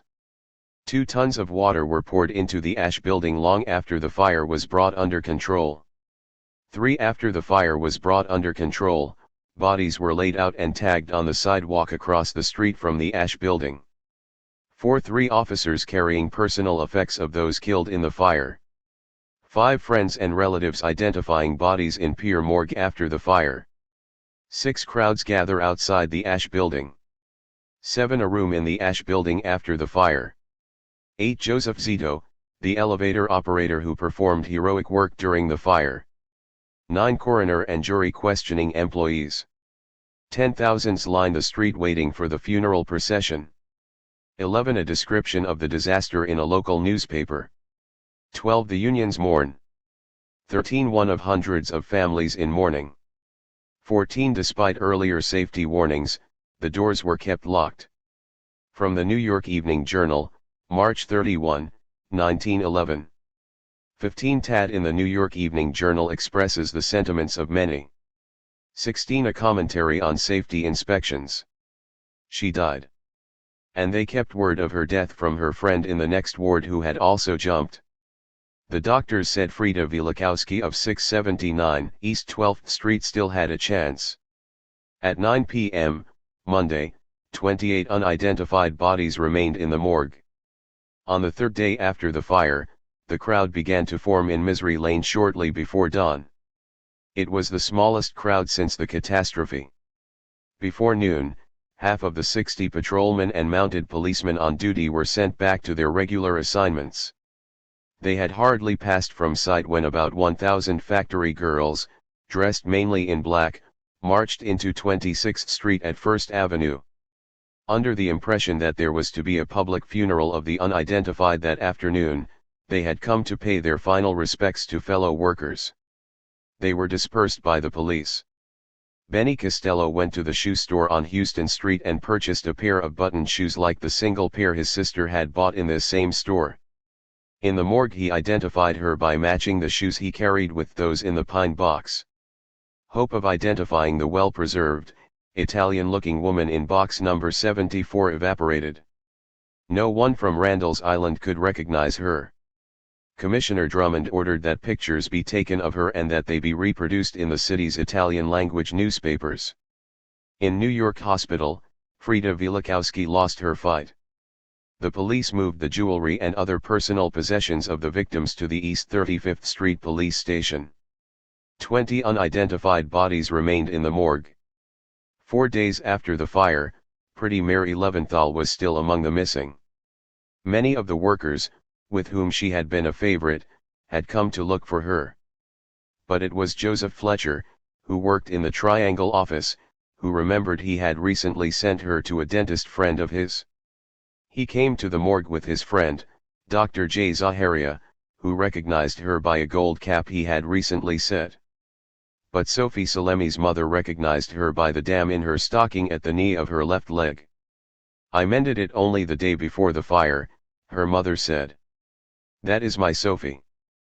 Policeman Peter Perfield, who had already been complimented by Commissioner Drummond for his resourcefulness in the identification work, closely examined a shoe taken from the body of the Italian-looking woman in number 74 box. He found a baby's sock in the heel. Wednesday night, 16 bodies remained to be identified. On Thursday, Sarah Kupla, 16, died at St. Vincent's Hospital. She had leaped from the 9th floor and had never regained consciousness. The aged mother of Antonina Coletti complained at the coroner's office that the body of her daughter, just returned to her, had been robbed of $1,600 sewn into the hem of her skirt. It represented 6 years of her earnings. The coroner had no record of the money. Salvatore Maltese told the police that his wife, Catherine, had not been seen since the fire. He had been to the morgue every day. He could not identify her. By evening of Thursday, the band of unidentified had been reduced to 14. Little Esther Rosen had identified her mother on Monday.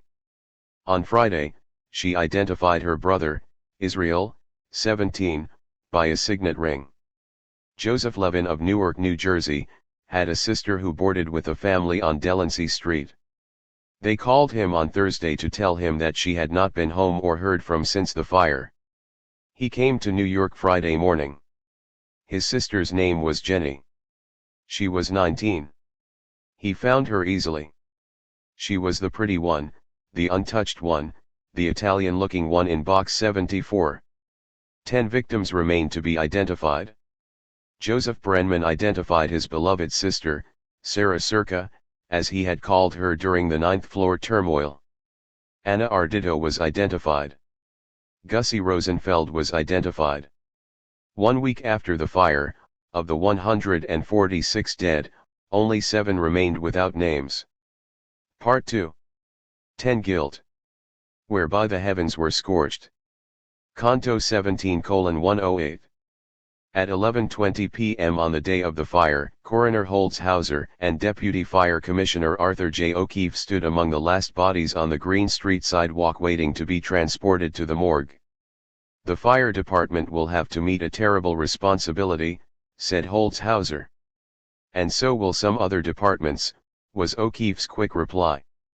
Fire Commissioner Waldo reported this place to the building department within the past 3 months as a building unsafe to use as a factory. The great debate had begun. Who was to blame for the tragedy? Politicians and bureau officials, anticipating public wrath, searched for the language and logic with which to justify themselves and escape blame. On Sunday, scores of city officials inspected the ash building. Starting Monday, the city's newspapers set up a clamor for the quick determination of responsibility. Political axes were sharpened. 4 separate investigations were launched, by the coroner's office, the district attorney, Fire Commissioner Waldo, and acting building department superintendent Albert Ludwig. The Tribune began to carry on its front page a standing box on the fire. One of the first of these read, "If any individual is guilty, by negligence or greed, he should be punished." Chief Croker warned New York after the Newark disaster. His warning was ignored. The Evening Journal, on the other hand, disdained such restraint and instead daily published on its front page the drawing of a gallows with the caption, "This ought to fit somebody, who is he?" From highest to lowest, public officials expressed themselves as appalled by the tragedy. With the same unanimity, all denied individual fault or departmental responsibility. Among the first to insist he was appalled but also without responsibility was Governor John A. Dix, who declared, "I am appalled by the terrible disaster in New York. I find that I am powerless to take the initiative in an inquiry. My advices are that the city authorities alone are the ones to deal with this problem. They possess all the jurisdictions needed. I must refrain from discussing the question of placing Borough President McEnany on trial in the absence of charges formally made. It is hard to believe that such a thing could happen in this day and age." W. W. Walling had been, until March 1, the first Deputy State Labor Commissioner and had authorized an investigation of the Triangle factory because his department had received a complaint. He explained, "The State Labor Department has no supervision in the matter of fire escapes in Manhattan. At the time of the shirtwaist strike, we investigated strikers' complaints that too many persons were working on a floor in the factory of the Triangle Shirtwaist Company. The complaint was unwarranted. Under the law, each worker must have 250 cubic feet of airspace, and this the Triangle employees had. The first Deputy State Labor Commissioner had stared at the killer and had not seen it, for at Ash, the proud modern fireproof building, the ceilings were sufficiently high to supply the airspace required by law, while the crowding on the floor of the shop could be that much greater, and more dangerous." State Labor Commissioner John Williams also deeply deplored the tragedy. In the next breath he added, "I am glad that my conscience does not have to bear the burden of responsibility for it." The commissioner then pointed out that the courts had held the State Labor Department had no jurisdiction in the matter of fire escapes. In City of New York v. Sailors Snug Harbor, the Court of Appeals had declared in 1903, We think it was the intention of the legislature to leave with the City of New York jurisdiction for the proper officers of that city over the subject of fire escapes upon factories. The state was unable to act. When our inspector finds there is no fire escape, we send to the superintendent of buildings of the proper borough a special blank calling his attention to the matter with a request to advise us what has been done about it, the state commissioner of labor added. In the case of Triangle, the proper borough, of course, was Manhattan, and the proper superintendent of buildings was Rudolph P. Miller, the same Miller who a decade earlier had found fault with the Ash building plans. He was absent from the city when the tragedy occurred. But he could have found no stauncher defender than Borough President George McEnany, who stated, "While it is true that I am responsible for the Department of Buildings, I am sure that no person expects that I shall personally go out and inspect each building to see that all provisions of the building code are complied with." Miller had been appointed superintendent of the department because the borough president believed him the best qualified man in New York City for the post. He has worked for the city steadily for 14 months, early and late, with no rest whatever. He has been at his desk up to 9 and 10 o'clock, night after night, working over problems. Unfortunately, the dynamo of public service was out of the country. McEnany continued, he was invited by the government to inspect new methods of steel and concrete work in the Panama Canal, and I urged him to go as we in New York City are vitally interested in the most advanced methods in the use of reinforced concrete. But others were not as ready to compliment Superintendent Miller or the department he headed. District Attorney Charles S. Whitman was another in the great army of civil servants who was appalled by what I saw when I arrived at the fire. He had ordered an immediate and rigid investigation for the purpose of determining whether or not the building department had complied with the law. Coroner Holzhauser went further and insisted that the matter rests entirely with the building department. The civil service is rotten. Any dry goods clerk or anyone else can pass the examination and they are appointed inspectors. Hardly any one of them has any knowledge of buildings. What should be done is to appoint men who know something about the construction of buildings and how they should be equipped. But to acting building superintendent Ludwig, the inadequate force of the building department is not our only trouble. The department, he pointed out, had no power to police, and we must enforce all our rulings through the civil courts. When we bring an action there is invariably a long fight. The record will show the owner is usually the victor. Ludwig also emphasized the fact that the department had only 47 inspectors with approximately 50,000 buildings to inspect in Manhattan alone.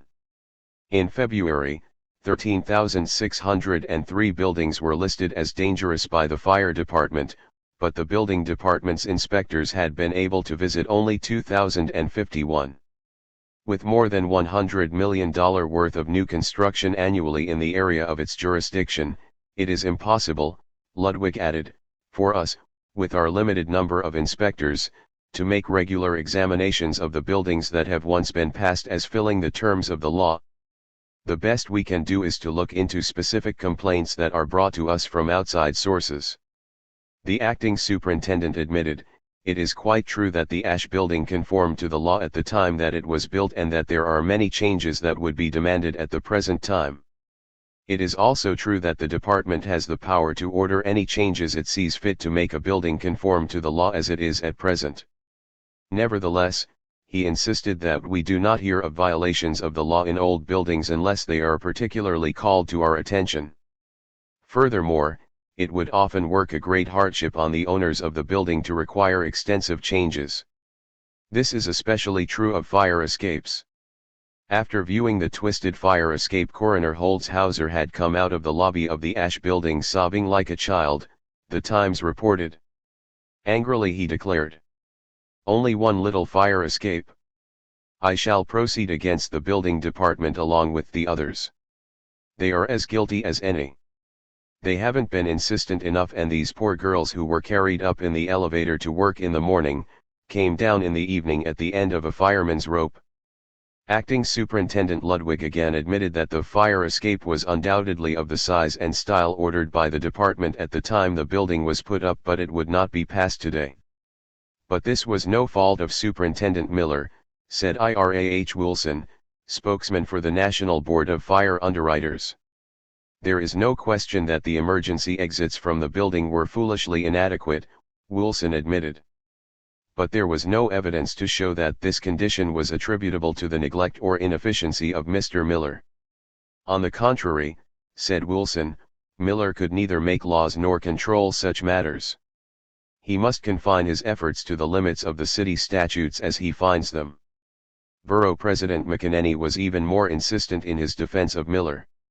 It was outrageously unfair to attempt to place the blame on the building superintendent. The borough president declared that he wished to state, and I cannot put it too strongly, that the present officers of the department have no responsibility in the matter whatever. Again, he pointed out that the judgment as to whether the exits in a building are proper and sufficient is made at the time building plans are filed. In the case of the Ash Building, this was in 1900, and the plans were acceptable then as complying fully with the law. This was, in fact, not true. Miller himself, when he was only an inspector, had found fault with the Ash plans and had called for a structural change in the fire escape. And even as the law stood in 1900, the building should have had 3 staircases. McEnany acknowledged that the city code gave the superintendent power to direct that fire escapes and other means of egress be added to buildings of the Ash type where they are found lacking. But the building department, as far as McEnany said he could learn, had never attempted to go back to the original approval of plans or to order changes except in particular cases in which there was evidence of failure to comply with the law. The building department relied on the fire department to inspect for such evidence. No report about the Ash Building had been forwarded by the fire department. Speaking for the fire department, Chief Croker replied that he had long predicted such a loss of life as had occurred in the Ash Building unless fire escapes are put on all buildings in which there are a large number of persons. He stressed the fact that at the present time there is no law compelling the construction of such fire escapes, and clearly located the responsibility for ordering them. The matter is entirely within the discretion of the building department superintendent. The chief also said irritably, there wasn't a fire escape anywhere fronting on the street by which these unfortunate girls could escape. I have been arguing, complaining, and grumbling about this very thing for a long time. But every time I raised the point some of these architects and city beautiful people would pop up and declare that to place trappings of iron and steel upon the front of buildings would destroy the beauty of the city. My answer to their argument is this: fire. One of these architects was Francis H. Kimball, who readily admitted that Chief Croker was probably hitting at him. Kimball declared that his own objection to fire escapes on the fronts was not because they would be unsightly, for a fire escape can be planned along good lines and made a really artistic adjunct to any building. He preferred, he said, the type of fire staircase required by law in Philadelphia. This he described as an entirely separate stairway leading to the street, which has no doors opening into the interior of the building and leads on each floor to outside iron balconies. Outside fire escapes, Kimball noted, while they may save a few lives, usually fail in high buildings. Who would want to go down a fire escape on the outside of a 20-story building? Chief Croker isn't afraid to go anywhere, but we are not all like him. I climb about a good deal, but I feel uneasy on a fire escape up in the air. And when you get frightened women and have flames and smoke pouring out of lower windows, outside fire escapes are not much protection. District Attorney Whitman also expressed sharp concern with the fact that the stairway doors opened inward. He said he was under the impression that this was a violation of the law and that inward opening doors had been the cause of the terrible loss of life in the Chicago Iroquois fire in 1903. Both acting superintendent Ludwig and architect Julius Franke, who had worked on the original plans for the Ash Building, gave the answer. Ludwig cited the where practicable condition modifying the directive that factory doors be made to open outward. But architect Franke was even stronger in his insistence that the building was put up in strict compliance with the law. Concerning the stairs, he said the law prescribed no particular width so that it bore no relation to either the square footage of each floor or the height of the building. Secondly, said Franke, it was considered that the stairs in the Ash building would be sufficient to accommodate what it was supposed would be the traffic of the building. When it was put up, Franke added, it was only intended for a loft and business building, with apparently no thought, according to the architect, that it would become a tower of factories. Acting Superintendent Ludwig had this in mind when he declared that Building Department Commissioner Brady had approved the plans in 1900 and that the completed building also was favorably considered by the Fire Department, the Department of Water Supply, Gas, and Electricity, the Health Department, and all other departments charged with inspection and approval. Since that time there has never been one complaint made against the Ash building. Even the drop ladder at the bottom of the fire escape was in compliance with the law. The worst feature was that the escape ended in an enclosed court. There is nothing in the law to prevent this, Ludwig declared. 10 years earlier, Inspector Miller had considered that ladder arrangement to be faulty. Architect Franke's explanation, however, indicated that then the danger had not been so great. When the building was put up, he said, there was an opening from the court in which the fire escape ended through an alley about 15 feet wide. Since then, the old buildings in that block have been torn down and new ones put up that have enclosed the court on all sides. Time joined the other villainies. Even so, the Ash building is the only one on the block with a fire escape, said Franke. If it had only been called to the attention of the department, we would have ordered a change, Ludwig asserted. He had insisted several times that there is no law governing the dimensions of the stairways. They needed only to be of a size we consider sufficient. But Fire Commissioner Rhinelander Waldo declared unequivocally that in the opinion of the fire department, the means of exit from the Ash building were not good and sufficient as the law requires. The employees were woefully ignorant of the layout of the building, Fire Marshal William L. Beers pointed out. Loft and factory buildings where people speaking different languages are employed should have placards in their languages telling them how to get out in case of fire. There should be fire drills. Quick exit is essential. The heat in the huge room where these girls were trapped became quickly so intense that they dropped where they stood, as flowers might wither under the same influence. Those responsible for buildings, Chief Croker bitterly remarked, include the tenement house department, the factory inspection department, the building department, the health department, the Department of Water Supply, Gas, and Electricity and the police department to see that the orders of the other 5 departments are carried out. Yet, the fire department doesn't have a word to say about fire escapes or fire exits. Who was responsible? The conscience of an outraged city found voice in Lillian D. Wald.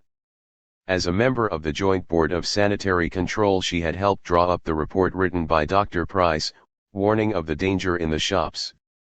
She said, "The conditions as they now exist are hideous and damnable. Our investigations have shown that there are hundreds of buildings which invite disaster just as much as did the Ash structure. The crux of the situation is that there is no direct responsibility. Divided, always divided. The responsibility rests nowhere. 11 Help. Dripping is with tears." Canto 14:113. The Triangle tragedy set off a chain reaction of misery. In the city, death struck grief into the hearts of more than 100 families. It also left them without breadwinners in a foreign land. The injured needed help, the dependent were stunned. Outside the city, in far distant lands, the slow but welcome flow of help from a relative in America suddenly stopped in scores of families. The horror echoed in homes in Russia, Austria, Palestine, Jamaica, Hungary, Romania, and England. The city opened its heart and its pocketbook. Public-spirited citizens quickly launched a massive relief effort through the Red Cross Emergency Relief Committee of the charity organization Society. Its chairman was Robert W. DeForest and its treasurer Jacob H. Schiff, the Wall Street investment banker. The day after the fire, DeForest called on Mayor William J. Gaynor and urged him to issue an immediate appeal for contributions. This the mayor did, starting the drive with a personal contribution of $100. In his message to the citizens of New York he declared, The appalling loss of life and personal injuries call for larger measures of relief than our charitable societies can be expected to meet from their ordinary resources. I urge all citizens to give for this purpose by sending their contributions either directly to Jacob H. Schiff or to me for remittance to him. The Emergency Committee rallied notables from New York society. It included on its roster Otto T. Bannard, Cleveland H. Dodge, Mrs. William K. Draper, Lee K. Frankel, Mrs. John M. Glenn, Lloyd C. Griscom, Thomas M. Mulry, Leopold Plott, Mrs. William B. Rice, and Dr. Antonio Stella. The secretary of the committee was Edward T. Devine. At 8:30 Monday morning, the committee opened an office in room 11 of the Metropolitan Life Insurance Building Arcade at 1 Madison Avenue. The insurance company donated the space and the furniture. Mr. Devine was in charge. By 10 o'clock a staff of home visitors, clerks, and stenographers was on hand, recruited with the aid of the United Hebrew Charities, the Association for Improving the Condition of the Poor, the Society of St. Vincent de Paul, and the Charity Organization Society. The police department provided the corps of visitors with lists of the dead and the injured. By noon, the trained visitors were making the rounds of the bereaved homes. By Tuesday morning they were completing a revised card record of the victims. By Wednesday evening, every family on the police lists had been visited. While the city-wide relief effort was getting underway, the garment workers launched their own aid campaign, in coordination with the drive of the Emergency Committee. On Sunday afternoon, Local 25 of the International Ladies Garment Workers Union held a meeting of its membership at Clinton Hall in the heart of the Lower East Side. It issued an appeal addressed not only to other units of organized labor but also to the general public. Everybody knows that the victims of this terrible catastrophe were poor working people whose families are either left destitute or can ill afford the cost of sickness or death. The sole support of the family in many cases has been swept away. This is an occasion when everyone can give his share and feel assured of assisting a worthy cause. The Union Committee was especially helpful in guiding the Red Cross workers to the stricken families and in overcoming the language barrier. A joint committee that, in addition to Local 25, included the Workmen's Circle, a Jewish fraternal organization, the Women's Trade Union League, and the Jewish Daily Forward cut across class lines and received the endorsement of such social leaders as Mrs. O. H. P. Belmont, Mrs. James Lees Laidlaw, Mary E. Richmond, Mrs. Henry Alzheimer, and Mrs. Mary K. Simkhovich. It received $100 contributions from Mrs. J. P. Morgan and Mrs. Walter Louison. Working with the committee were the Reverend John Haynes Holmes and the Reverend William H. Mellish. When the Red Cross Emergency Committee opened its doors on Monday morning, it had $5,000 ready for immediate distribution. But nobody came to ask for aid. On Tuesday morning, 4 relatives of victims turned up. They came not to ask for help but because they had been told to report themselves. The teams who visited the homes of the victims had found that the families, in most cases, were too shocked by grief to consider their own economic plight. We went into the East Side to look for our people, says Rose Schneiderman. Our workers in the Women's Trade Union League took the volunteers from the Red Cross and together we went to find those who in this moment of great sorrow had become oblivious to their own needs. We found them. You could find them by the flowers of mourning nailed to the doors of tenements. You could find them by the wailing in the streets of relatives and friends gathered for the funerals.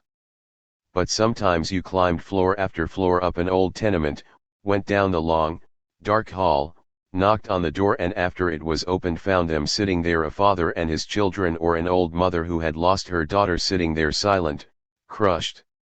According to the Red Cross, the families affected by the tragedy were, for the most part, recent Italian and Jewish immigrants, largely dependent on the earnings of their girls and women working in the seasonal soft goods industries.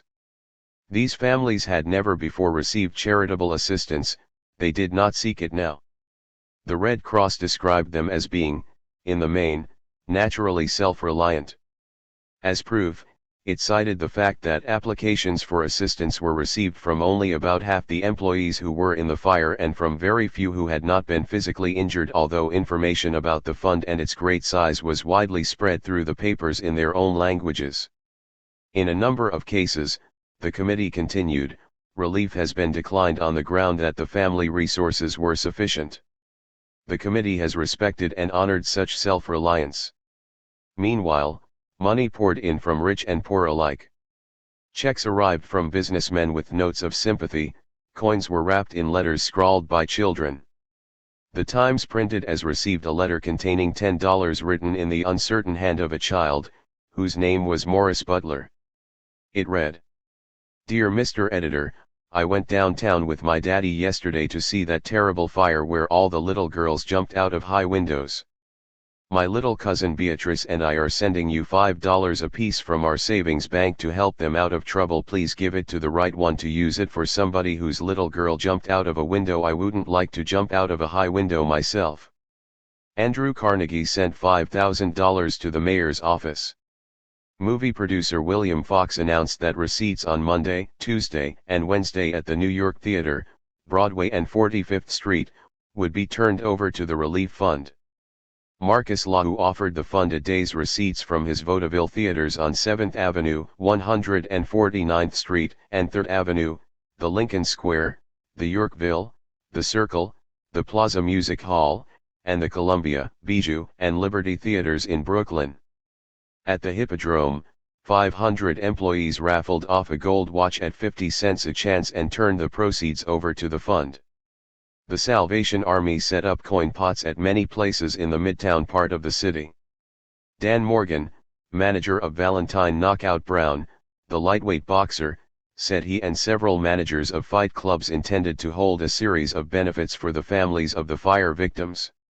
Louis Ruffberg's newsstand stood at the corner of 5th Avenue and 18th Street.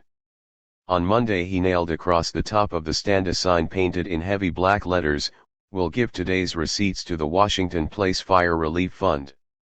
The depth to which the public had been stirred could be measured by the action taken by Leopold Hallinger, a wealthy real estate owner. He announced he would turn over his two houses at 322 and 324 East Houston Street for 3 months of free occupancy to families which had lost their wage earners in the fire. After that they could remain for monthly rents ranging from $13 to $16. Through its secretary, H.E. Adelman, the Hebrew Free Burial Society warned the Jewish public against giving money to schnorrers, professional beggars going from house to house, pretending to gather contributions for the burial of fire victims. "We are not asking a cent," said Mr. Adelman. "We'll stand it all alone. Of course, we need contributions badly, but we are not sending around for them." The society, made up of 5,000 of the East Side's poor, had buried 16 victims by late Monday. It announced it would provide in its Staten Island cemetery for Italian victims as well as Jewish because, said Mr. Adelman, there is at present no Italian organization to take the place the society fills among the East Side Jews. New York's great theatrical community, with traditional speed and generosity, prepared to help. On Sunday, Giulio Gatticasazza, director of the Metropolitan Opera Company, announced that the noted opera house was available free for benefit performances. The Musicians Union and the Stagehands Union immediately offered to service benefit shows without charge. Charles H. Burnham, president of the Theatrical Managers Association, undertook to arrange a program. More than 300 performers offered their services. 3 program committees were named: Gatticasazza, John Brown, and William Hammerstein for opera, Winthrop Ames, Alf Heyman, William and Sam H. Harris for drama, Percy Williams, Arthur Hammerstein, Marcus Lahu, and E.D. Minor for vaudeville. The date of the benefit performance was set for Tuesday, April 11th. Not to be outdone, the rival independent theatrical managers were marshaled by Lee and J.J. Schubert for their own benefit performance at the Winter Garden on Friday, April 7th, which began at 1 o'clock in the afternoon and ended at 6. Everyone, actors, stage hands, ushers, donated their services. One Jolson was master of ceremonies. The benefit performance at the Metropolitan Opera House the following week was an even greater success.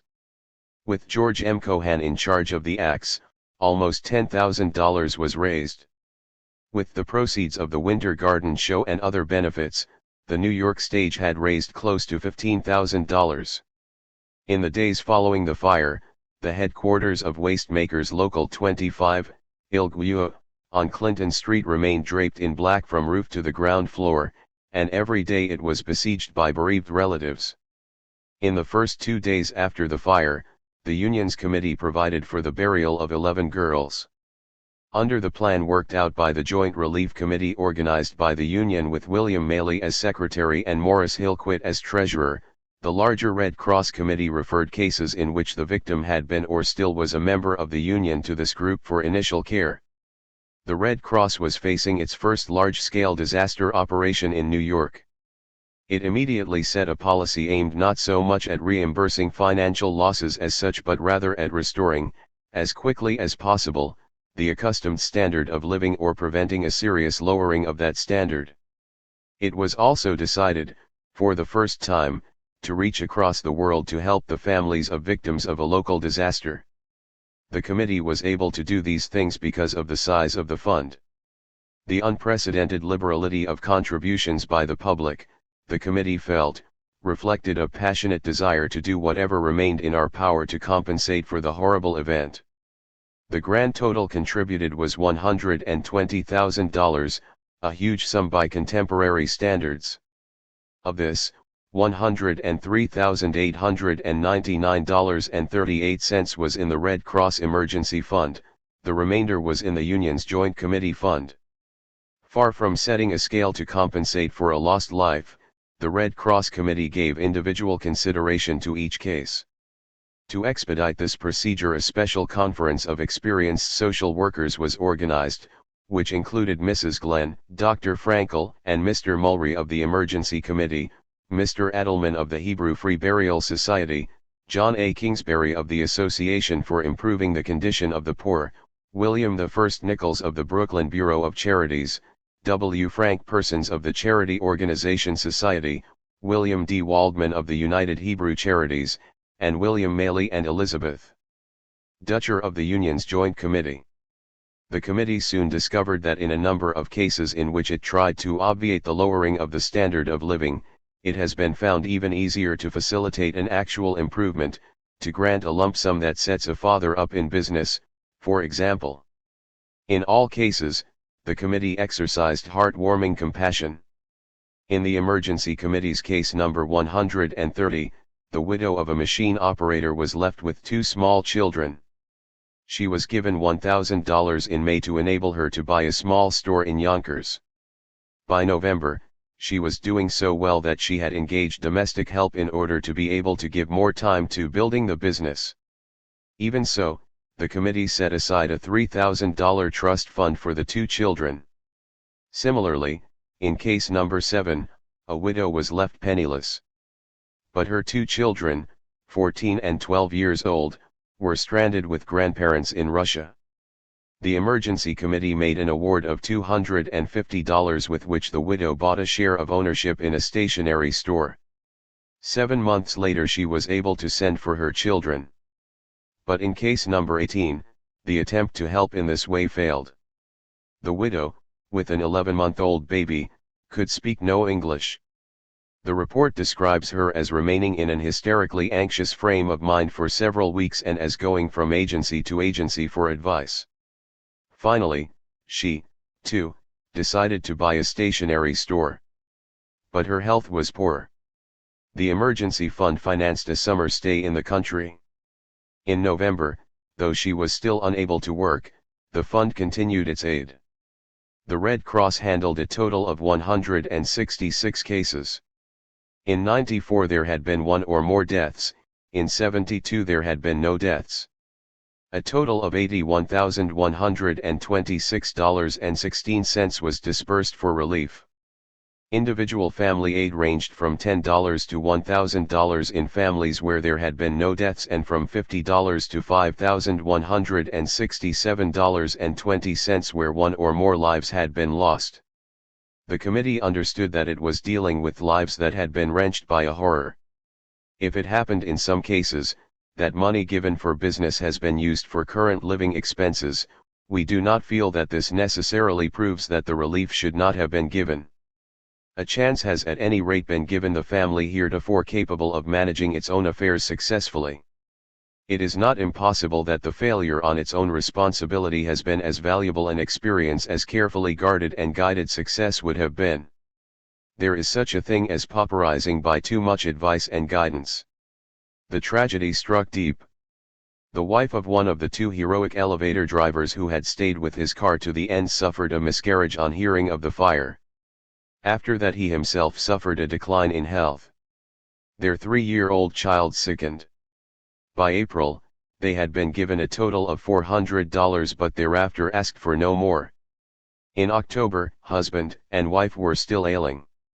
In case number 89, the mother of a 16-year-old girl killed in the fire was seriously affected by the shock, and for a long time, says the Red Cross report, it was impossible to rouse her from her depression. The neurologist who examined her thought there was grave danger of suicide. She could not be induced to go to a hospital.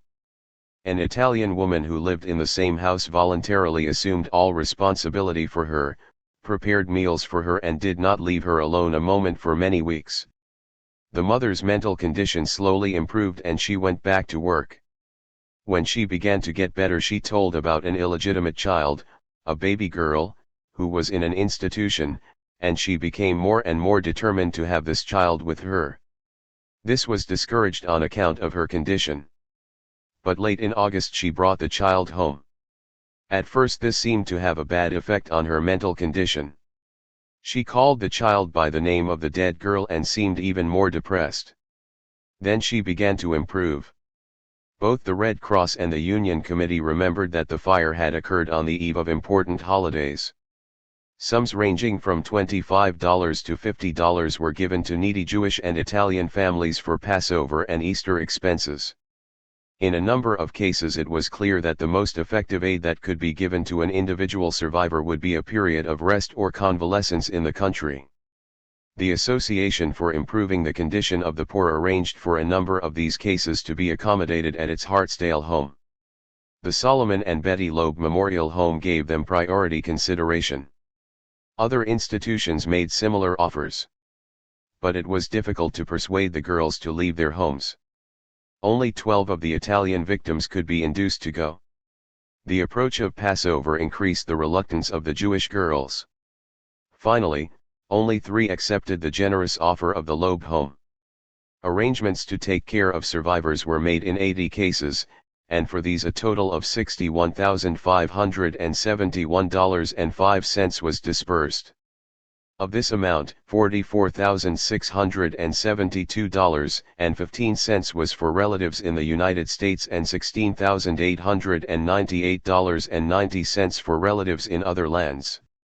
In some of these cases, dependence was slight, but in others it had been absolute and inevitable, the Red Cross declared. The arithmetic of disaster was shattering. Several families were left helpless by the loss of a daughter upon whom they had relied for financial support and much more. 4 men left widows with children. One young victim had been the sole support of his widowed mother and invalid middle-aged sister. In another family, 2 sisters were killed, one of them a widow with 5 children. In 5 other instances, 2 sisters lost their lives, in another family 2 brothers. In the Rosen family, the death of their mother and older brother left 3 children without a natural relative. The Maltese family was cut in half by the death of the mother and 2 daughters, the father and his 2 sons, one 19 and the other 5 years old, were left in utter despair and bewilderment. In 3 of the 80 families, there were dependents both in the United States and elsewhere.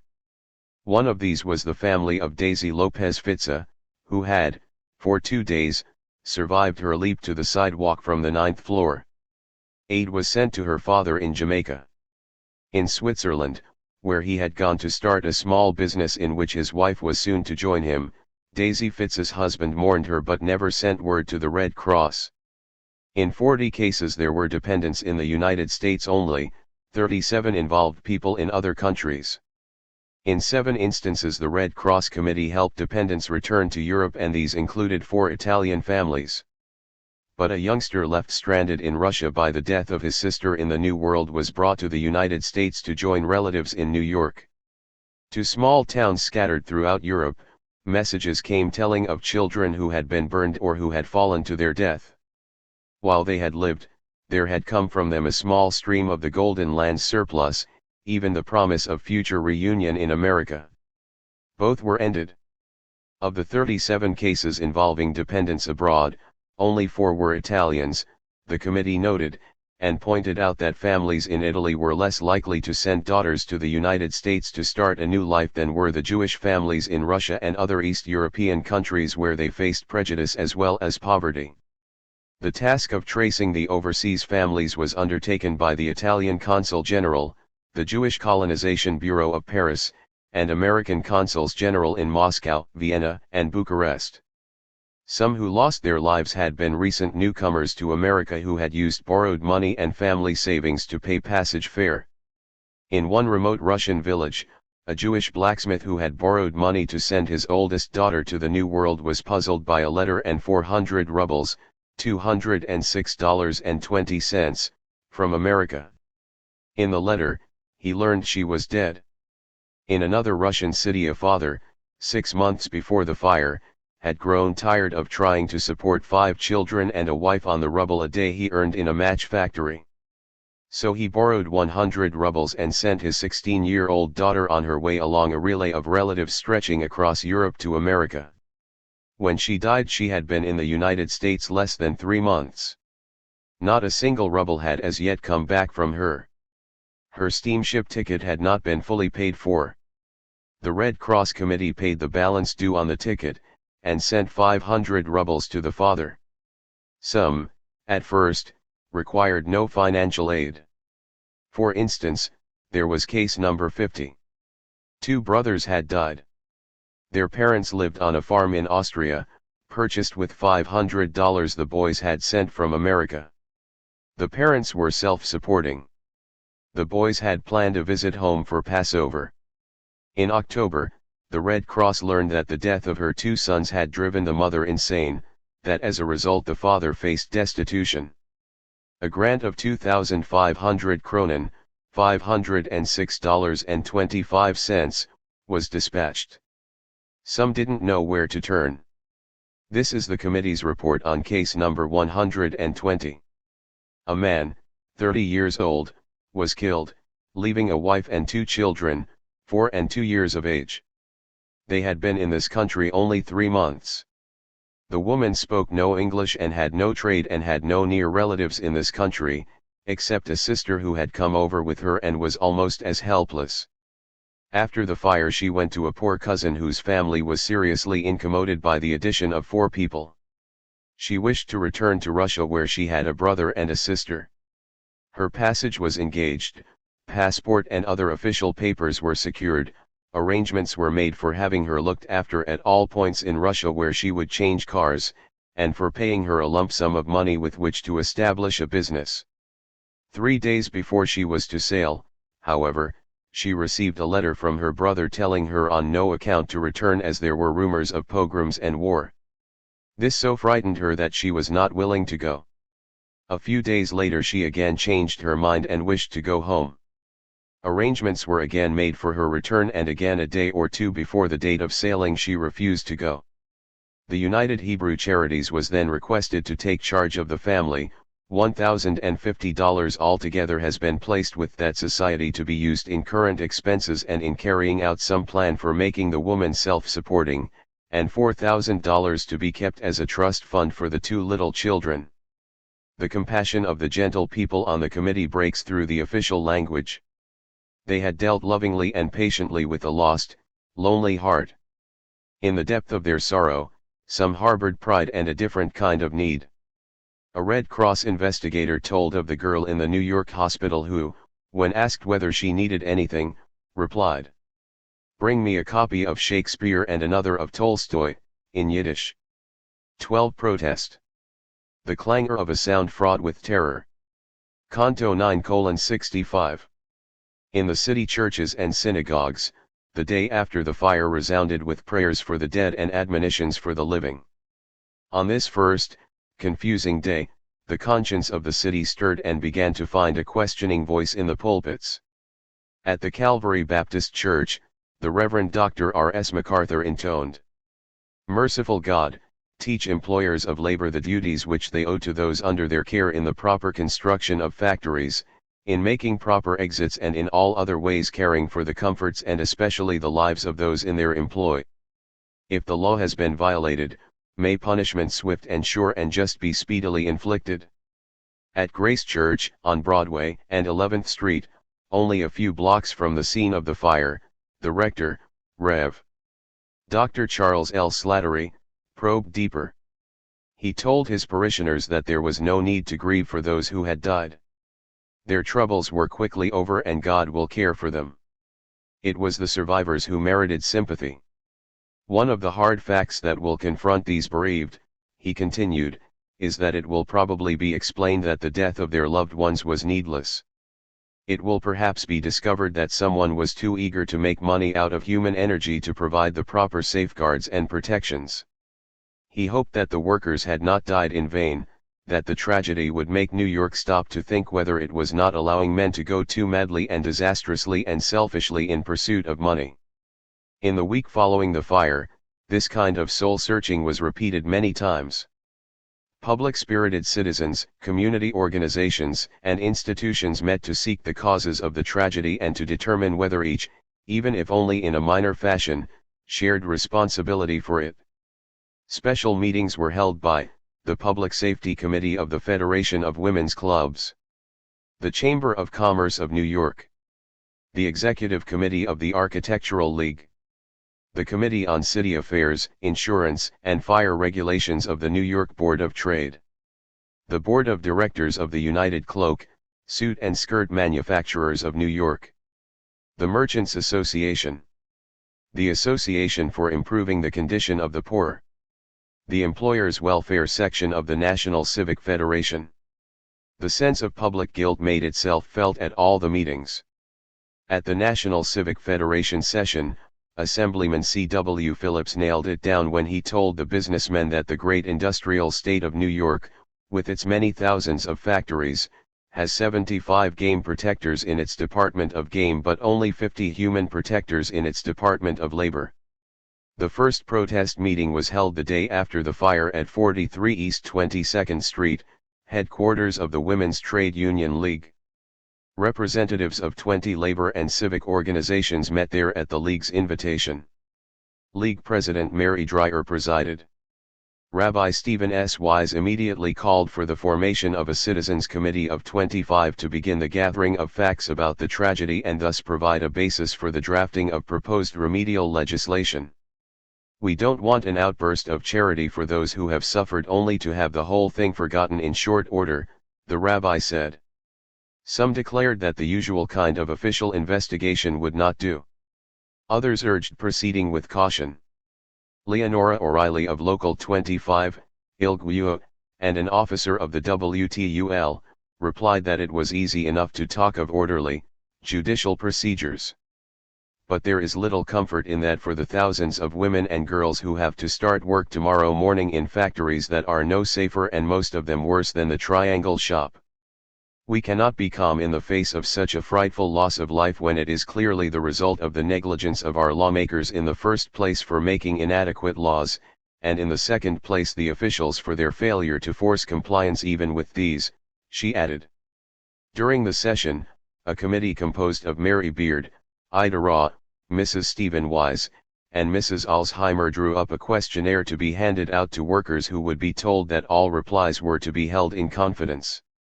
The questions asked were, in your shop or factory, are the doors locked? Are there any bars on the windows? Are the freight elevator doors closed during the day? Are there fire escapes on all floors and is there free access to the fire escapes? Are there any scraps left near the motor or engine?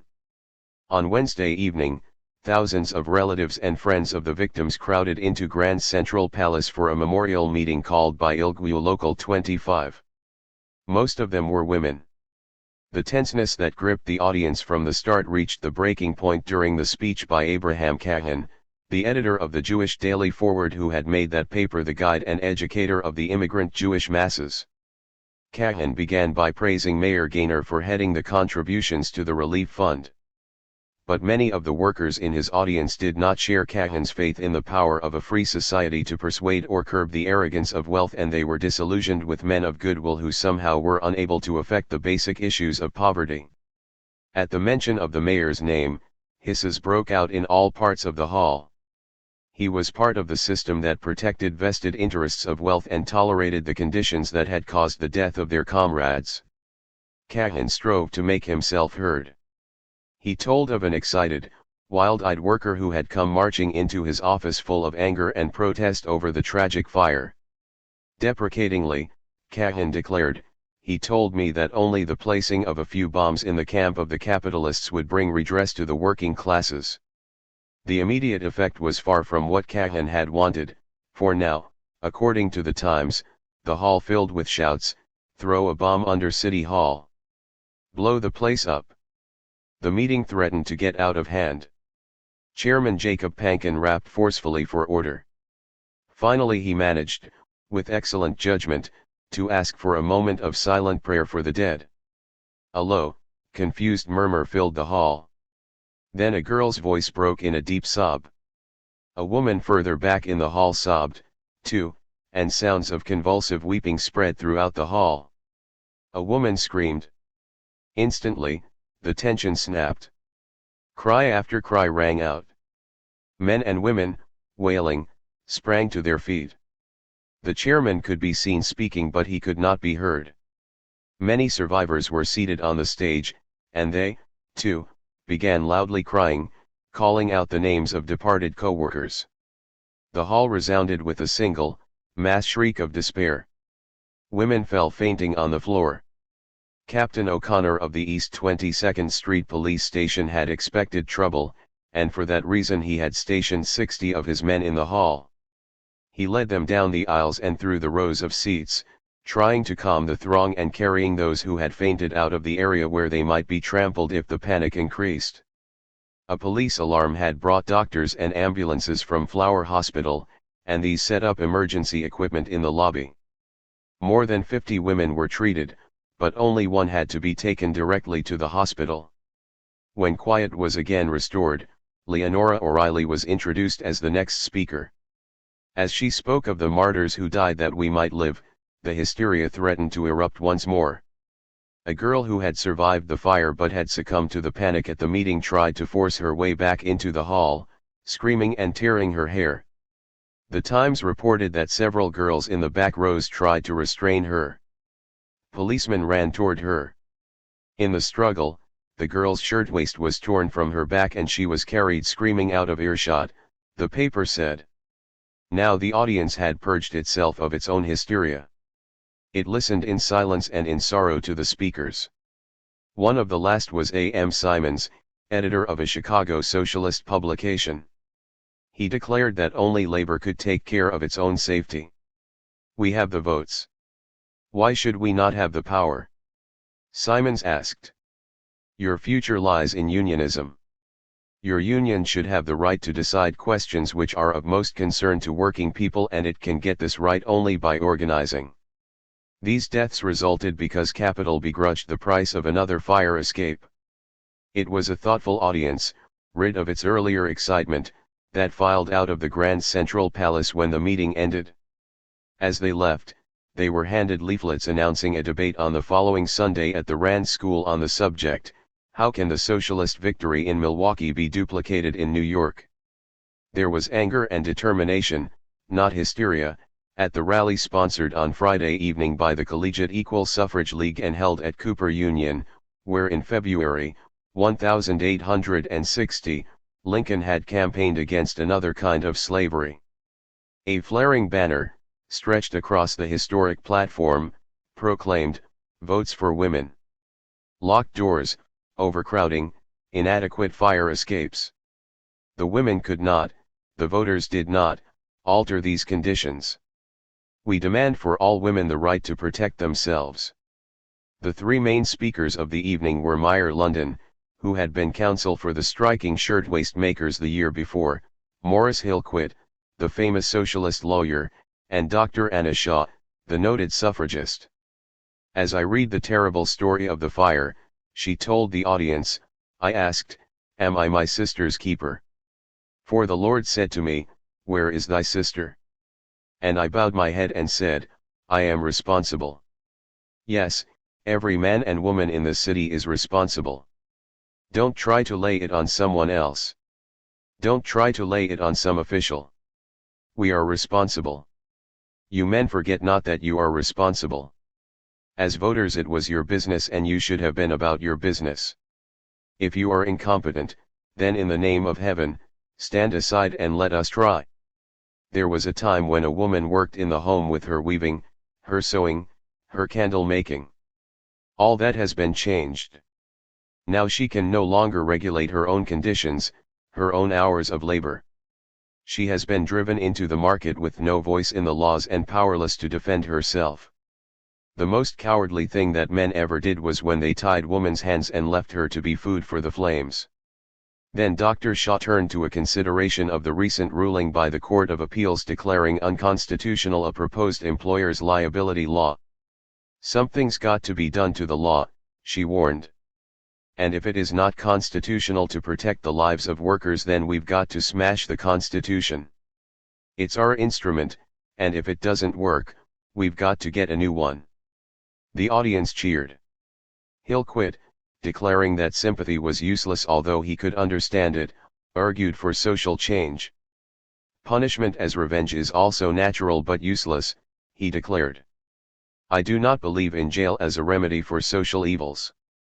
The girls who went on strike last year were trying to readjust the conditions under which they were obliged to work. I wonder if there is not some connection between the fire and that strike. I wonder if the magistrates who sent to jail the girls who did picket duty in front of the Triangle shop realized last Sunday that some of the responsibility may be theirs. Had the strike been successful, these girls might have been alive today and the citizenry of New York would have less of a burden upon its conscience. Hillquit then told the audience that more than 50,000 workers were losing their lives every year in industrial accidents, more than 1,000 a week. Then he turned on the owners of Triangle. Mr. Harris and Mr. Blank were there at the time the fire broke out. They escaped. We congratulate them. My friends, Hillquit concluded, what a tremendous difference between the captains of ships and the captains of industry. Meyer London recounted the story of the 1909 shirtwaist makers' strike with special attention to the part played in it by the girls who worked at Triangle. Now, he said, we will get an investigation that will result in a law being referred to a committee that will report in 1913, and by 1915 a law will be passed, and after that our grafting officials will not enforce it. A fourth speaker, Fire Chief Croker, had been scheduled to address the meeting. Instead, he pleaded that the press of official business made it impossible for him to do so and that he would be pleased to send a statement, which was read to the audience. It concluded as follows. It would be my advice to the girls employed in lofts and factories to refuse to work when they find the doors locked. It all comes right down to dollars and cents against life. That is at the bottom of the entire thing. Mr. Owner will come and say to the fire department, if you compel us to do this or that, we will have to close the factory, we cannot afford to do it. I only get so much interest. And if we say to the builders, you will have to put in a fire tower, Mr. Builder will answer, it is impossible. He is going to invest $15,000 in this building and he hopes to get so much a square foot, and if so many square feet are cut off, he cannot build. It comes right down to dollars and cents against human lives, no matter how you look at it. 2 memorial meetings were held on Sunday, April 2nd, a week and a day after the fire. Early in the afternoon, the cloakmakers gathered at Grand Central Palace and under the chairmanship of Benjamin Schlesinger, who served as president of the ILGWU, marked their sorrow and their anger. But it was the second meeting, starting at 3 in the afternoon, that the city watched most closely. It was not a meeting of garment workers. It was not an indignation meeting of a political party. It was the first gathering together in public assembly of persons in all strata of the community who felt that a sense of outrage was meaningless unless turned into a force for reform. And Morgan had rented the Metropolitan Opera House on behalf of the Women's Trade Union League.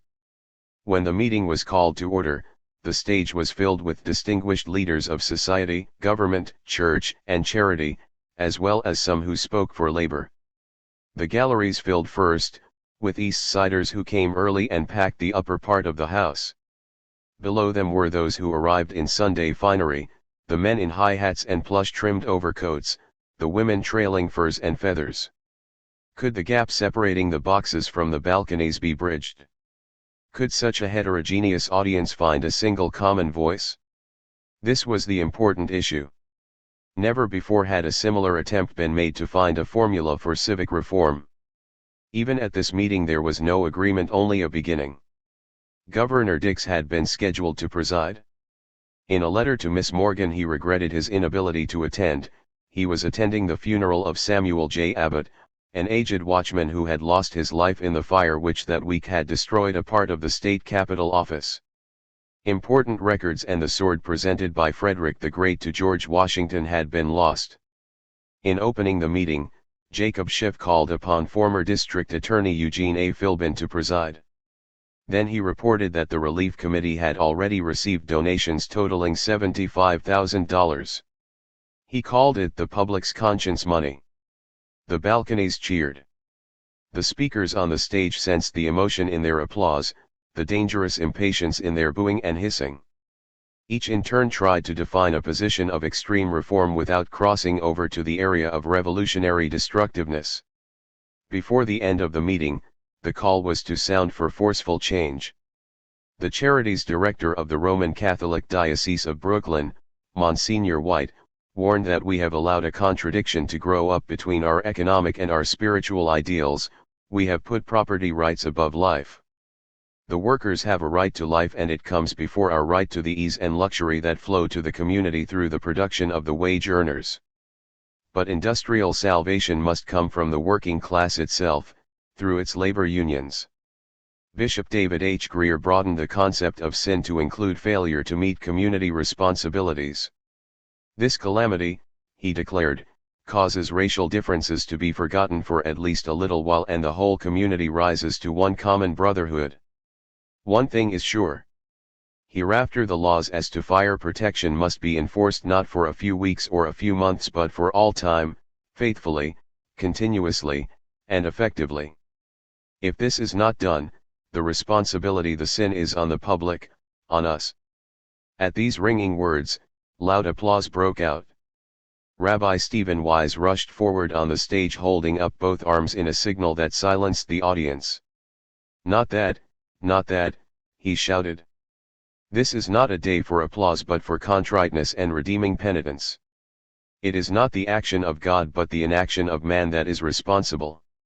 The disaster was not the deed of God but the greed of man. This was no inevitable disaster which could not be foreseen. Some of us foresaw it. We have laws, Rabbi Wise continued, that in a crisis we find are no laws, and we have enforcement that when the hour of trial comes we find is no enforcement. Let us lift up the industrial standards until they will bear inspection. And when we go before the legislatures, let us not allow them to put us off forever with the old answer, we have no money. If we have no money for the necessary enforcement of the laws which safeguard the lives of workers, it is because so much of our money is wasted and squandered and stolen. The applause which the rabbi had deprecated roared forth from orchestra and gallery alike. When he could be heard again, he told the audience that the purpose of the meeting was not to placate with charity but to find redress in justice, remedy in prevention. The rising political temper of the meeting could be measured by the cheering that followed the statement of Professor E.R.A. Seligman, the noted economist from Columbia University. We are weltering in a chaos in the city with a display of anarchy, of administrative impotence. But in the end those in charge of the meeting asked for the adoption of a resolution. It was a good resolution, calling for the creation of a Bureau of Fire Prevention, asking for more inspectors, demanding the creation of a system of workmen's compensation. But it was only a resolution. Many who heard it were tired of resolutions and had no faith in reform. Hisses sounded in the galleries. The loudest cheers were not for the reform program but for the dissenting speakers from the audience who said that citizens' committees had never been able to accomplish anything, that there would be no improvement for the working classes until in class solidarity they demanded it at the polls and through committees of their own. Some called for political organization of the workers. Others asked that labor union officials be appointed as fire inspectors. The shouts from the galleries grew louder as did the hissing of those who tried to counter from the orchestra and boxes. The meeting threatened to break up in disorder. It would have, if not for a speaker who suddenly gripped the audience with her words and held it spellbound. She was slight Rose Schneiderman, her long braided hair showing in a huge bun under her hat. She had been a leader in the strike at Triangle. She had seen her girls beaten and jailed, now she had seen them burned and dead. She spoke hardly above a whisper. "I would be a traitor to those poor burned bodies," she said, choking back her tears, "if I were to come here to talk good fellowship. We have tried you good people of the public and we have found you wanting. The old Inquisition had its rack and its thumbscrews and its instruments of torture with iron teeth. We know what these things are today. The iron teeth are our necessities, the thumbscrews are the high-powered and swift machinery close to which we must work, and the rack is here in the fire trap structures that will destroy us the minute they catch fire.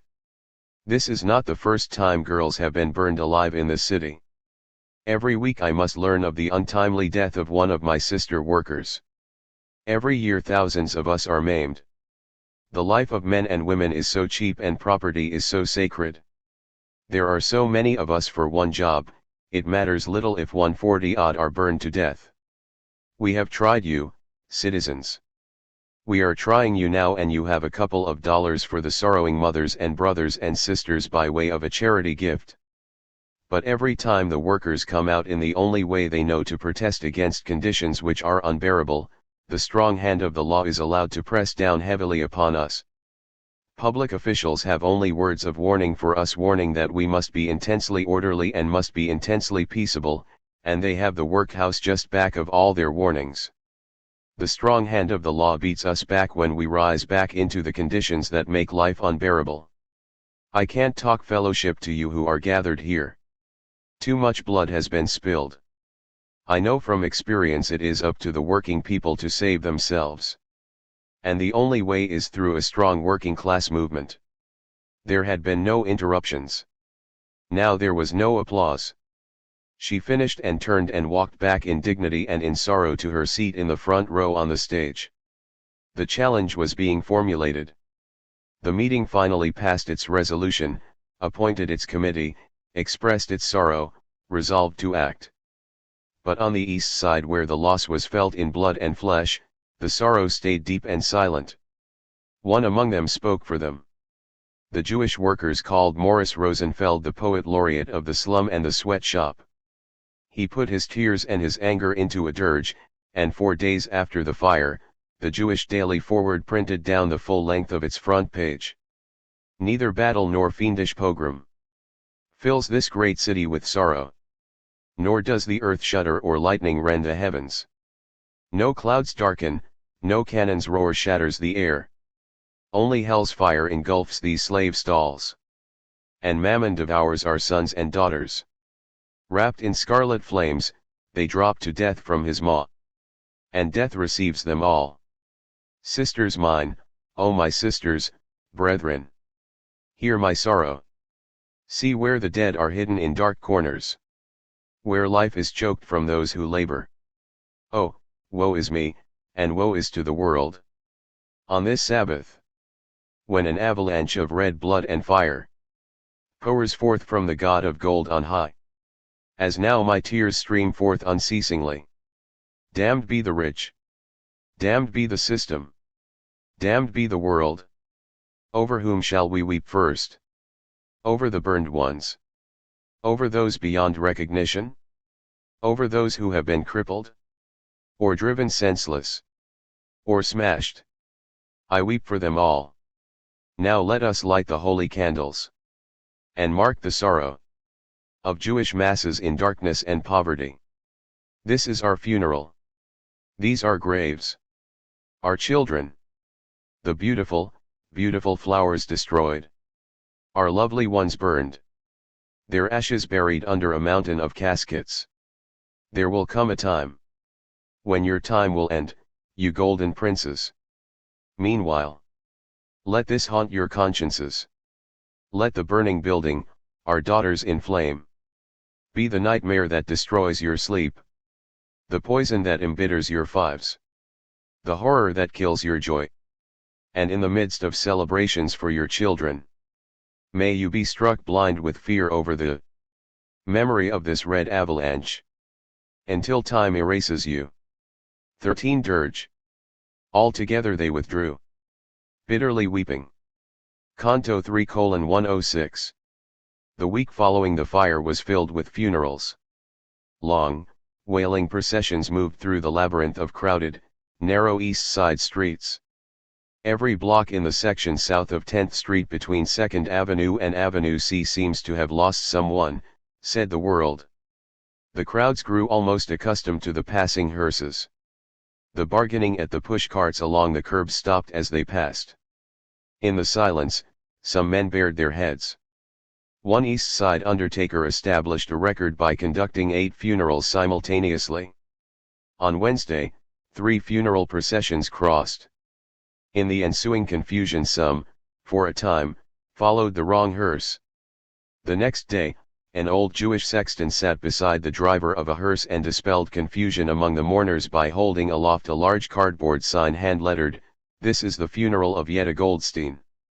There were grand funerals and there were small, sorrowful departures. Jenny Franco had been only 15 years old. She was laid out in the small front room of her home at 342 East 11th Street next to the room in which she had been born.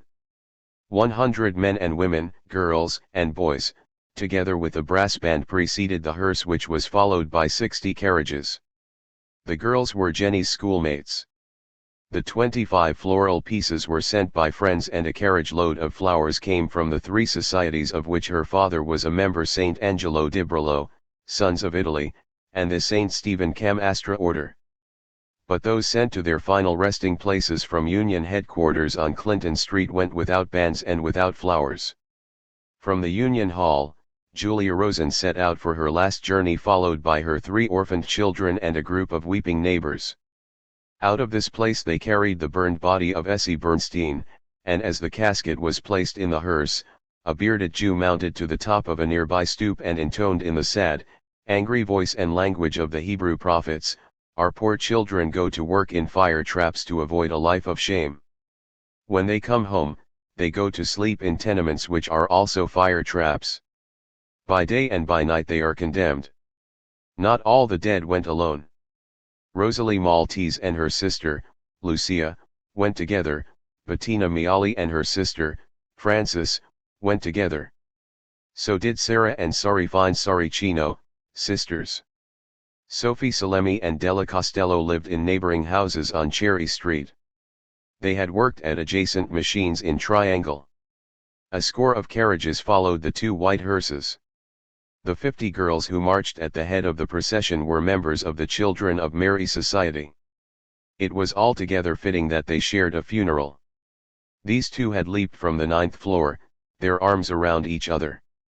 When there were no more funerals and only the unidentified bodies in the morgue remained, the Women's Trade Union League and Local 25, Ilguya, through its manager, Abraham Baroff, applied to Commissioner Drummond for permission to hold a funeral for the nameless ones, the unclaimed dead. The Hebrew Free Burial Society opposed a public funeral. The sense of bereavement went so deep that such a move seemed out of place. Commissioner Drummond opposed it because he feared the hysteria it would arouse. Nevertheless, plans for a public funeral went forward. At a meeting on March 29, the committee of the League and the Garment Workers Union decided that only union banners draped in black were to be allowed. There were to be no other banners, no bands, no propaganda signs. The next day Morris Hillquit asked Coroner Holzhauser to release the bodies. But the coroner, hoping for additional identifications, insisted on holding the bodies for 5 days more. On the same day, Mayor Gaynor announced he had been informed by Commissioner Drummond that the city owned a plot in the Evergreen Cemetery in the East New York section of Brooklyn. The city, he said, would inter the 7 unidentified bodies in that cemetery on April 5. It would not release them for a public funeral. The committee immediately issued a call for a funeral parade of the city's workers on Wednesday, April 5, starting at 1 o'clock. On the preceding Friday and Saturday, several hundred teenaged youngsters, including about 75 members of the Young People's Socialist League, distributed thousands of leaflets in the factory sections of the city. The trilingual handbills carried an appeal in English, Yiddish, and Italian for all workers to join in rendering a last sad tribute of sympathy and affection. For those unable to make the trip to Manhattan, there was to be a separate parade in the Brownsville section of Brooklyn. On the day of the funeral, April 5, the skies wept, said the World. All through the day, rain, ever and again, descended in a drenching downpour. The committee had arranged for the parade to assemble and start simultaneously at 2 separate locations at 1:30 p.m. The 2 sections, one moving out of Seward Park at the point where East Broadway and Canal Street meet in the heart of the East Side, and the other heading south on 4th Avenue from 22nd Street, were to meet in Washington Square and become a single line of march. As early as 9 o'clock in the morning, small groups began to assemble in Seward Park. By noon, the crowd had grown large enough to block traffic. There was a great deal of confusion until a little before 1 o'clock, when a single empty hearse, bedecked with flowers and drawn by 6 white horses covered with black nets, headed into the crowd. With a murmuring sound, the waiting people closed in around it. Along each side of the double line of horses were 8 girls in mourning dress. About 400 relatives of victims and survivors took their positions behind the hearse. By 1:30 p.m. the downtown contingent of the funeral was ready to march. Uptown the crowd had begun to assemble at noon from 19th to 22nd Streets on both sides of 4th Avenue. This division consisted chiefly of girls from the shops and factories and women from the suffragist and trade union league groups. The marshals were T.J. Curtis of the Central Federated Union, J.W. Roberts of the Bonaz Embroidery Workers Union, Julius Gerber of the Socialist Party, and Arthur Carote, Italian organizer for the WTUL. When the bells in the Metropolitan Life Insurance Tower sounded 1:30, the first group marched out of 22nd Street onto 4th Avenue. It headed south, first to Union Square, then down University Place to the northeast corner of Washington Square. The division was composed largely of women, most of whom, for some unexplained reason, did not wear hats or overshoes, the Tribune reported. They had been standing in the streets for an hour. Women held babies and watched from the curbstone. Most men and women in the procession wore a white badge on which was printed in black letters, "We mourn our loss." Inspector Sweeney was in charge of the police arrangements and the best order prevailed. The downtown contingent had also begun its march at 1:30. All 4 marshals of this contingent were from the Waist Makers Union, Local 25, Ilgwua. They were B. Witashkin, S. Leibovitz, A. Miller, and Louis Schaffer. They signaled the driver of the empty hearse to start his horses. A massed line formed behind the flower-laden wagon. The crowd grew silent. A special detail of policemen had been assembled under the command of Inspector Schmidberger to keep order. There was something ominous about the gathering, said the American. It was so silent, and it was to march through a section of the East Side, the thickly populated foreign districts where emotions are poignant and demonstrative. The police were plainly worried. Headed by the empty hearse, the procession moved silently, slowly on East Broadway. It turned north into Clinton Street, then west again into Broome Street. In the canyon of tenements, windows were crowded with women, children, and old people. As the flower-loaded, empty coach came into view, many in the windows slowly waved handkerchiefs. As the hearse passed, the cries burst forth, moving along like a rolling wave in the same slow progress as the hearse. Where it had passed, there was silence again and windows suddenly empty. Thousands came out of the dark hallways and into the rain and the line of march. The procession lengthened as it moved. At 2 o'clock, the empty hearse reached the corner of Broome and Mott streets. Here the way was blocked by fire engines and a tangle of fire hoses. There was a fire in a tenement. All along the line, back into Clinton Street, the marchers halted. The rain fell more heavily. The Uptown Division moved south at a faster pace. The Tribune reported that the steady downpour did not divert the girls in the Uptown contingent who were without umbrellas, hats, or overshoes from their determination to show public honor to fellow workers who had perished. They marched with an apparent grim satisfaction that in a sense they could wear sackcloth and ashes in so good a cause. If the day had been filled with sunshine, the Tribune continued, there would have been the chance to minimize the intensity of feeling existing among the marching members of the more than 60 sympathizing unions.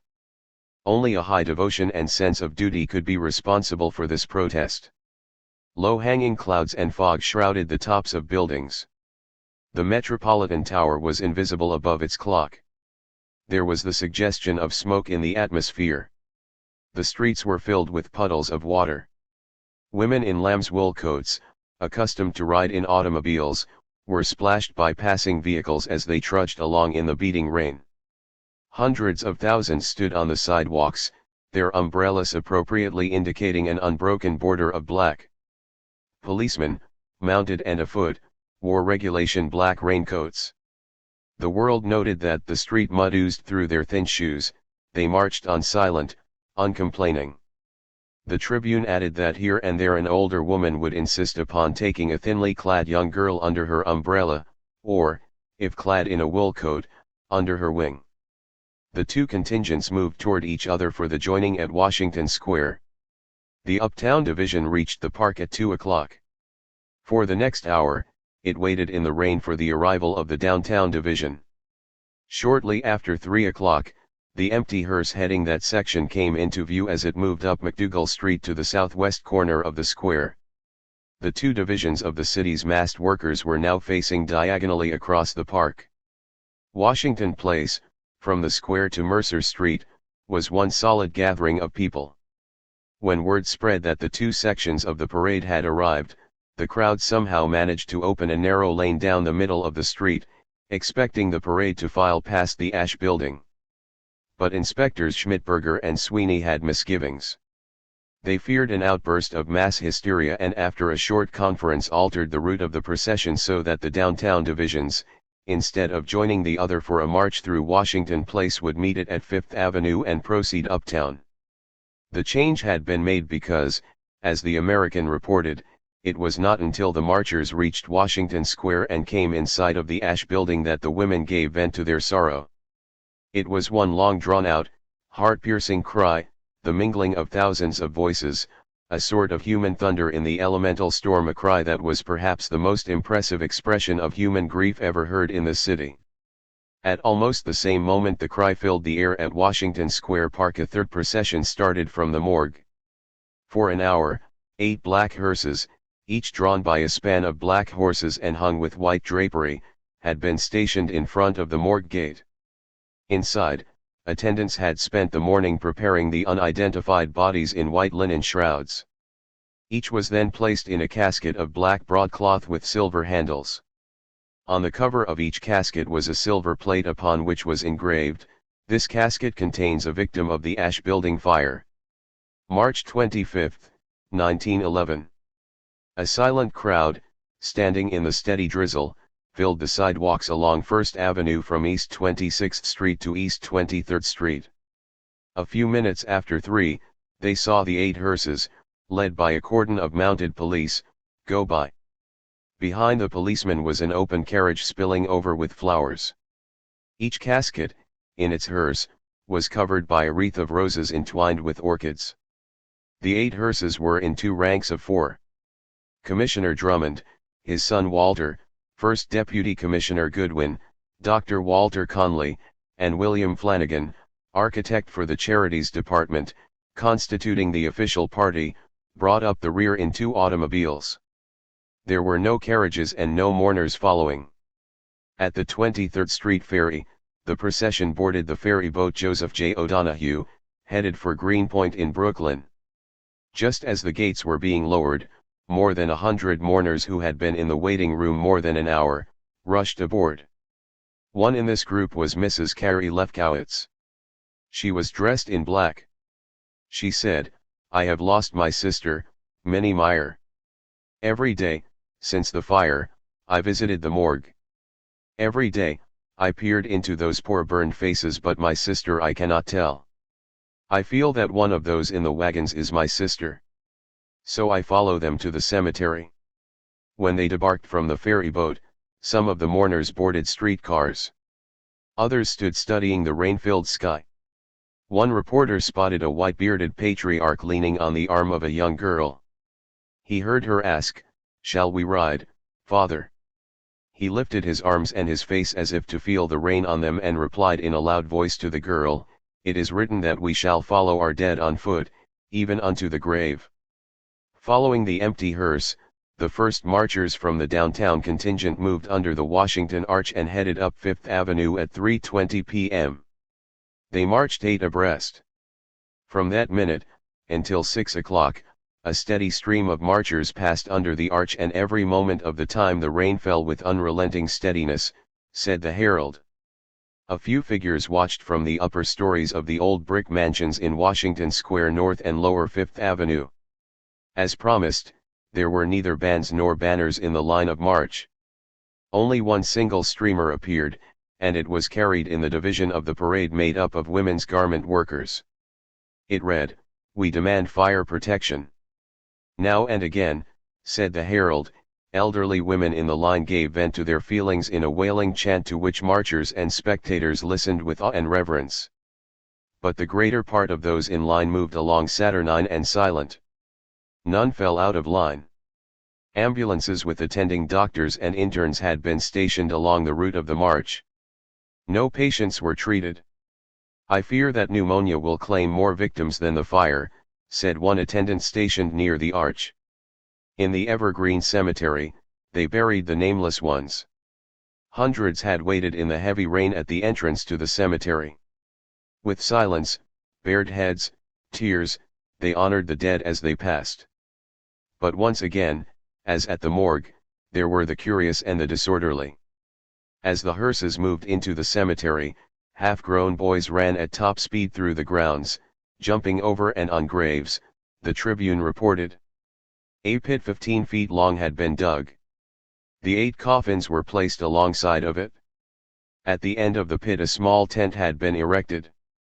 The small group of city officials huddled in the rain in front of the tent.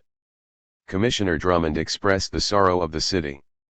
Then Monsignor William J. White read the Catholic service over one body. Father William B. Farrell made the responses. The Episcopal burial service was read by the Reverend Dr. William B. Morrison over another body. After that, Rabbi Judah L. Magnus spoke ancient Hebrew words.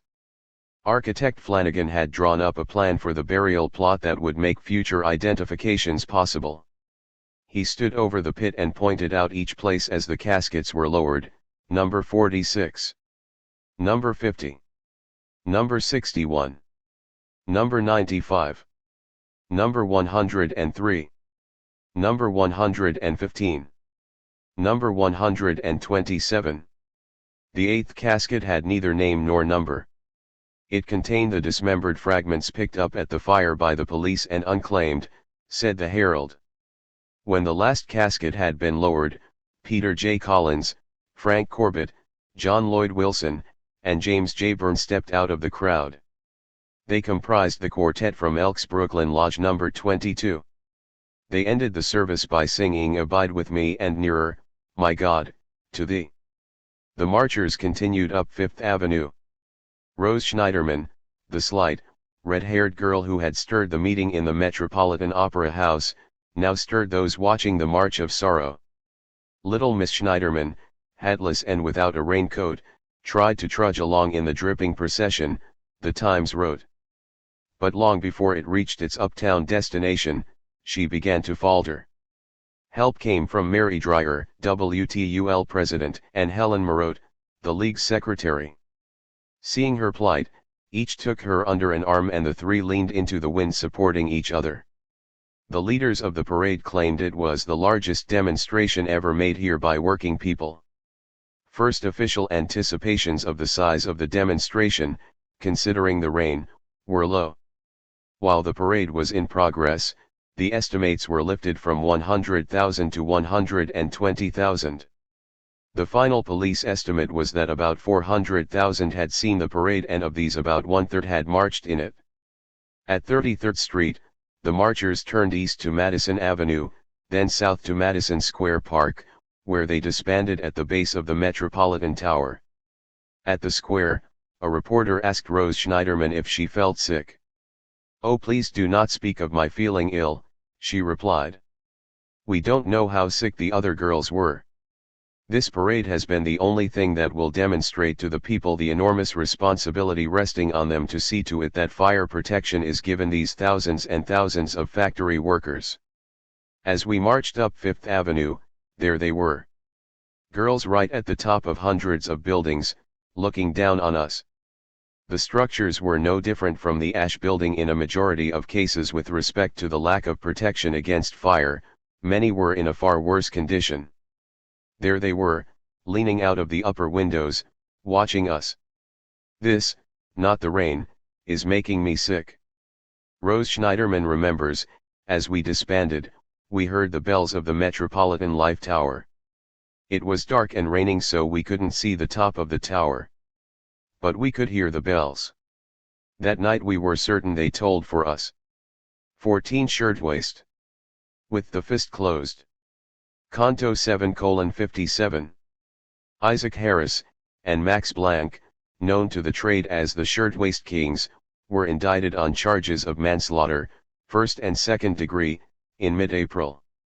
They had moved their firm into the Ash Building in 1902, occupying at first only the 9th floor. In one of the nation's most competitive businesses, they had steadily risen toward the top. In 1906, they took over the 8th floor of the Ash Building. In 1908, the volume of their production in shops in New York and in Philadelphia hit the $1 million mark, and soon they established their general office on the 10th floor of the Ash Building. Both partners had imagination as well as ambition, and each was expert in the portion of company responsibilities undertaken by him. Harris, the inside man, knew all about garment production, machinery, how to keep the workflow going through the plant. He was of medium height, with a serious expression, and his daily task was to patrol the factory, moving impressively down its aisles, checking, questioning, directing. Blank, on the other hand, was the sporty type, and as he was the outside man, this was of considerable help in developing strong ties with the buyers for stores, who were always well entertained by Triangle. He, as well as Harris, owned a large automobile and used a chauffeur. Only a few days before the fire, Blank had won a case against Sol Lichtenstein, identified as a bookmaker, to whom he had paid a check for $875 for losses in the racing game, the Tribune reported. Lichtenstein had endorsed the check and passed it on to someone else. In the meantime, Blank had stopped payment on the check, leaving the bookmaker out on a limb. In city court, the judge agreed with Blank, who took the stand that the check was for a gambling debt and was therefore not collectible by court order. Harris and Blank showed the same kind of shrewdness during the strike that hit their factory late in 1909. For the faithful who stayed in the shop, they installed a phonograph on the 9th floor.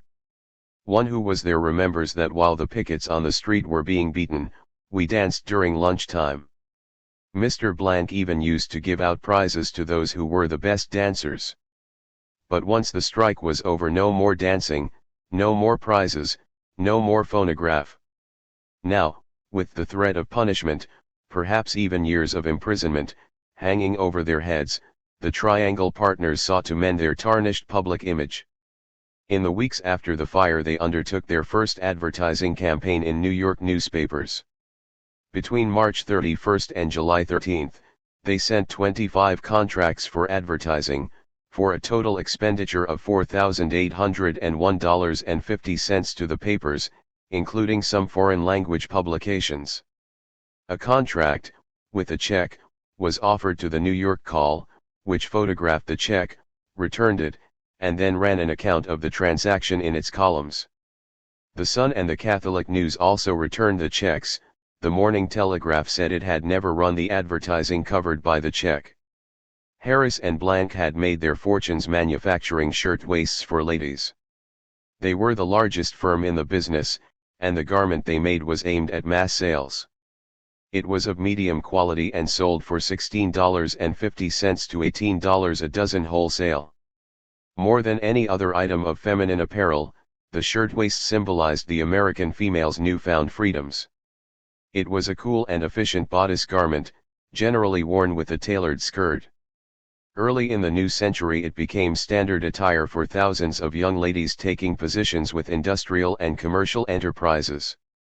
The popular artist, Charles Dana Gibson, immortalized the shirt-waisted female.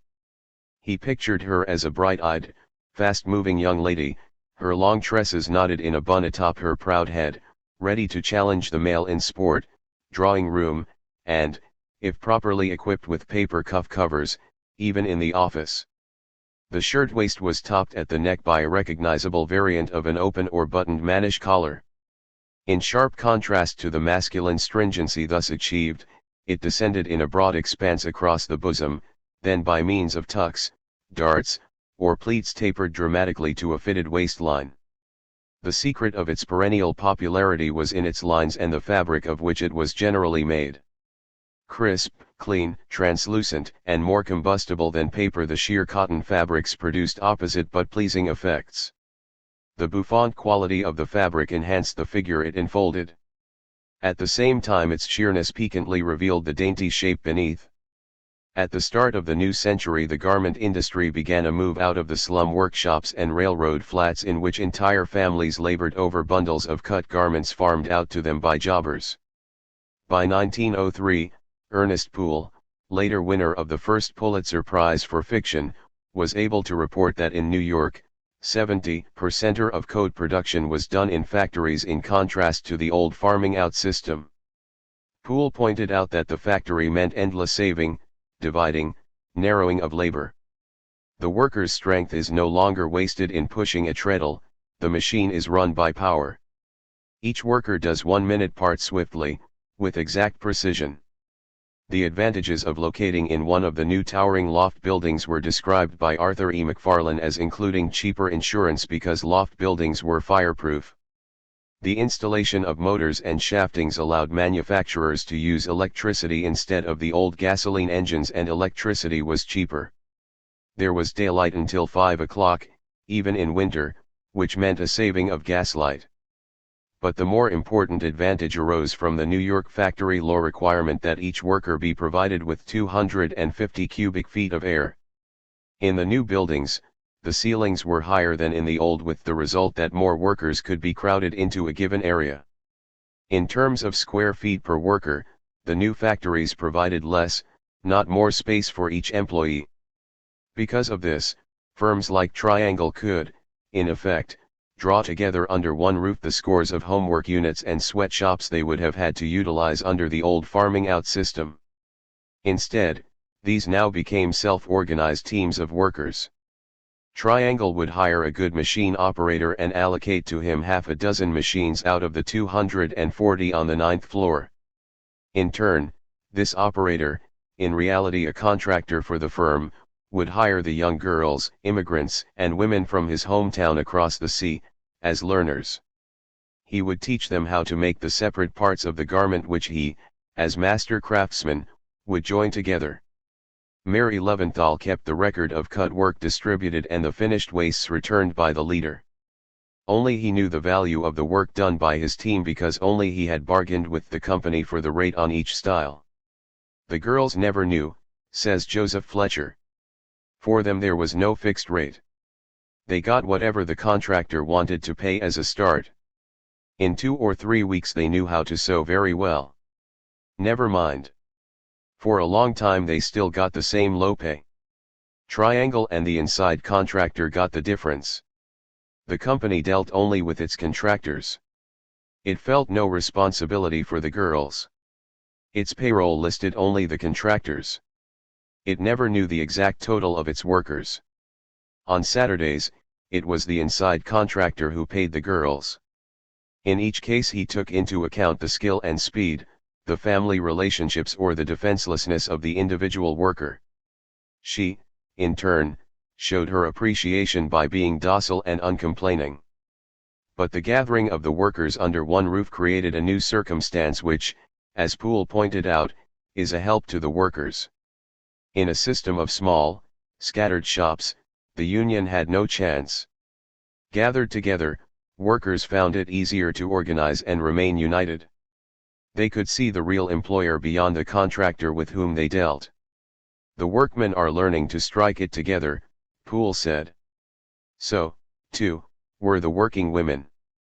For in time dissatisfaction grew among the girls, which resulted in pressure on the contractors. But unless the contractors received more pay from the employers, they could not pass on more pay to their own teams. The Triangle partners sensed the increasing uneasiness. Bernard Baum remembers the first serious flare-up that eventually led to the strike at Triangle.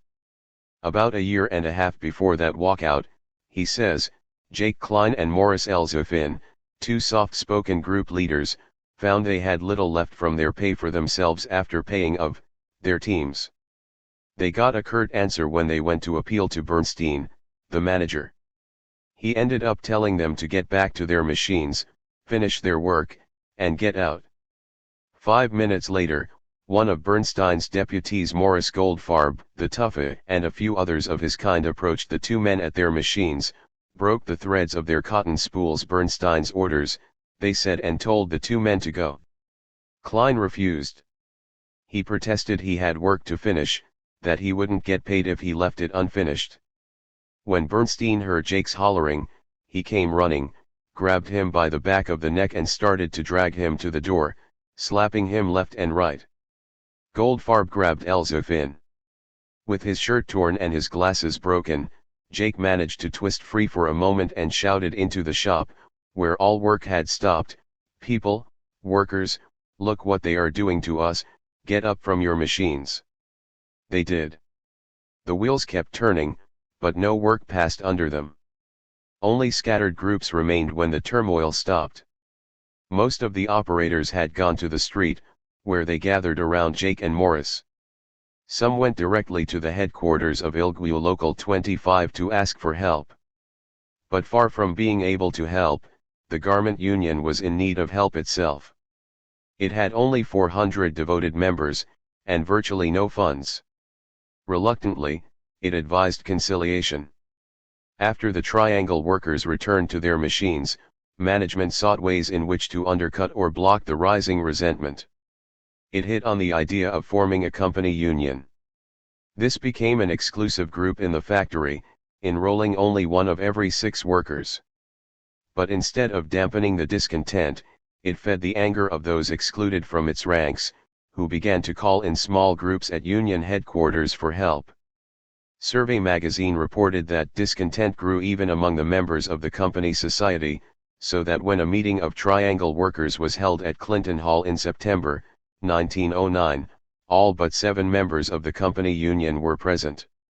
Word got back to the firm, and on Friday, September 24, the day after the meeting, the employers called the girls together and expostulated with them more in sorrow than in anger.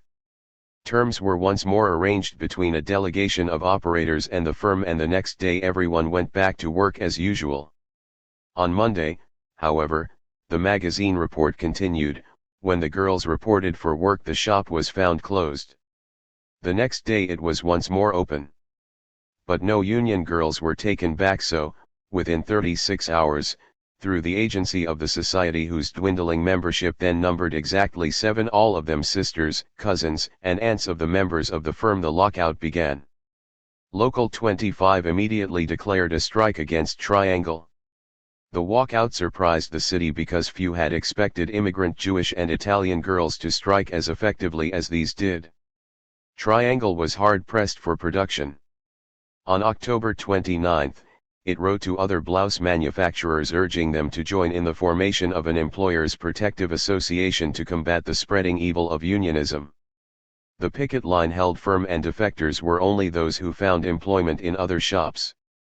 In its November 13 issue, Survey magazine reported that the strike of 200 women employees at Triangle was being conducted according to approved strike methods.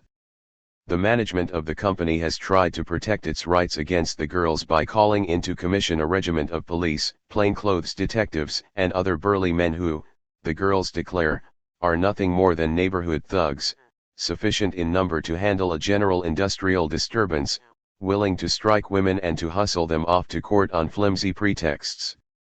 The girls have been entirely orderly, but police interference has made them appear otherwise, the magazine report continued.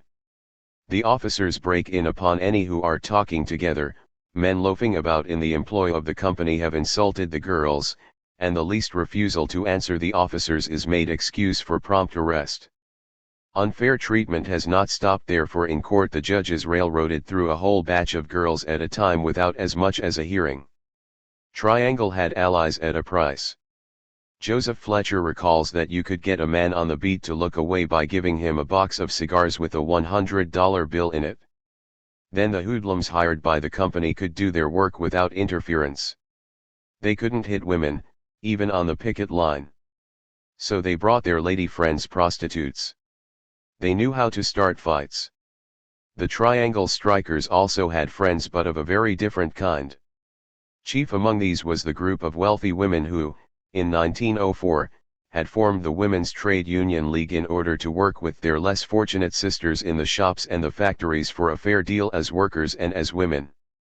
They helped man the picket line at Triangle. Their intervention on behalf of the girls drew public attention to the industrial conflict. In groups, they formed voluntary patrols, marching with the strikers early in the morning and late in the evening and accompanying those arrested to court to testify to their innocence. The peak of strike publicity was reached with the arrest of Mary Dreier, WTUL president.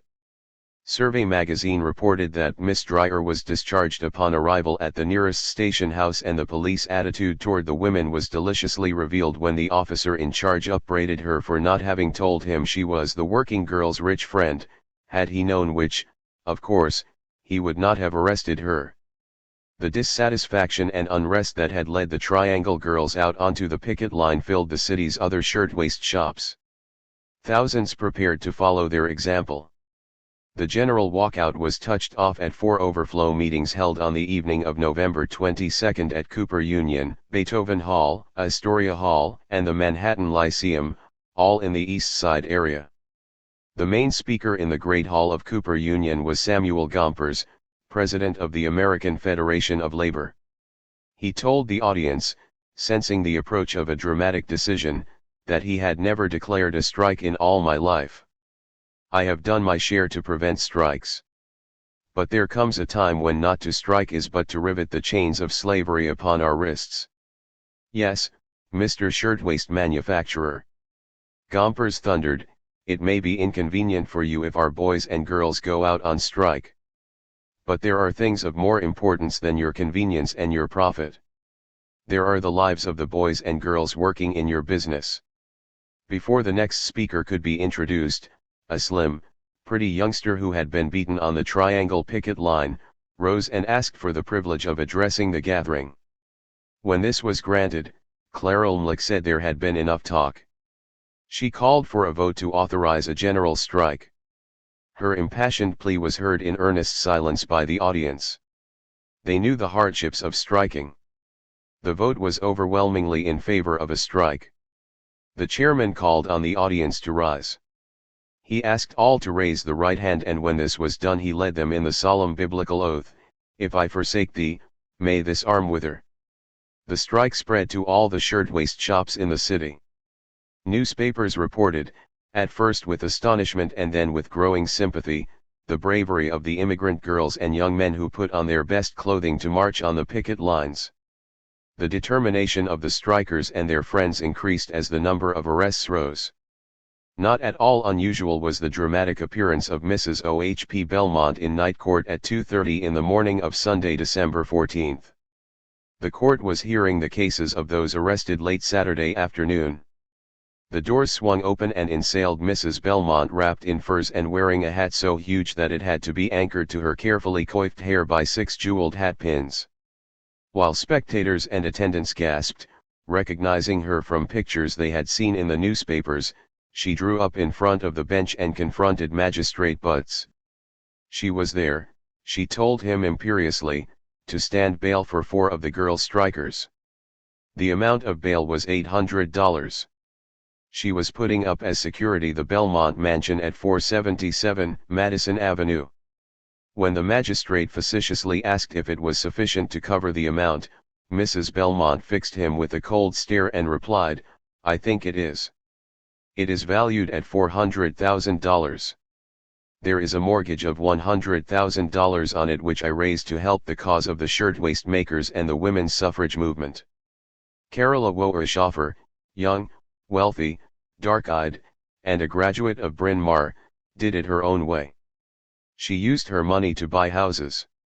Then she haunted the entrance to the Jefferson Market Court at 6th Avenue and 10th Street, and whenever another group of arrested strikers was marched before a magistrate, she was with them in front of the bench armed with a deed, ready to slap it down for their release. Mrs. Belmont and the other women who had joined in starting the Colony Club, patronized by the cream of the 400, including Anne Morgan, Elizabeth Marbury, and Mrs. J.B. Harriman, held a meeting with the strikers in their exclusive quarters. The call reported how the strikers, some of them children, faced the 350 women, representing the richest people in the world, sitting on the edges of their gilt chairs in the beautiful auditorium of their sumptuous club. They told how they worked for as little as $3 a week.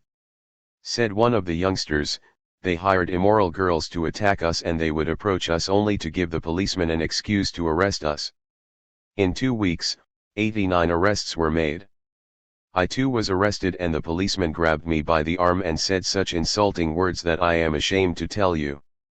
By Christmas Day, 723 arrests had been made. Conscientious community leaders rallied to the defense.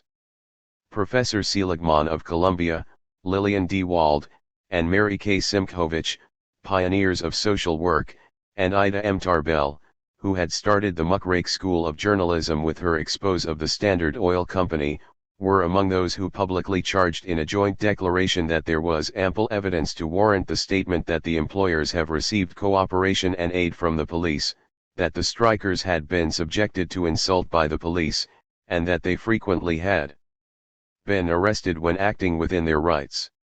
Magistrate Olmsted, sentencing a striker, had lectured her, "You are on strike against God."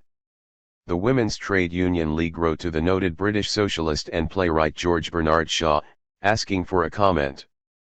Back came the reply, "Delightful. Medieval America always in the intimate personal confidence of the Almighty." The majority of the public sided with the girls. From the start, Ida M. Tarbell explained, a large body of people who had perhaps thought very little on the subject of unionism and who had little acquaintance with the conditions under which shirtwaist workers lived, immediately came to their assistance. They said very rightly that these girls had a right to make an orderly stand to improve their conditions. In doing that, they are working not merely for themselves but for society as a whole. Anything which improves their condition, Miss Tarbell concluded, must improve everything in town. The strike ended after 13 weeks.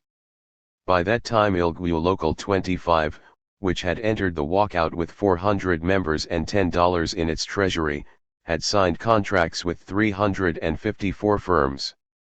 Miriam Finn Scott listed some of the gains won by the strikers as the establishment of a 52-hour work week, wage increases of 12 to 15%, or a promise to end the subcontracting system in the shops, a 2-hour limit on night work, and in the slack season to divide the work among all workers instead of giving it to the favored few.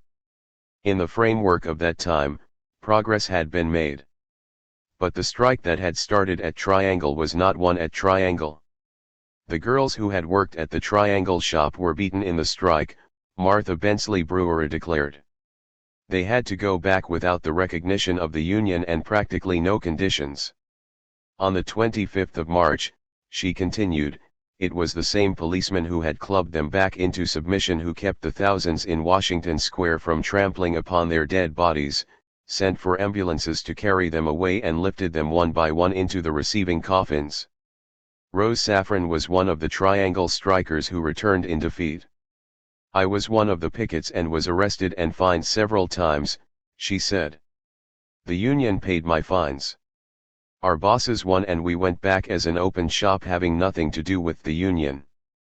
But we strikers who were taken back stayed in the union, for it is our friend. If the union had won we would have been safe. Two of our demands were for adequate fire escapes and for open doors from the factories to the street. But the bosses defeated us and we didn't get the open doors or the better fire escapes. So our friends are dead." 15. Protection. Man's peculiar vice. Canto 11:25. On the day of the fire the Triangle Shirtwaist Company carried insurance totaling $199,750.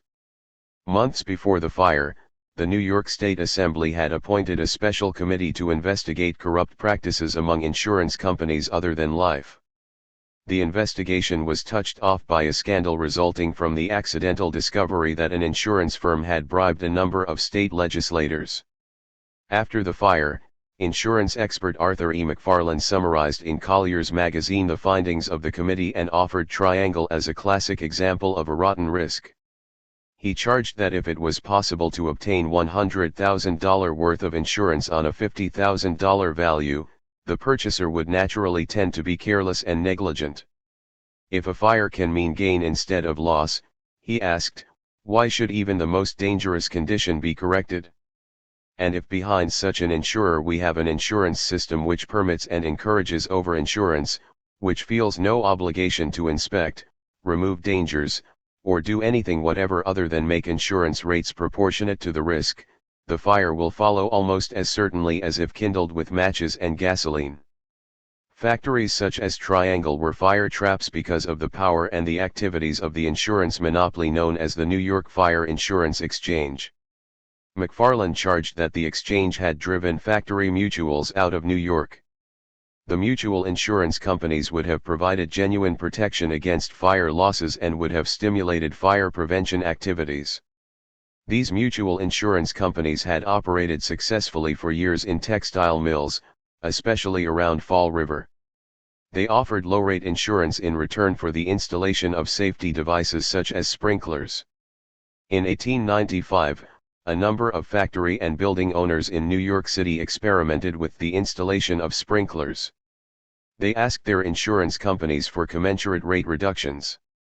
When the stock insurance companies refused to grant the reductions, the owners made their own reciprocal arrangements and threatened to form their own insurance association. The rates were reduced by the companies. In spite of this concession, the single factory owner still found the cost of installing sprinklers high. To meet this problem, a group of 10 companies selling insurance and employing engineers proposed a novel plan. They would make New York factories safer at no extra cost to their owners. This was to be done by installing a sprinkler system, thus improving safety and reducing the risk of loss. For these improvements the owner would be entitled to a reduction of his insurance rates. But the plan was to continue to charge the owner the higher unsprinklered rate and to apply the difference toward paying off the cost of the sprinklers. The plan proved popular. Unfortunately, it cut into the insurance agents' commissions and the brokers' fees.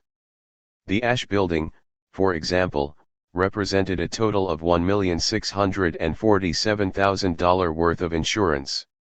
At the unsprinkled rate, premiums for Ash and his 8 tenants totaled about $15,000, of which the broker's share would be $1,600.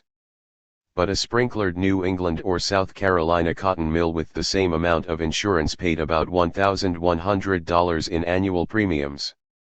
The agent or broker got about $60. A third of New York's insurance profits were being paid by its Ash buildings and Triangle factories, McFarlane pointed out. If the property of the factory owner and the lives of his workers were made safe by the system of installing automatic sprinklers, the annual income of New York insurance agents and brokers might be diminished by at least $2,000,000. The brokers and agents were the controlling power in the exchange. They forced the withdrawal of the exchange license to sell insurance from the 10 companies sponsoring the deferred cost plan. One powerful firm, I. Tannenbaum Son and Company, resisted the move by the exchange. The others were compelled to give up the plan. But despite the higher unsprinklered rates thus guaranteed, the insurance companies found business with shirtwaist companies unprofitable. They had too many fires. And there were reasons to believe there would be even more fires in the future. McFarland cited as contributing causes for this the costly shirtwaist strike and the threatening challenge of the one-piece dress.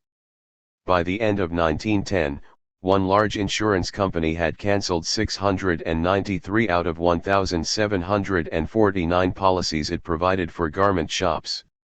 In 1910, it had paid out in 42 shirtwaist fires. But in 1911, with only 1,056 factories covered, it paid out in 81 shirtwaist fires. The trade publication Insurance Monitor declared that such shirtwaist factory fires were fairly saturated with moral hazard. The insurance companies, confronted by this challenge, could take one of two possible courses of action. They could inspect and appraise the business conditions of all who had had fires and weed out all rotten risks. In this way, said McFarland, there would be a concrete discouragement of fires and a positive incentive to prevent fires inasmuch as they would not be covered by indemnity. Or the companies could take the second course, which would be to estimate carefully the coming increase in the number of fires, raise their rates accordingly, let the fires come, and by keeping the rates up long after the crisis is past, profit by those fires. The New York Fire Insurance Exchange began to study rate revisions in 1910. It decided to raise them at the start of 1911. The Rate Committee, during the very month in which 146 were burned to death, even decided upon the price at which employees should be allowed to smoke in factories like Triangle, McFarland wrote. By June, 1911, increases totaling about 35% were put into effect. The payment for those deaths by fire in March had been arranged for in advance. The fire on March 25 was not Triangle's first fire. In fact, the company was what insurers called a repeater. This is the record: April 5, 1902 a.m., 9th floor, Ash Building. Cause unknown. Insurance collected, $19,142. November 1, 1902 6:00 a.m., 9th floor, Ash Building. Cause unknown.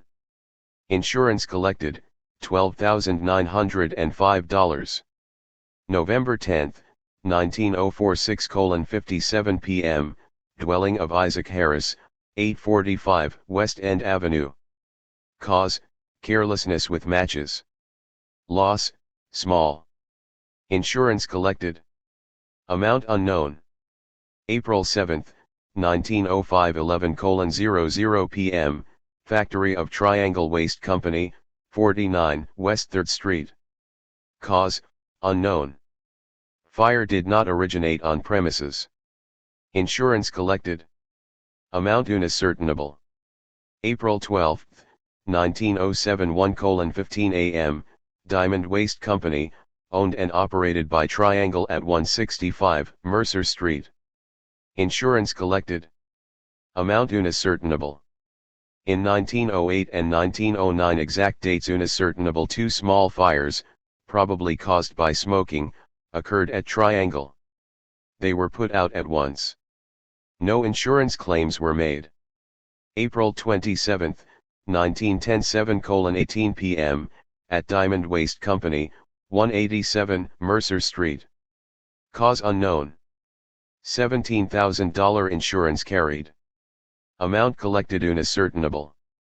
Did this record mean Triangle had increasing difficulty maintaining its coverage or getting new policies? On the contrary, it carried its greatest amount of insurance coverage at the time of the March 25 tragedy. How was this possible? Triangle was represented by the powerful brokerage firm of Samuels, Cornwall, and Stevens.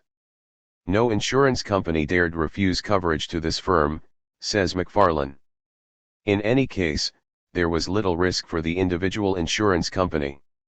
Total coverage of Triangle was by syndicate.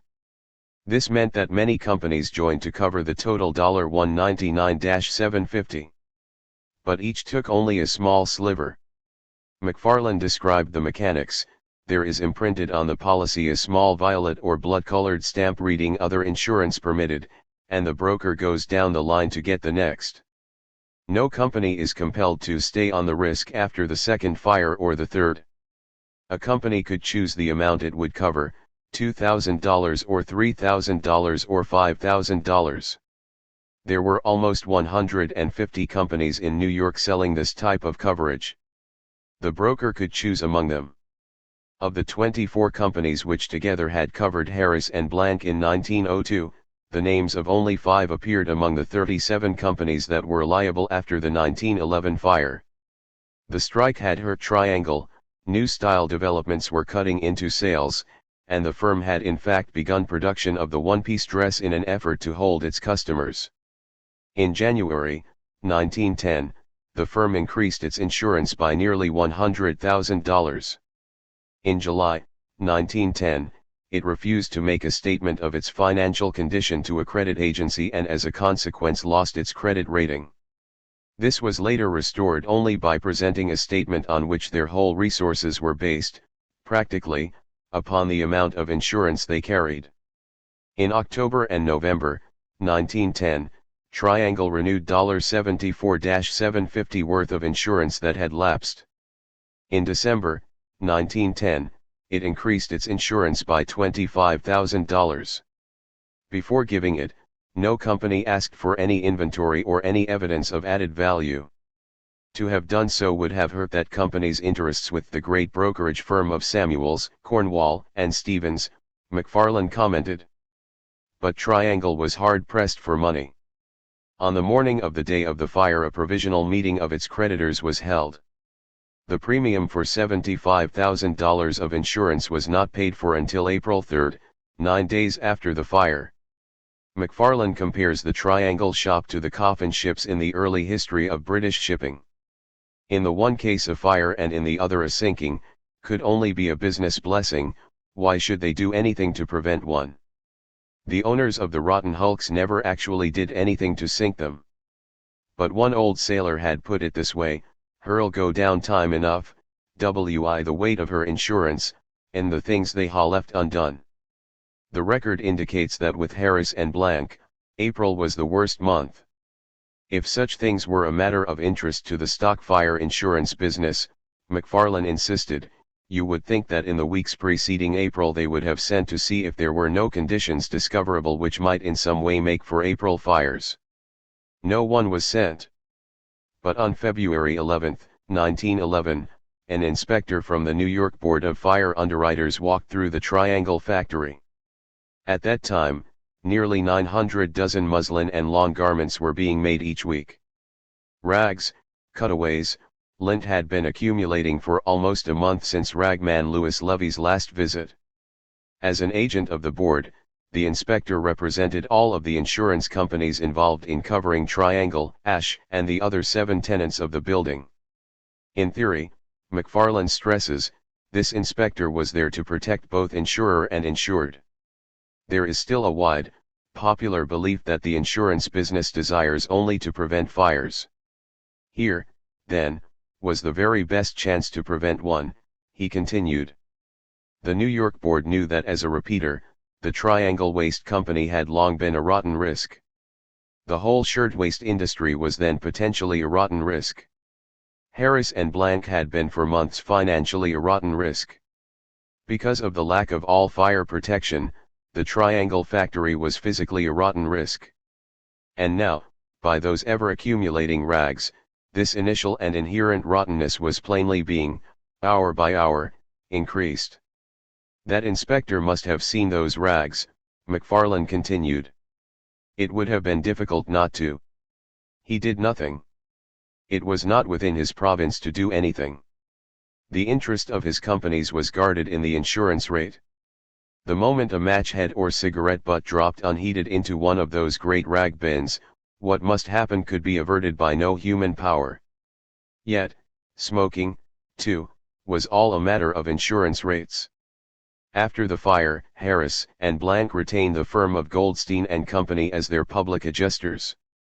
By July 24, the company received a total of $8,500 for services rendered. McFarlane was unable to discover the nature of those services. Formally, they were to determine the amount of indemnity due Triangle. But even though, admittedly, Triangle goods had been totally destroyed, the company had kept no inventory record which it was able to produce. It had first claimed that there had been such a record but that it had been destroyed in the fire.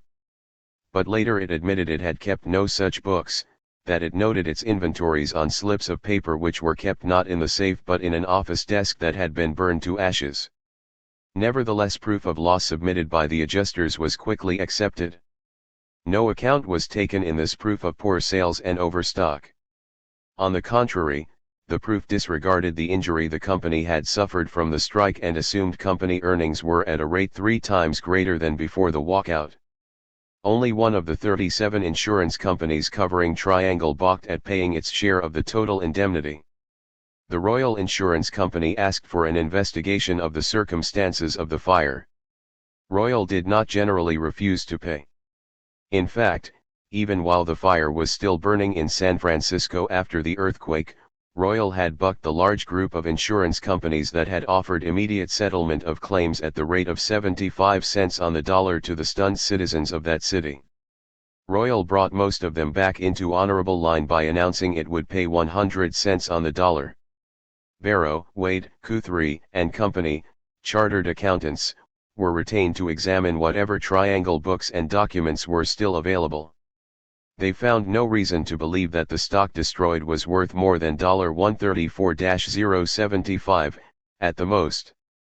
Nevertheless, George R. Branson, head of the adjusting committee employed to protect the interests of the companies and the public in the settlement, wrote to Max Steuer, attorney for Harris and Blank, assuring him that there would be little difficulty in the matter. And though there was blood on every policy, McFarlane concluded, the insurance companies, with the exception of the Royal, paid the loss practically in full as demanded. The proprietors of the Triangle Shirtwaist Company collected in indemnity $64,925 in excess of any claim for which they could furnish legal or convincing proof of loss, according to McFarlane. The rate, $445 clear per Triangle worker killed. 16 Justice. Such sin unto such punishment condemns him. Canto 18:95. On April 10, at the request of Assistant District Attorney J. Robert Rubin, Samuel Bernstein and Louis Brown were ejected from the criminal courts building where the grand jury was hearing witnesses.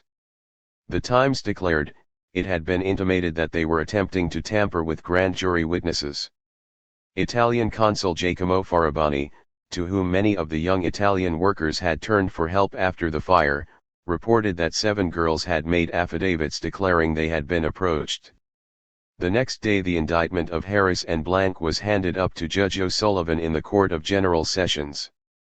But it was more than 8 months later, on December 4, that the trial began with the selection of a jury.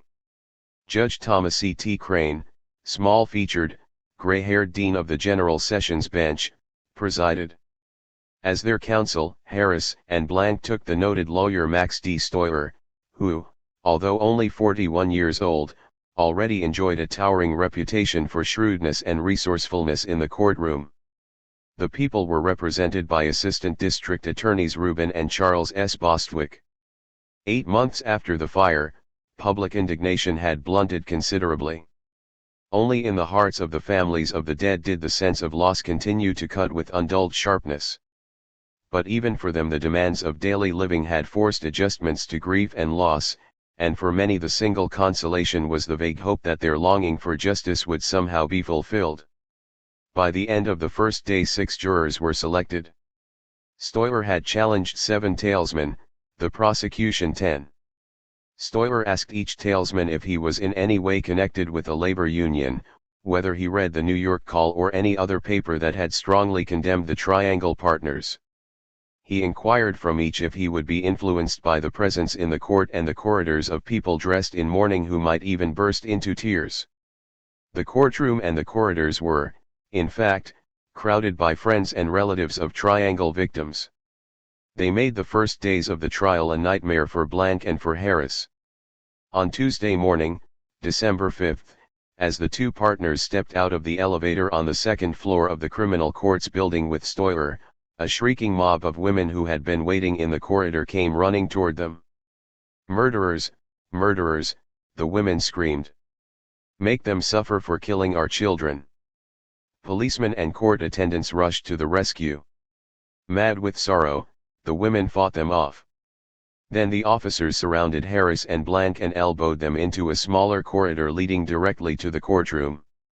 3 women fought their way through, and when they reached the defendants pushed photographs up close to their faces and yelled, "These are our children. Give us back our children." Throughout the morning, the crowd grew larger. When, during a recess, Bostwick and Rubin came into the corridor, they were immediately surrounded. Shouts rose in several languages. When the two partners also emerged, the crowd again became menacing and the hall had to be cleared. The following day a full police guard patrolled the courthouse. The corridors were kept cleared. But when Harris, Blank, and Stoiler left the building during the lunch recess, they were spotted walking toward Broadway. A crowd began to follow them, growing as it moved closer. Detectives came to the rescue by pushing the 3 men into a restaurant on Franklin Street and then standing guard in the doorway. The ordeal was repeated as the 3 made their way back to the court building.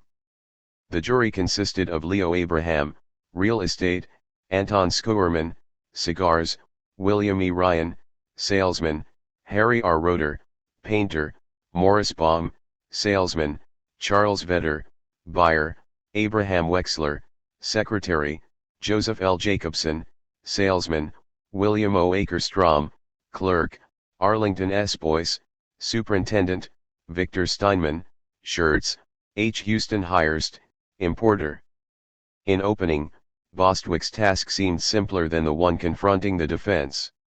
Gently and courteously, he announced he would question his witnesses who would set the scene of the tragedy and establish the physical and temporal framework of the events. Thereafter, he would call those who might substantiate the alleged fact that a door on the 9th floor, through which many who had perished could have escaped, was locked at the time of the fire.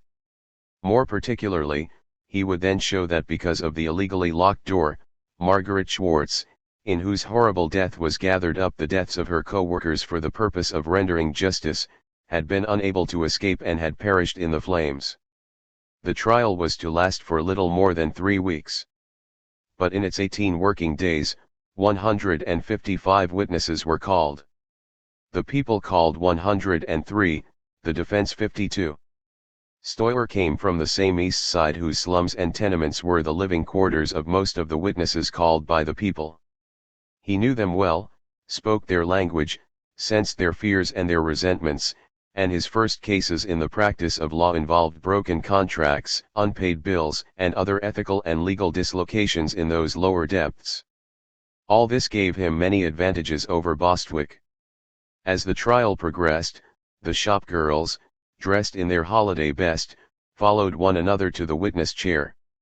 Awed by the majesty of the law, sometimes adding fright to the inexperience of youth, often struggling with a language not always clear even in translation, they replied in low tones until the moment when memory rekindled the horror. Bostwick was their soft, sympathetic champion, Stoiler, their dangerously prodding inquisitor. At times, Stoiler seemed to enjoy the contest. When 16-year-old Ethel Monick refused to be cowed, he said to her, "You do like to argue some, don't you, little girl?" He asked her why she had never spoken to Mr. Harris about the Washington Place door. He was not satisfied with her answer. "I used to be afraid of him," and registered disbelief. Whereupon Ethel Monick added she hadn't exactly meant afraid, but, you know, I was like nothing to them because I was only a working girl. He asked Celia Walker to describe how she had made her way across the shop, and she told the court she jumped across the aisles from machine table to machine table. Stoyer questioned, "Was your skirt about as tight as the skirt you've got on now?" The young lady answered, "No," but added that she used to practice jumping. A stickler for detail, Stoyer queried, "Did you find out how broad a jump you could make?" For a time, as burning death had come closer, Kate Gartman had considered leaping from a 9th-floor window, and in that time, she told the court, "I was cool and nice and calm." "Sure, now when you are nice and cool and calm that way, you got to the window?" Stoyer questioned. "I was as cool and calm as you are here," Kate Gartman replied. "Now, I'm not half as cool as you think I am," was Stoyer's comeback. Kate Gartman's forwardness was less the result of courage than of inability to comprehend. She ended the spirited exchange by stating, "I could not understand what you meant by talking because I don't think I am so excellent in the English language to understand it all. Therefore you have to excuse me if I made a mistake." Bostwick described the witnesses he called as of tender years, most of them not able to speak the language, not of great intelligence, working at their machines, working and working with no time to look up. But for Stoyer they were merely people whose motives and honesty he suspected, people who came here most of them with lawsuits. Many of them, because they lost their dearest relatives, are not telling the truth. Except for technicians and members of the fire department, the people's side called only Triangle employees to the stand. On the other hand, of those called by the defense only a half dozen were production workers with no family connection with one or the other partner. The rest were either supervisory or non-production employees, salesmen, buyers, or others who entered the premises from time to time but did not work at Triangle. Throughout the trial and especially in his summation to the jury, Stoyer continued to voice doubt about the ability, and even the willingness, of the people's witnesses to tell the truth. At the same time, doubtless with the composition of the jury in mind, he made frequent references to the salesmen who had appeared as defense witnesses. Could such upstanding persons, he asked several times, commit perjury? The defense argued that the great loss of life was due to the failure of the workers on the 9th floor to turn to the Green Street exit. It claimed the Washington Place door on that floor was actually open, however, escape by way of the staircase on that side had been impossible because the fire penetrated into the stairwell. Why had the girls on the 9th floor jammed up in front of the Washington Place elevators? Stoyer asked. Why had they acted against all previous practice? Why had they not gone to the only exit they claimed was the one they were allowed to use?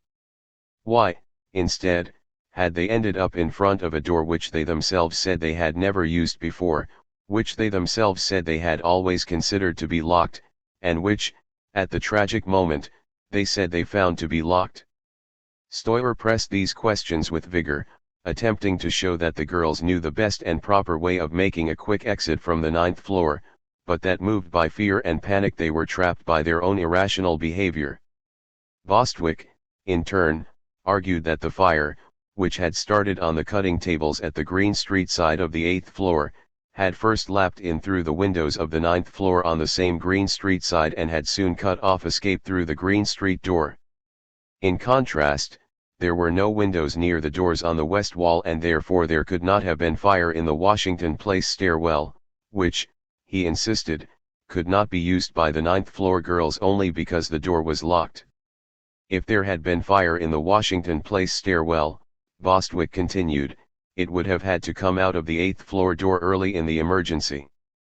Eventually, the fire did burn through. But not before the 8th floor girls had come through the doorway. Nor had there been any suction to pull the 8th floor flames up the staircase even if they were in the stairwell. The 9th and 10th floor doors were closed, and the skylight on the roof over the well was unbroken. It was not true, said Bostwick, that all the girls had immediately made a dash for the Washington Place side.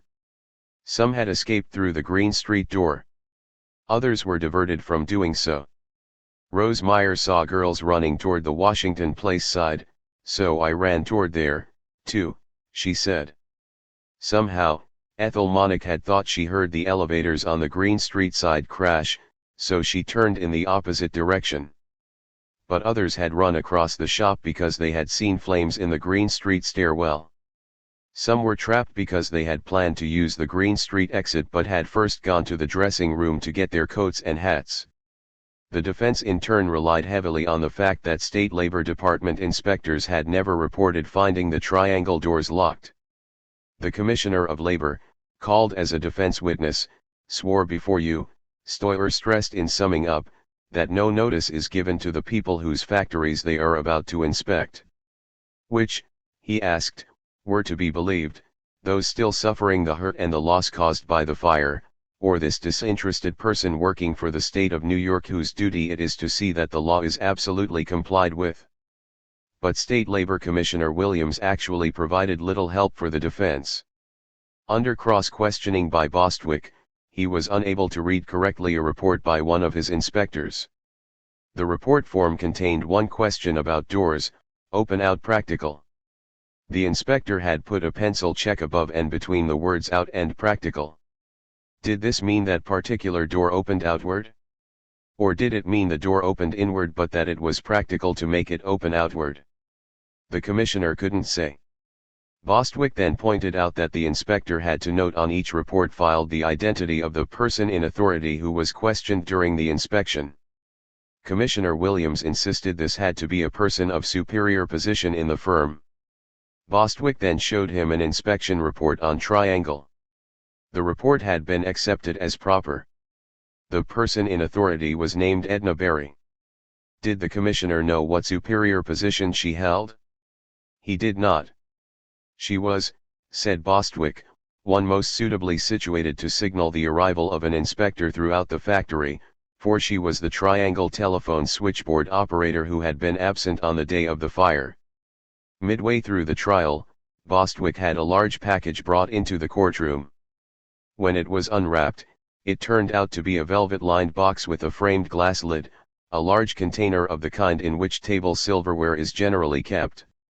He had kept it locked in one of his own rooms at home, and his children had been warned to resist curiosity and to keep away from the box. In that box was the lock of the Washington Place staircase door, still attached to a piece of wood panel, its bolt still sticking out. Two workmen, Giuseppe Savino and Pietro Torchin, cleaning the rubble on the 9th floor, had found it in the debris on April 10. Detective Francis Flynn had seen them pick it up from a pile of rubbish about 11½ feet from the doorway. Unfortunately, he had made no memorandum of this in his notebook, at that time. Stoyer fought bitterly against having the court receive the exhibit in evidence. In an angry onslaught he addressed the court. On March 25 the fire occurred, and on March 26 all the conscience of the city is stirred by the terrible catastrophe. And on the 27th of March the theory of the locked door is already made public. Hundreds upon hundreds of people go into the debris and seek the bodies. The fire department makes a conclusive and minute and detailed search into the debris. The whole question that is being agitated in the press day after day is locks, locks, locks. Nothing is found. Then on the 10th of April, as from a clear sky, a detective goes to the premises and within 25 minutes a lock is discovered. 15 days after the fire they seek to say that was the lock of the door. Why argue this? Where is the lock of the 10th floor where the fire did not do damage? Where is the lock of the 6th floor where the fire did not touch it? A most mysterious disappearance. Right after the discovery by the newspapers of this lock, there is no lock on the 6th floor. All of the locks, may it please your honor, in that building from the 10th floor down to the basement were identical. No lock on the 8th floor, your honor, has been discovered. Why, I ask, is there no lock for the 10th floor? But the one lock that is wanted that is found on the 10th day of April. And they say that exclusive opportunity has nothing to do with this case. But Bostwick was undismayed. Patiently, he set out to prove that this and only this could possibly be the lock that trapped the girls on the 9th floor. First he pointed out that this was a unique lock, unlike any other that might have been found on the 9th floor. It was a mortised lock, One set into the wood so that its sides were flush with the wooden surface of the door instead of being set onto the outside surface of the door. No other doors on the floor could have had mortised locks. The dressing room door was closed with padlocks. The toilet doors had no locks. A sliding door in the partition at the Washington Place side was only 7/8 inch thick, too thin to hold a mortised lock. Secondly, Bostwick continued, this lock was different from all other locks in the building. He began the chain of proof for this by calling to the stand Battalion Chief Thomas Larkin, who described the fire that had occurred on the 9th floor on November 1, 1902. That was when a new lock, the one in the box, was put into the door. Then Bostwick proceeded to tie the lock in with the 1902 fire. He called Charles W. Baxter, superintendent of the J.W. Clark Co., which had repaired the 9th floor door in 1902. Then he called Emil Woer, a dealer in builder's hardware who had purchased the lock along with other materials from the Reading Hardware Co. and had sold it to J.W. Clark Co. in December, 1902. Finally, he called Francis J. Kelly, who had worked for Reading and had filled and delivered the order to Woer Brothers. The chain was complete, and Bostwick sought to strengthen it with the word of an expert. He called John D. Moore, a former state commissioner now working as a consultant engineer. Moore swore that the lock could not have come from the Green Street door because that was a right-handed door and the lock in the box was a left-handed lock which could come only from a left-handed door. The Washington Place staircase had a left-handed door. Stoiler chewed on it. His great talent for detail, his informed imagination came into play. He demanded to know what made a door left-handed. It was a door which, in being opened, moved counterclockwise, Moore replied. And what was a left-handed lock? Moore carefully explained that the extended bolt or tongue of a lock can be drawn back into the lock when closing the door in one of two ways. One way is by turning the knob of the lock. The other is to push the door closed until the beveled side of the bolt hits the metal lip or strike attached to the door frame. Because it is beveled, the bolt will then gradually be forced back into the lock, ready to spring out again when it is finally in line. A left-handed lock, Moore continued, is one that will do this on a left-handed door. A right-handed lock placed on such a door would, at the moment of strike, have its beveled face on the wrong side and would present a flat surface to the metal lip, thus stopping the door from closing. The lock in the box was a mortised lock, a left-handed lock, and the Washington Place door was a left-handed door, Moore concluded. Now that Stoiler understood the difference, he began to use that understanding to pick apart the lock. He had Francis Kelly back on the stand. Kelly had told of handling locks for 21 years and had positively identified the left-handed lock in the box as one that he had handled. Stoiler handed Kelly a right-handed lock. He asked Kelly if he could take it apart and convert it into a left-handed lock. Kelly answered he could, by reversing the latch bolt. Could any lock be made right-handed or left-handed? Yes. When the locks leave the factory, are they different? No, we ship them all right-handed. When you make locks, are they made left-handed or right-handed? We build them so that they can be reversed. Then there isn't any such thing as a right-handed or left-handed lock, Stoiler concluded disdainfully, turning away from the witness. Its usefulness thus undermined, People's Exhibit Number 30 was received in evidence. The lock had a key. In opening for the defense, Stoiler told the jury, Lewis Brown will tell you that year in and year out, on the Washington Place side on the 8th and 9th and 10th floors, the key was all the time in the lock. He gave no explanation why this was the case where doors were alleged to have been unlocked. Brown, the heroic machinist who finally got the 8th floor Washington Place door open, had apparently taken for granted, in the moment of his heroism, that the door was locked. I naturally thought that they must have locked the door, he told the court. There was a key always sticking in that door. All I tried to do was to turn the key in the lock. But the key wouldn't turn to unlock the door. It did not turn. So I pulled the door open. Stoiler explained to the jury that the key would not turn because the door was not locked. but he did not explain the need for an ever-present key if the door was kept unlocked during working hours. Only defense witnesses could describe the key. May Levantini said it hung by a piece of colored string. Ida Middleman testified it was attached to the door by a piece of tape, or something, which William Harris said was a length of white lawn. And cleanup man Nathan Salub told the jury that once at the door I saw the string was worn out and I myself picked up a piece of white goods, a strong string, and I tied it to the door.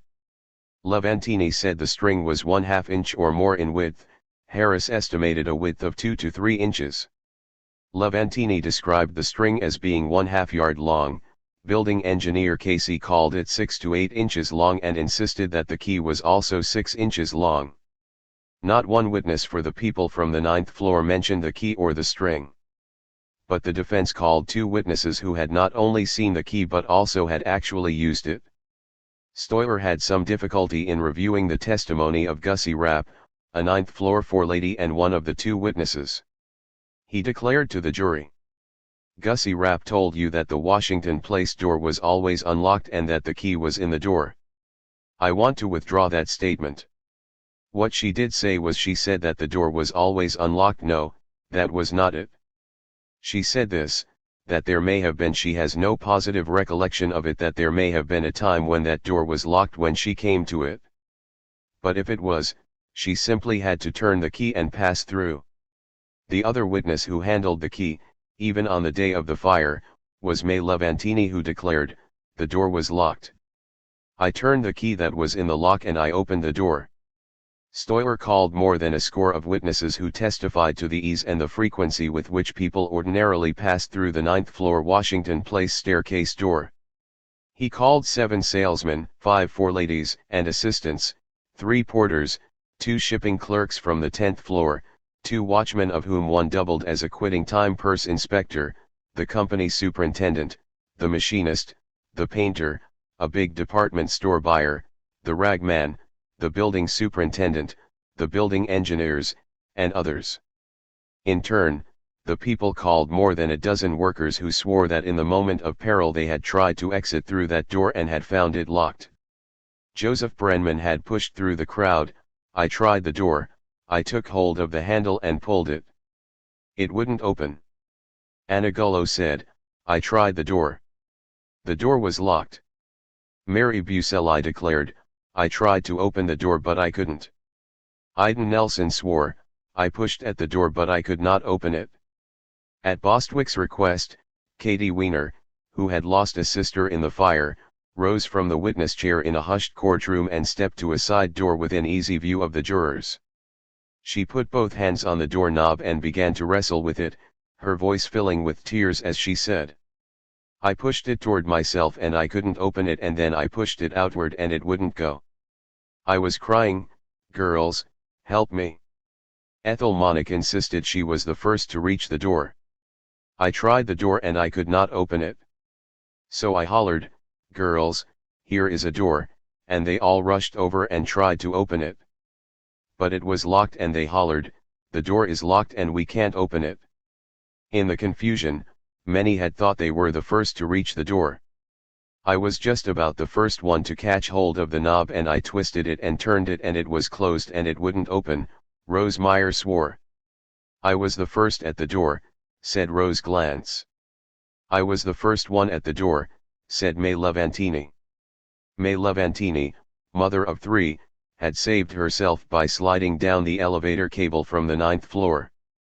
She was the strongest witness for the defense, for in her words was the proof that those who died at the Washington Place door were not the victims of a locked exit but of fire in the staircase. She had run to the door and found the key was right in the door tied to a string.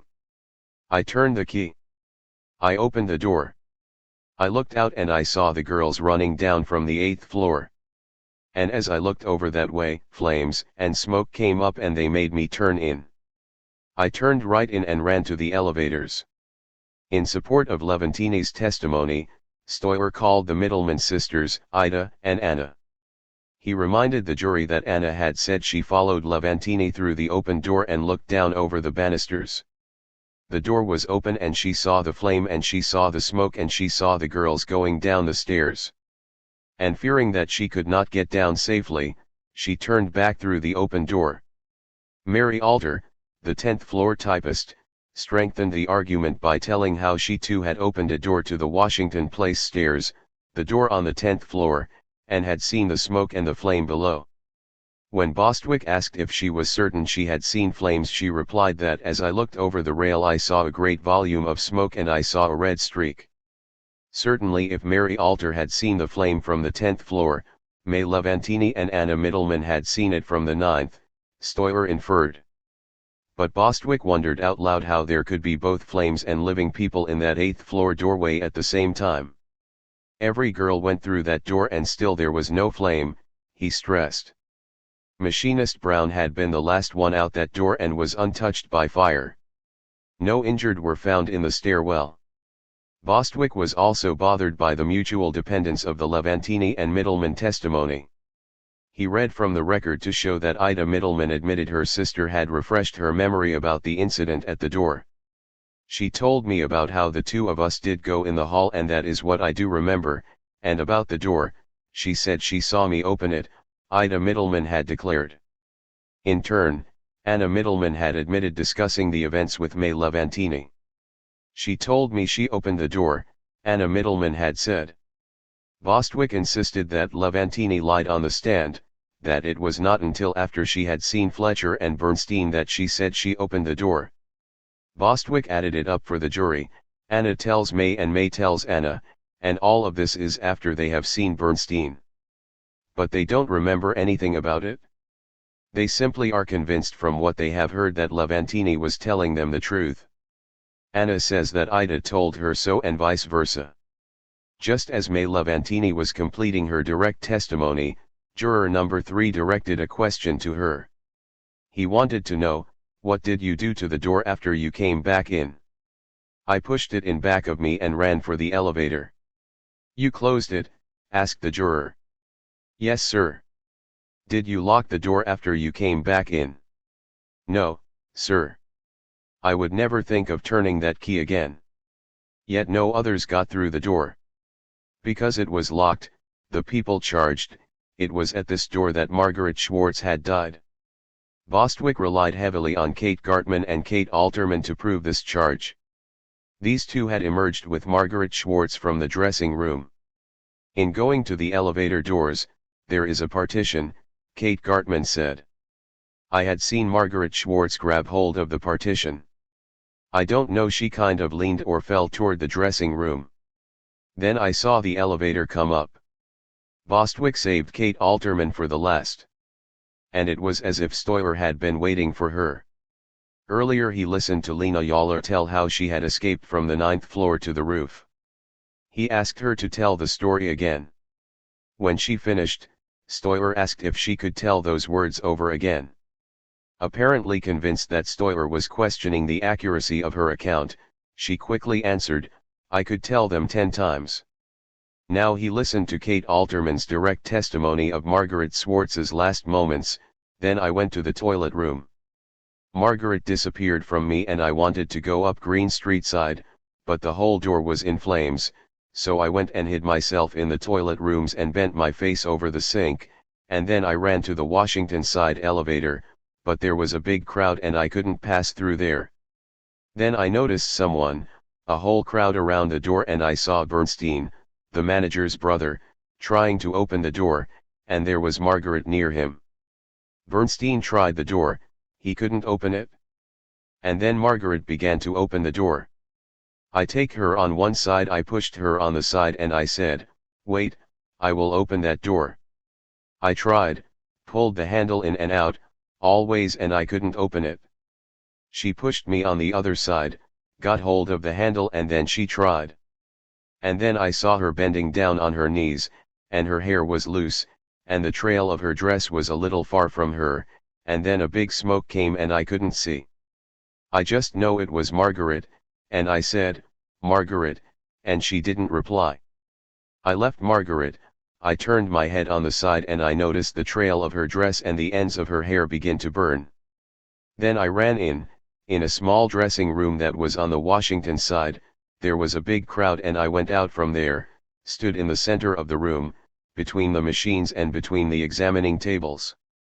I noticed afterwards on the other side, near the Washington side windows, Bernstein, the manager's brother, throwing around like a wildcat at the window, and he was chasing his head out of the window, and pull himself back in. He wanted to jump, I suppose, but he was afraid.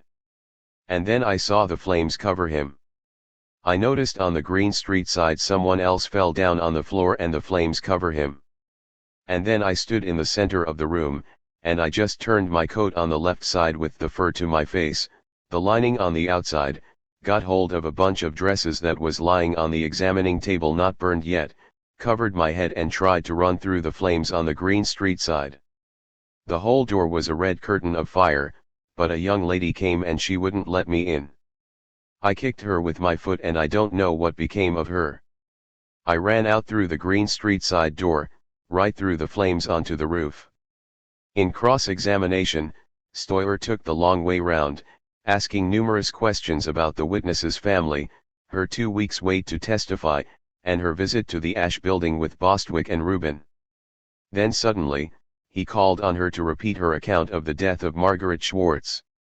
Kate Alterman told it for the second time in these words: I went out from the dressing room, went to the Waverly side windows to look for fire escapes, I didn't find any and Margaret Schwartz was with me, afterwards she disappeared. I turned away to get to Green Street side, but she disappeared from me. I went to the toilet rooms, bent my face over the sink, and then went to the Washington side to the elevators, but there was a big crowd, and I saw a crowd around the door, trying to open the door. There I saw Bernstein, the manager's brother, trying to open the door but he couldn't. He left, and Margaret was there too, and she tried to open the door and she could not. I pushed her on a side.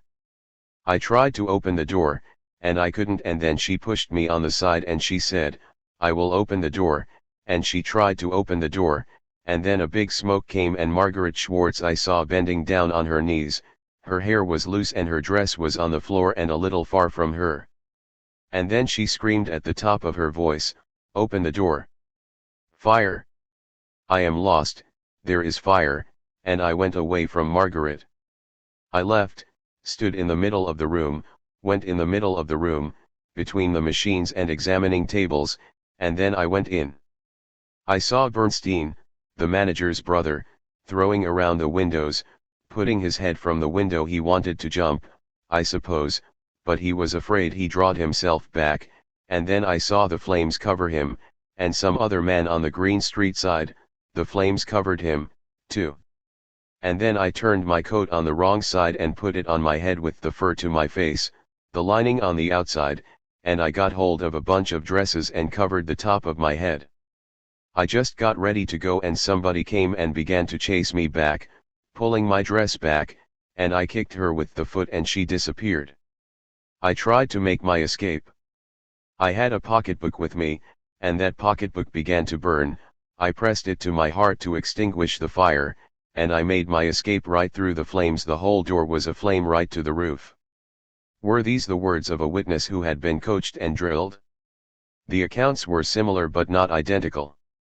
The sequence of events was parallel. Much of the language was identical.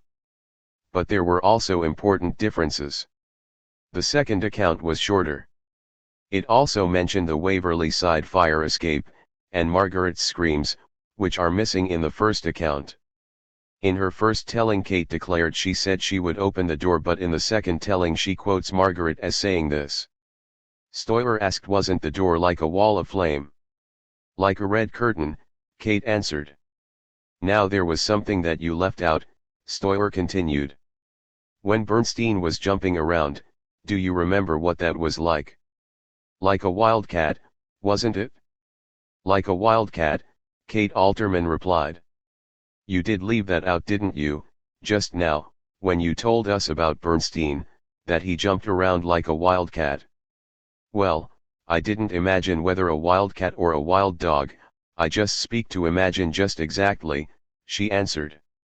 Now Stoyer switched back to details of the witness's life and the location of her machine in the shop. He had prepared the destruction of her acceptability. Then he asked her to tell her story for a third time. This time she didn't forget the 2 points on which Stoiler had questioned her after the second account. Also, this time she quoted neither herself nor Margaret as declaring "I will open the door," and in this third telling, there are no terrible screams from Margaret.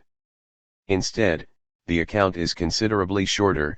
"I went out to the Waverley side windows to look for fire escapes. Margaret Schwartz was with me, and then Margaret disappeared. I called her to Green Street, she disappeared and I went into the toilet room, went out, bent my face over the sink, and then I wanted to go to the Washington side, to the elevator. I saw there a big crowd, I couldn't push through. I saw around the Washington side door a whole lot of people standing, I pushed through and there I saw Bernstein, the manager's brother, trying to open the door, he could not and he left. Margaret Schwartz was there, she tried to open the door and she could not. I pushed Margaret on the side, tried to open the door, I could not and then Margaret pushed me on the other side, and she tried to open the door. But smoke came and Margaret bent on her knees, her trail was a little far from her and her hair was loose, and I saw the ends of her dress and the ends of her hair begin to burn. I went into the small dressing room, there was a big crowd, and I stood there and I went out right away, pushed through and went out and then I stood in the center of the room between the examining tables and the machines.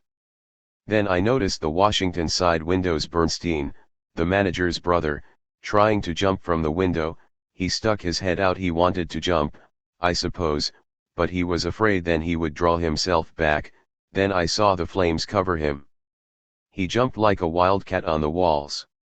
And then I stood, took my coat, turning the fur to my head, the lining to the outside, got hold of a bunch of dresses that was lying on the table, and covered it up over my head, and I just wanted to go and some lady came and she began to pull the back of my dress, I kicked her with the foot and I don't know where she got to. And then I had a purse with me and that purse began to burn, I pressed it to my heart to extinguish the fire. The whole door was aflame, it was a red curtain of fire, and I went right onto the roof. There it was. Stoiler had asked for them and her own lawyer had made no objection. So there was the curtain of fire and there was poor Bernstein's doomed brother jumping like a wildcat. She had remembered. Stoiler could have asked Kate to repeat the story again. But Margaret Schwartz died no more that morning. The court adjourned for lunch. After the recess, after he had elicited the fact that Kate had 5 sisters and her statement that only once had she tried to talk about the tragedy to them and they had stopped her, Stoiler took her back to the point at which she stood in the center of the floor, between the machines and the examining table. "Now tell us from there what you did," he commanded. Kate Alterman said, "I saw Bernstein on the Washington side, Bernstein's brother, throw around like a wildcat, he wanted to jump, I suppose, but he was afraid. And then he drawed himself back and the flames covered him up. And I took my coat, turned it on the wrong side with the fur to my face and the lining on the outside, got hold of a bunch of dresses from the examining table, covered up my head, and I wanted to run, and then a lady came and she began to pull my dress back, she wanted to pull me back, and I kicked her with my foot, I don't know where she got to. And I ran out through the Green Street side door, which was in flames, it was a red curtain of fire on that door, to the roof." Once again, she had remembered the curtain of fire, the desperate man thrashing about like a wildcat. Stoiler nailed it down. "You never studied those words, did you?" he asked. "No, sir." Bostwick rushed in to save his key witness. Kate Alterman could certainly give the account in other language. She had used different words to tell him about Margaret Schwartz's death the previous Saturday, Bostwick insisted. "State to the jury why you tried to repeat the last time what you told Mr. Stoiler in the same language that you used the first time you told Mr. Stoiler." "Because," Kate Alterman replied, "he asked me the very same story over and over, and I tried to tell him the same thing, because he asked me the very same thing over and over." But irreparable damage had been done. Stoiler asked if she could tell the jury the same words she had used in her written statement which she had made for Bostwick. Probably I can. My written statement was 9 months ago, she answered. Tell us the words in the statement, please, now. Shall I tell you just as in the statement? Yes, the words in the statement. Well, I gave a very long statement, I believe, to Mr. Rubin. Now, start with the words in the statement, please, and not an explanation, miss, if you can. Tell us just how you started the statement, and then give us the words that are in the statement. Well, it would be 4:45 on Saturday. I think that I started this way, I am not quite sure, I don't remember just how I started the beginning of the statement, I can't do it to you. Mr. Bostwick asked you before whether you could tell again in the same words of the statement and you said yes. Now I suppose you did not understand the question that way, did you? Stoiler wound up. No, sir, I did not, Kate Alterman finished. Was this the point at which Stoiler won his case? Without making a charge, he had sought to demonstrate that the witness had been coached. But if that were so, would not her own attorney have cautioned against repeating identical language? Stoiler, in a remarkable courtroom performance, had broken through the curtain of public sympathy for the shopgirls and without once saying a word against Kate Alterman had yet impugned her reliability. Were the similarities in her 4 accounts more significant than the differences? Had she undermined herself through a fatal misunderstanding of what was wanted from her on the witness stand? In charging the jury before it retired to seek a verdict, Judge Crane read Article 6, Section 80, of the Labor Law. All doors leading in or to any such factory shall be so constructed as to open outwardly where practicable, and shall not be locked, bolted, or fastened during working hours. When he carefully emphasized that all meant every such door, Stoiler took an exception. Judge Crane then considered the meaning of working hours. He told the jury the term included not merely the period of time during which persons are actually employed at their machines, cutting tables, examining tables and desks, but also a reasonable period cf. Time for the exit of such persons from the place in which they are employed after the cessation of their work. Stoiler again took an exception. Then Judge Crane phrased the issue confronting the jury. You must be satisfied from the evidence, among other things, before you can find these defendants guilty of the crime of manslaughter in its first degree, not merely that the door was locked if it was locked, but that it was locked during the period mentioned under circumstances bringing knowledge of that fact to these defendants. But it is not sufficient that the evidence should establish that the door was locked if it was locked during such a period, nor yet that the defendants knew that it was locked during such a period if it was locked. You must also be satisfied from the evidence beyond a reasonable doubt that there was the relation of cause and effect between the locked door and the death of Margaret Schwartz. Was the door locked? If so, was it locked under circumstances importing knowledge on the part of these defendants that it was locked? If so, and Margaret Schwartz died because she was unable to pass through, would she have lived if the door had not been locked and she had obtained access to the Washington Place stairs and had either remained in the stairwell or gone down to the street or to another floor? The jury retired to deliberate at 2:55 p.m. on December 27. It polled itself 3 times. On the first count, the vote was 8-2, with 2 abstentions. On the second, it was 10-2. Afterwards, juror Victor Steinman, a shirt manufacturer, declared, "I know I have not done my duty toward the people. But let me tell you, I could not do my duty toward them and obey the judge's charge at the same time, although I did vote once for conviction. I believed that the door was locked at the time of the fire. But we couldn't find them guilty unless we believed they knew the door was locked. It would have been much easier for me if the state inspectors instead of Harris and Blank had been on trial. There would have been no doubt in my mind then as to how to vote." On the other hand, juror H. Houston Hirst, importer, said his conscience was perfectly at rest. "I cannot see that anyone was responsible for the disaster. It seems to me to have been an act of the Almighty. I think that the Harris and Blank factory was well managed. I paid great attention to the witnesses while they were on the stand. I think the girls who worked there were not as intelligent as those in other walks of life and were therefore the more susceptible to panic. At 4:45 p.m., after deliberating 1 hour and 50 minutes, the jury brought in a verdict of not guilty. The two partners received the verdict composedly. They went from the courtroom to an anteroom where Mrs. Blank threw her arms around her husband's neck, sobbing with joy. The two men tried to leave the courthouse as unobtrusively as possible. They were led through Judge Crane's private chambers and out through a door opening on a far corridor. But some of the crowd had managed to seep back into the hallways. We waited, Josephine Nicolosi remembers. Then they came out. The people began to scream and cry, "Give me back my daughter! Give me back my son! Justice! Where is justice?" All the doors on that long hallway suddenly opened up and the judges stuck their heads out from their private chambers and they stood there in their black robes in the doorways, looking. The acquitted men hurried down a flight of stairs to the ground floor, surrounded now by 5 uniformed policemen and 2 detectives, their friends and relatives trailing after. They were rushed through a pen filled with prisoners who had been found guilty in the magistrates' courts. They left the building through an exit on Leonard Street. About 150 women, children, and men were waiting for them. For a minute there was silence. Then David Weiner, Katie's brother, whose 17-year-old sister Rose had perished in the fire, broke from the crowd, ran directly to the two partners and, shaking his fist at them, cried shrilly and mockingly, "Not guilty! Not guilty! It was murder! Murder!"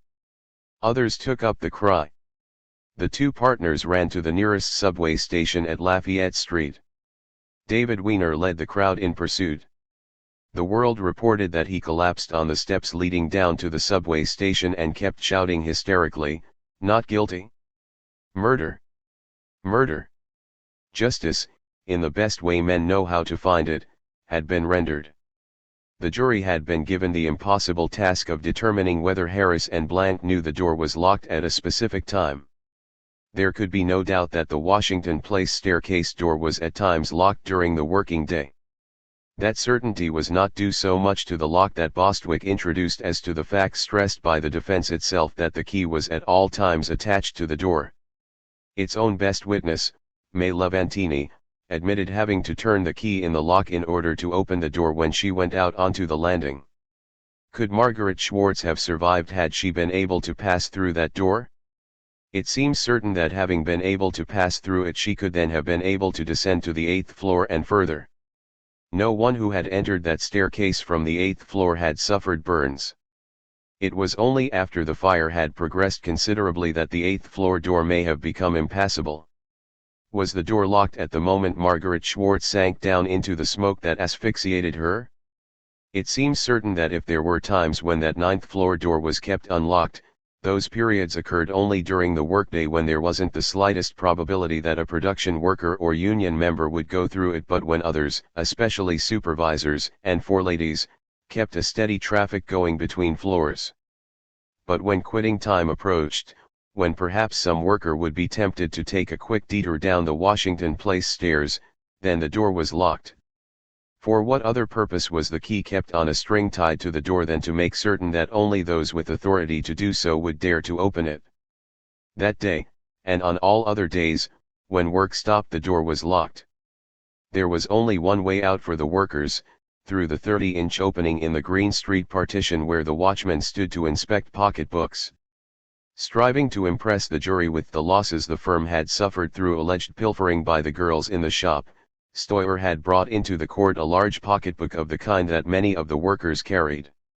"Just open it and see for yourself how big it is," he said, and without warning tossed the bag to Assistant District Attorney Rubin. Unsuspecting, Rubin opened the bag and drew out 4 shirtwaists. Bostwick immediately conceded that the pocketbooks were large enough for that purpose. Stoyer handed the 4 shirtwaists back to Blank, who caressingly folded each of the 4 waists and then piled them neatly one upon the other without any interruption of his attention to the proceedings. Bostwick underlined the significance of the business with the pocketbook. Never did the defendants themselves adduce such magnificent and convincing evidence to the jury as when Mr. Blank, Still thinking of the stealings, produced this bag in court with his shirtwaists, he declared in his summation. It had never left his mind, and it was the main defense in this courtroom. I had a right to protect my property. And on the witness stand, Isaac Harris had presented this astounding picture of the firm's tireless bat to protect its property. We once locked up about 6 girls, and we found in their room, the room of one girl, about 2 dozen waists, one girl about 3 dozen waists, and one girl had in every house. We found so many waists, and we had detectives that went around there, and we searched in every house and found from 2 dozen to 3 dozen waists that these girls had taken, and there were 6 girls that we locked up in one night about 3 years ago. About 8 months before the fire, one girl took 2 waists in her rat and it stuck out a little end of the string, and one girl coming along behind that girl saw this little white string in her hair and said, "Look here, what is sticking out here?" And when she started to pull, she pulled out the waists, and they stopped that girl, and they took that girl into the office, and they took out the 2 waists, and they asked her, "What do you want to do it for?" She said her mistress asked her to bring her 2 waists. So, of course, we didn't want to make any trouble, and we discharged her. All that we could do was that we could discharge her. We could not do any more, because when we arrested a few of them and had them fined, a few of the girls sued us for damages. We found the best way was to discharge them and not to bother with them any more. Dismayed by this revealing confession by his client, Stoyer interjected that the newspapers, he feared, would make capital and headlines out of Harris's words, and that as a result the firm would be driven out of business. But undeterred, Bostwick continued, demanding to know from Harris, "How much in all the instances would you say was the value of all the goods that you found had been taken by these employees? You would say it was not over $25, wouldn't you?" To this, Harris replied, "No, it would not exceed that much." 17 Phoenix. Those citizens who afterwards rebuilt it? Upon the ashes. Canto 13:148. March 30, 1911.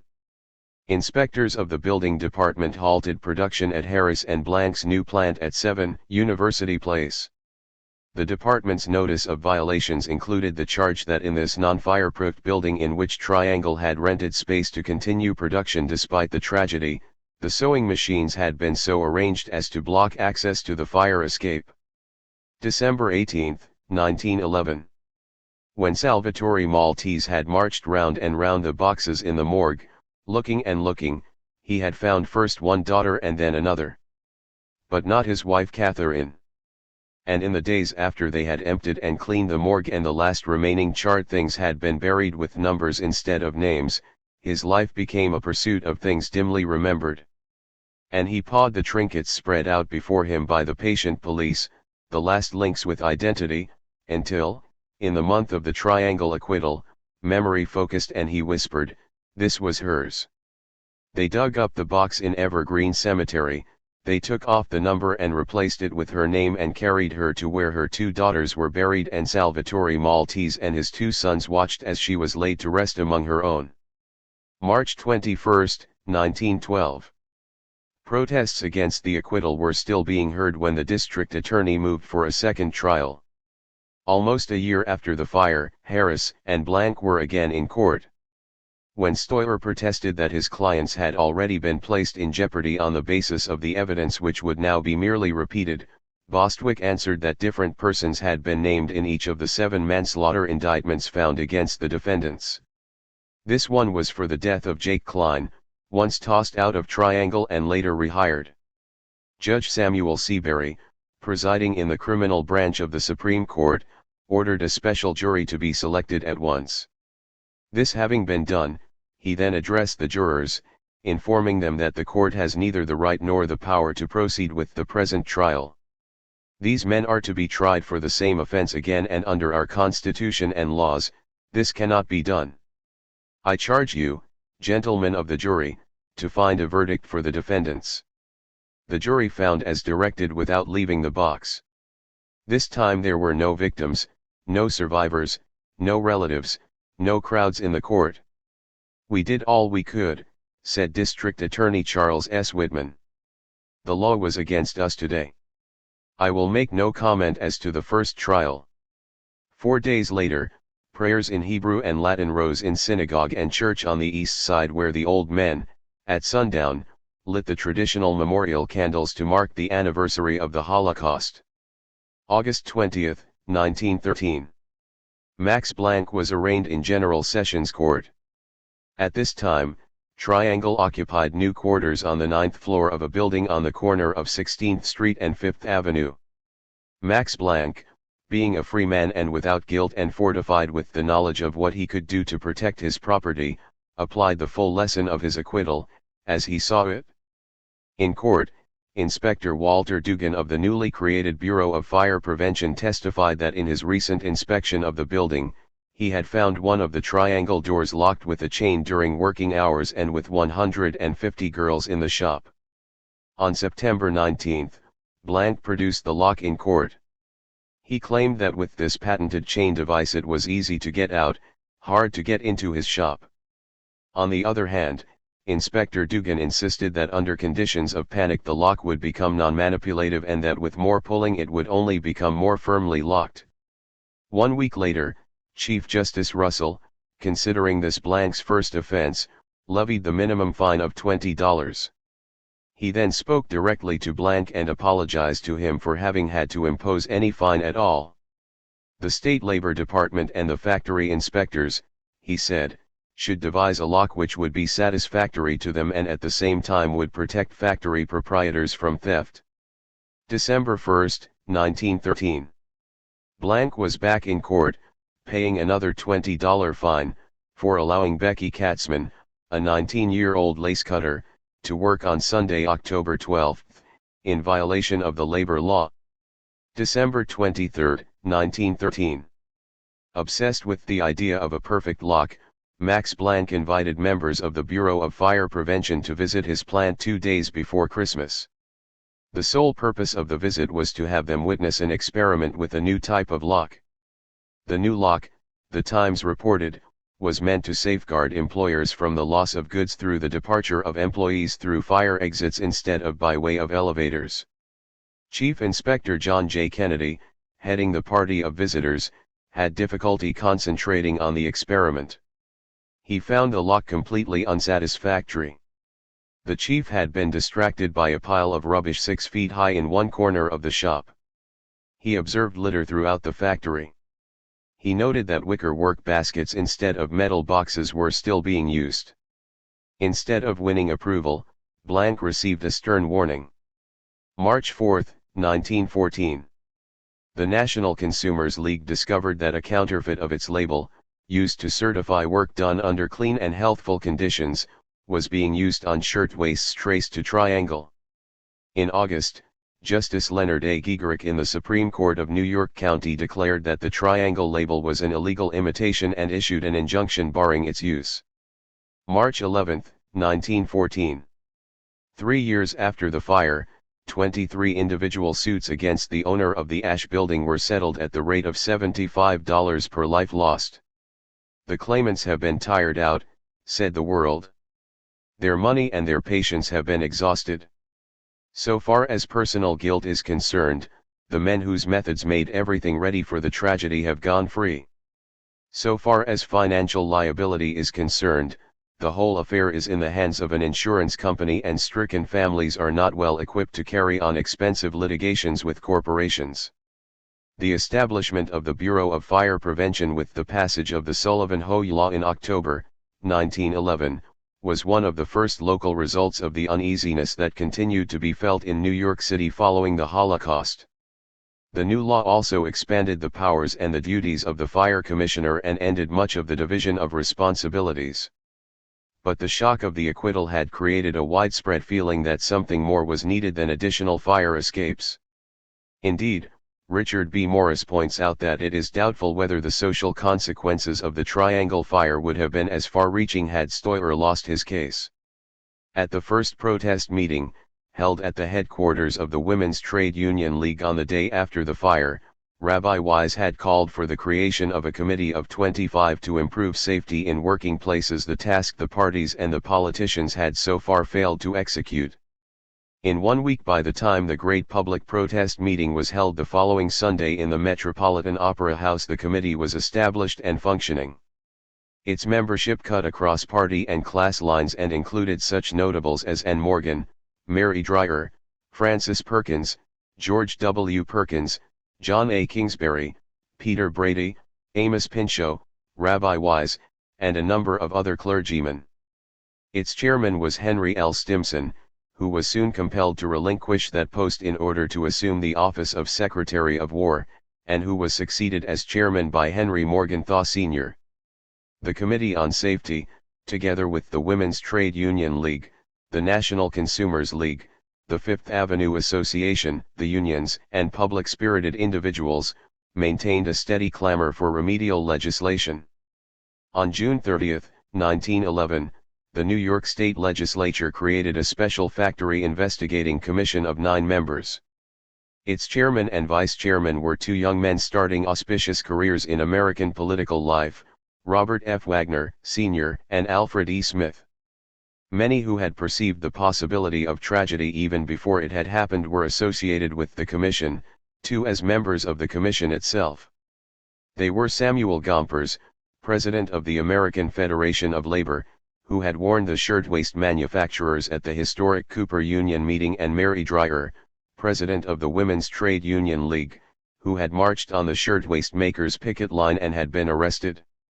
The commission, in turn, used the services of many experts, and these, too, included a number who had warned against callousness in dealing with industrial dangers. Dr. George M. Price, whose report for the Joint Board of Sanitary Control had spelled out the danger in New York's garment shops only days before the fire, was named the Commission's expert on sanitation. H. F. J. Porter, whose plea to Triangle to institute fire drills had not even received the courtesy of a reply, became its expert on fire problems. Its corps of inspectors included Rose Schneiderman, who had said at the Metropolitan Opera House meeting that pity was not enough, and Francis Perkins, destined to become, 20 years later, the Secretary of Labor as Franklin D. Roosevelt launched the New Deal. The puny sum of $10,000 was appropriated for the work of the Commission, which, from the start, had set its sights on a much larger target than the fire hazard. In its preliminary report, the Commission declared that a superficial examination revealed conditions in factories and manufacturing establishments that constituted a daily menace to the lives of thousands of working men, women, and children. The need for a thorough and extensive investigation into the general conditions of factory life was clearly recognized. Wagner and Smith went to see Henry Morgenthau soon after the commission was named. They told him that $10,000 would barely be enough to pay a good attorney for doing the essential legal work of the commission. When they had finished, Morgenthau said he would get the best possible lawyer for the special task and that he would work without fee. Within 2 hours after the interview, arrangements were completed for Abram I. Elkus to serve as chief counsel. Bernard L. Schiontag joined as assistant counsel. Both men served without fee, both later became distinguished judges. The commission held its first session in New York City on October 14, 1911. It exercised fully its power to compel attendance of witnesses and the production of books and papers, and in its first year heard 222 witnesses and inspected 1,836 industrial establishments in various cities in the state. It heard New York Fire Chief John Kenlin estimate the cost of installing sprinklers in the Ash Building at $5,000. Kenlin added that in his opinion not a life would have been lost if there had been sprinklers there on March 25. The chief was asked to give the addresses of the several hundred other buildings in which another ash building fire is likely to occur. He refused, saying, "I think it unwise to do that," and the commission let it stand. It heard the Commissioner of Labor declare that there was no automatic, legally required record of establishments and that only through search and patrol by his men was it possible to ascertain where factories are located, their kind and nature and the number of employees therein. It listened to a state labor department inspector tell how he started his inspection of the Triangle shop on February 27, 1911, less than a month before the fire, by first going to the company's office and introducing himself. "You see," Counsel Elkus commented, What we are trying to point out, Mr. Harmon, is that these conditions which exist in factories are not discovered because the inspectors inform somebody in authority that they are there and the persons in authority know what you are looking for, so that they had plenty of time to remedy temporarily any defects that existed while you were there. The Commission sent its investigators creeping, crawling, climbing, prying into the dark and hidden corners of cellars and shops, factories, and tenement houses. Shocking testimony was heard about toilets, dust-filled workshops, dirty factories, unguarded but crippling machinery, working children, working women, night shifts, lead poisoning, diseased workers, lack of ventilation, poor lighting. Establishments manufacturing foodstuffs were the dirtiest of all. The conditions of the toilets in most of these factories was very bad. The flush was usually found to be inadequate. The 4-year term of the Commission marks the beginning of what is generally recognized as the golden era in remedial factory legislation, in the state of New York. Its first year of work resulted in the addition of 8 new laws to the Labor Code. It produced 25 new laws the following year and 3 in 1914. These laws completely overhauled the State Department of Labor and provided for a staff sufficient to carry out the many new duties assigned to it. The Commission's work had been touched off by the fire hazard, but, while it dealt effectively with this danger, it also turned to other hazards, and among its new laws in one area alone were those limiting the hours of labor of women and children, abolishing night shifts for them, bringing canneries under the labor law, providing seats with backs for women workers, and prohibiting the employment of women immediately after childbirth. On the first day of the Commission's public hearings, Chief Counsel Elkoes outlined a new purpose in American life, one which 20 years later would be at the heart of a program through which the entire nation would seek to lift itself out of a disaster far greater in scope than the Triangle Fire. A man may be killed by a tenement house as truly as by a club or gun, Elkoes declared at the opening hearing. A man may be killed by a factory and the unsanitary conditions in it as surely as he may be killed by a fire. It is not less true that the slaughter of men and women workers by the slow process of unsanitary and unhealthful conditions is not only immoral and antisocial, but the state is beginning to declare that it is legally indefensible and therefore must, through carefully considered legislation, be made virtually impossible. That their industrial efficiency may be unimpaired is of prime economic importance to the state.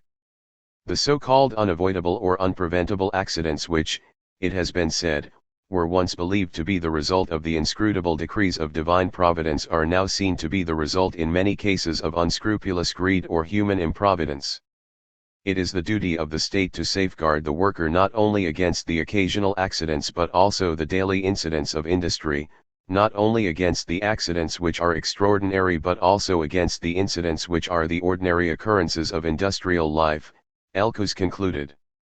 20 years before she became the Secretary of Labor in the cabinet of President Franklin D. Roosevelt, the post she held until his death, Francis Perkins, on the day of the Triangle Fire, was visiting friends on the other side of the square.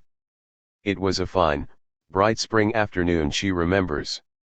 We heard the fire engines and rushed into the square to see what was going on. We saw the smoke pouring out of the building. We got there just as they started to jump. I shall never forget the frozen horror which came over us as we stood with our hands on our throats watching that horrible sight, knowing that there was no help. They came down in 2s and 3s, jumping together in a kind of desperate hope. The life nets were broken. The firemen kept shouting for them not to jump. But they had no choice, the flames were right behind them, for by this time the fire was far gone. Out of that terrible episode came a self-examination of stricken conscience in which the people of the state saw for the first time the individual worth and value of each of those 146 people who fell or were burned in that great fire. And we saw, too, the great human value of every individual who was injured in an accident by a machine. There was a stricken conscience of public guilt, and we all felt that we had been wrong, that something was wrong with that building which we had accepted, or the tragedy never would have happened. Moved by the sense of stricken guilt, we banded ourselves together to find a way by law to prevent this kind of disaster.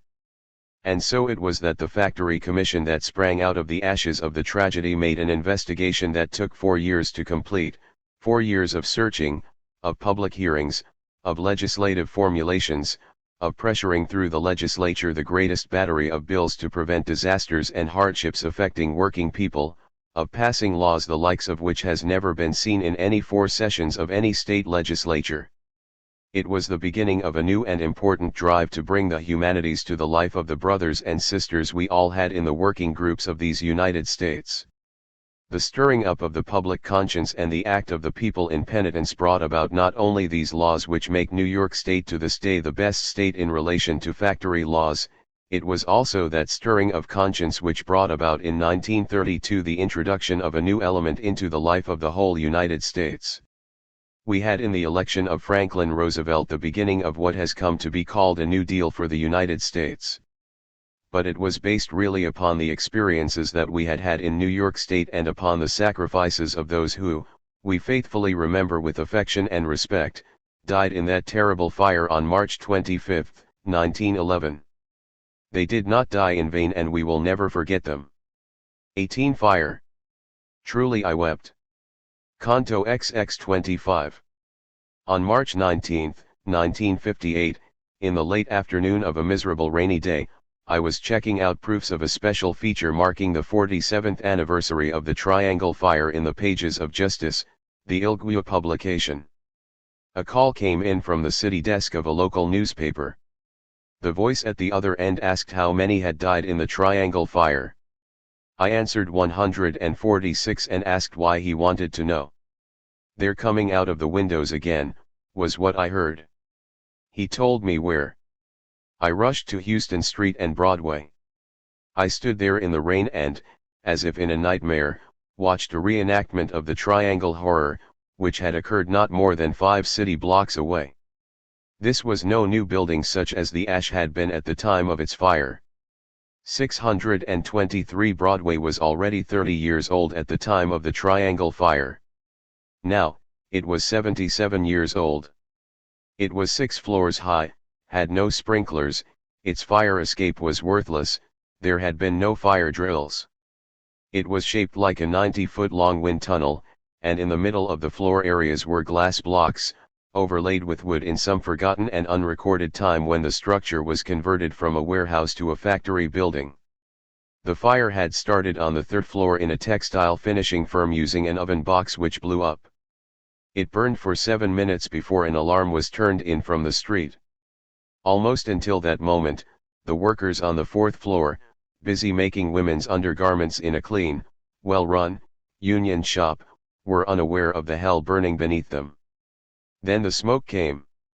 A courageous boss cautioned against panic, stayed with his workers, died with them.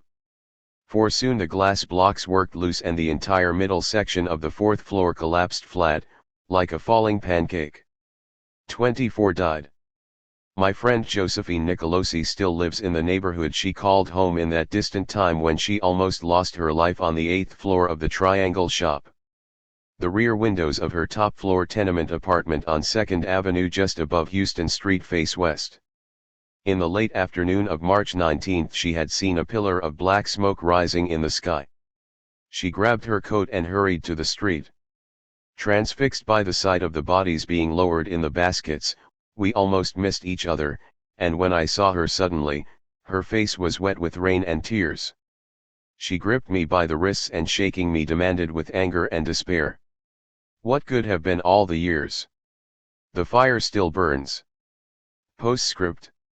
My chief sources of help in gathering the material for this book have been Stewart Liddell, the newspaper reporters of New York City in 1911, and a group of survivors and witnesses of the Triangle Fire. Throughout the trial of Harris and Blank, in December, 1911, Stewart Liddell, court stenographer, kept the record straight. It is from that record that many who were trapped in the Ash building but somehow managed to escape speak directly in the pages of this book with sworn veracity. In a time of personalized but anonymous journalism, the reporters of that day filled many columns about the fire with facts encased in unashamed emotion. One among them merits special mention. Purely by chance, William Gunn Shepard of the United Press was at the scene of the fire from its start. From behind a storefront window across the street from the Ash Building, he watched its progress and described the horror over the telephone to his city editor, Roy W. Howard, later head of the Scripps Howard newspaper chain, who received it in the Old World Building on Park Row. Until relief arrived, Shepard stayed on the telephone, told the story as he saw it happen, his voice cracking time and again. In the newsroom, deserted on Saturday afternoon except for the 4 men working the telegraph trunk lines to the country, Howard cleared the lines with a standby order. Shepard returned to the newsroom worn and tired, as were also the 4 men who had sweated it out at the receiving end of the phone. Howard broke the silence with the finest compliment he could give, a request to Shepard to get to his desk to do a bylined rewrite of the story. Sometimes with quotation marks and at times without them, I have retained the words that first appeared in the New York American, the New York Call, the New York Herald, the New York Evening Journal, the New York Sun, the New York Times, the New York Tribune, the New York World and the Jewish Daily Forward. I have also drawn material from these magazines, the American Federationist, Collier's, Independent, Justice, Life and Labor, McClure's, Outlook, and Survey. But my most treasured collaborators have been the survivors and witnesses of the fire, who have been kind enough to open their hearts to me. They had the right to refuse to talk about their painful memories. Some had lost dear ones in the fire. Not one of them, in almost 50 years, had ever returned to the scene of the tragedy. That was true of the aged couple Ercole Montanare and his wife, who came to my office. He had come with her to tell me how on the day of the fire, he and a friend, leaving their shop on 4th Avenue, had decided to walk in the welcome sunshine to Canal Street, only to be intercepted by the horror of the falling bodies. On the way to my office, they had stopped to see if they could locate the Ash Building. They weren't certain, and at the corner of Green Street and Washington Place they went into stores and asked storekeepers which had been the Triangle Building. No one knew. Back on the sidewalk, they moved about slowly, 2 fragile old people looking up. Others looked at them and then lifted their own gaze upward, seeing nothing but the tall buildings. Then Montanare recognized it. I knew it was the right building, he told me, because I could see again the bodies falling, I could hear again their screaming. The tragic day returned in full vividness. That night, many years ago, I couldn't sleep. The burnt and bleeding bodies kept falling. In the morning I took the elevated at Chatham Square and rode on the open platform to Bronx Park. I thought my chest would burst. The whole day I ran along the river in that park like a wild animal, spitting and screaming and swallowing big mouthfuls of the clean, sweet air. Some had not spoken of the fire in almost 50 years. 2 refused to speak of it even now. A frequent pattern of the interviews was an initial reluctance to speak, then a sudden emotional outpouring of memories subsiding into a lengthy, calm series of recollections.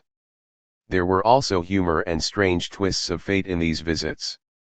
In Jersey City, one evening, I sat drinking tea with an elderly couple. Then Rose Cohen in Duersky told me of the little girl she remembered who had come running up to the roof of the burning building wrapped in fabric caught by the flames. She had helped the youngster beat out the flames.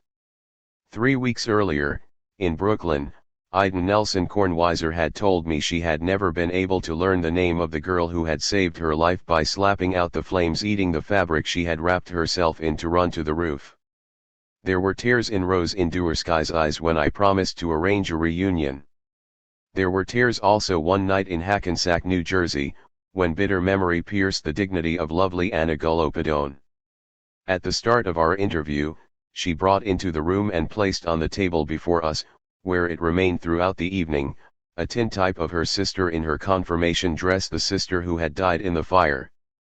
But there was also another evening filled with joy and excitement when my wife and I visited Ethel Monick-Feigen and found her surrounded by a dozen children and grandchildren. Soon after our arrival she took me aside and whispered to me that from the time of her firstborn she had made it a practice to tell each of them, when they reached the age of 12, about the big fire in which she had almost lost her life. Then she added, "They have all listened to me politely. But, you know, I think not one of them has ever really believed me. Now, you please tell them. I did. I looked a long time for Joseph P. Meehan, the heroic mounted policeman I first met in the newspaper accounts. 5 days before the start of the demolition of the 8th Precinct Police Station on Mercer Street, I asked the officer in charge for the day book for March 25, 1911. He came around from behind the high desk and I followed him down into a deep sub-basement with one bare bulb hanging from the center of the ceiling. The walls were lined with precinct record books starting at a pre-Civil War date. We found the book for March, 1911, and excitedly I turned the pages, running my finger down the timed entries until I found him again. He had come into the station house at 6:30 that fateful Saturday and had wearily reported that in putting a victim into an automobile he had ripped the tail of the coat of his uniform. I located him last year living in Manhattan's mid-60s. 49 years after his great gallop up Washington Place I came to him to talk about it. Every wall of his spacious apartment was covered with pictures, photographs, paintings, drawings of horses. He had been on horses for more than 4 decades, retiring as a high-ranking officer of the mounted police. Yes, he remembered the name of the horse he rode that day. It was Yale, and I was the only one who could manage him. No, he had never been compensated for his damaged uniform, the entire skirt had been ripped off. Time ran out for some interviews. I would have talked, if I could, with Edward F. Croker. On December 10, 1929, 10 persons lost their lives in the Path Studio fire at Park Avenue and 134th Street, where there was more film than the law allowed, where there were fewer fire extinguishers than the law required, and no sprinklers because Croker's Fire Prevention Company, on an annual $500 retainer, had advised appeal against an order to install them. These have been the friends who have helped tell this story: Joseph Brenman, Sarah Friedman Dworitz, Ethel Monick Feigen, Joseph Fletcher, Celia Walker Friedman, Sigmund Gelbart, Abe Gordon, Joseph Granick, Rose Glantz Hauser, Max Hochfield, Rose Cohen Indursky, Elias Cantor, Sylvia Riegler Kimmeldorf, Iden Nelson Kornweiser, Kate Wiener Lubliner, Dora Maisler, James P. Meehan, Josephine Nicolosi, Anna Golopadone, Celia Saltz Pollock, Frank Rubino, Dora Appel Skalka, Sarah Kammerstein Stern, Joseph Wexler, Isadora Wegodner. Others were Mary Abrams, Mrs. Charles F. Bostwick, Jr., Daniel Charnin, Ercole Montanare, and Elmer Ewig. I am indebted to YIVO, Yiddish Scientific Institute, for the use of Bernard Baum's excellent memoir on preconflagration life at Triangle that has now been published by him in Yiddish. Sigmund Ariewicz, California State Commissioner of Labor, taped interviews with Triangle survivors in that state, by inviting me to broadcast on his radio program in the days following the Monarch fire. Tex McCrary made it possible for me to locate a number of the survivors of the earlier tragedy. New York Fire Commissioner Edward F. Kavanagh, Jr., and other officers of the New York Fire Department have helped educate me on technical matters pertaining to industrial fires. I have also used the preliminary report of the Factory Investigation Commission, Albany, NY, 1912 and the Report on Relief of Triangle Fire Victims, Special Committee, American Red Cross New York, 1912. I have been a member of the International Ladies Garment Workers Union since 1928, until I joined the staff of its publication, Justice. In 1942, I worked as a garment cutter. In these last 20 years, close and constant association with ILGWU President David Dubinsky has been a source of unending insight and inspiration. My wife has patiently shared the throes of composition, aiding with her vetoes and applause. My colleague, Meyer Miller, was helpful with a critical reading of the first draft. I owe a special debt to 3 great ladies who helped turn the Triangle tragedy into a force for change and reform. Eleanor Roosevelt, Frances Perkins, and Rose Schneiderman graced with their presence the 50th anniversary memorial meeting of the Triangle Fire, which the ILGWU, together with New York University and the New York Fire Department, sponsored on Saturday, March 25, 1961. 14 survivors shared the platform with them. The irony of history was evident in the fact that on that day there lay on the desk of Governor Nelson Rockefeller, awaiting his signature, a bill that would have in effect rescinded long overdue safety measures enacted following the Monarch fire. To some on the platform and to the old-timers in the audience gathered at the foot of what was once the Ash Building, it must have seemed, indeed, that the passing years had made no difference. David Dubinsky charged that if signed the bill would restore conditions as they were at the time of the Triangle Fire, and Eleanor Roosevelt, Francis Perkins, and Rose Schneiderman helped picture the human meaning of such a reversal. The huge fire bell tolled for those who had died. A special corps of uniformed firemen along with Commissioner Kavanagh gave the salute. There were tears. After the meeting I introduced the survivors to the 3 special guests, to Esther Peterson, now Assistant Secretary of Labor, and to Dubinsky. I saved 3 for the last. They had met before but never formally. On the platform in the shadow of the Ash Building I introduced to each other Sarah Kammerstein Stern, Sarah Friedman Dworitz, and Celia Walker Friedman, who 50 years earlier, almost to the hour, had lain bleeding and battered at the bottom of the elevator shaft down which each had leaped from the open 9th floor elevator door.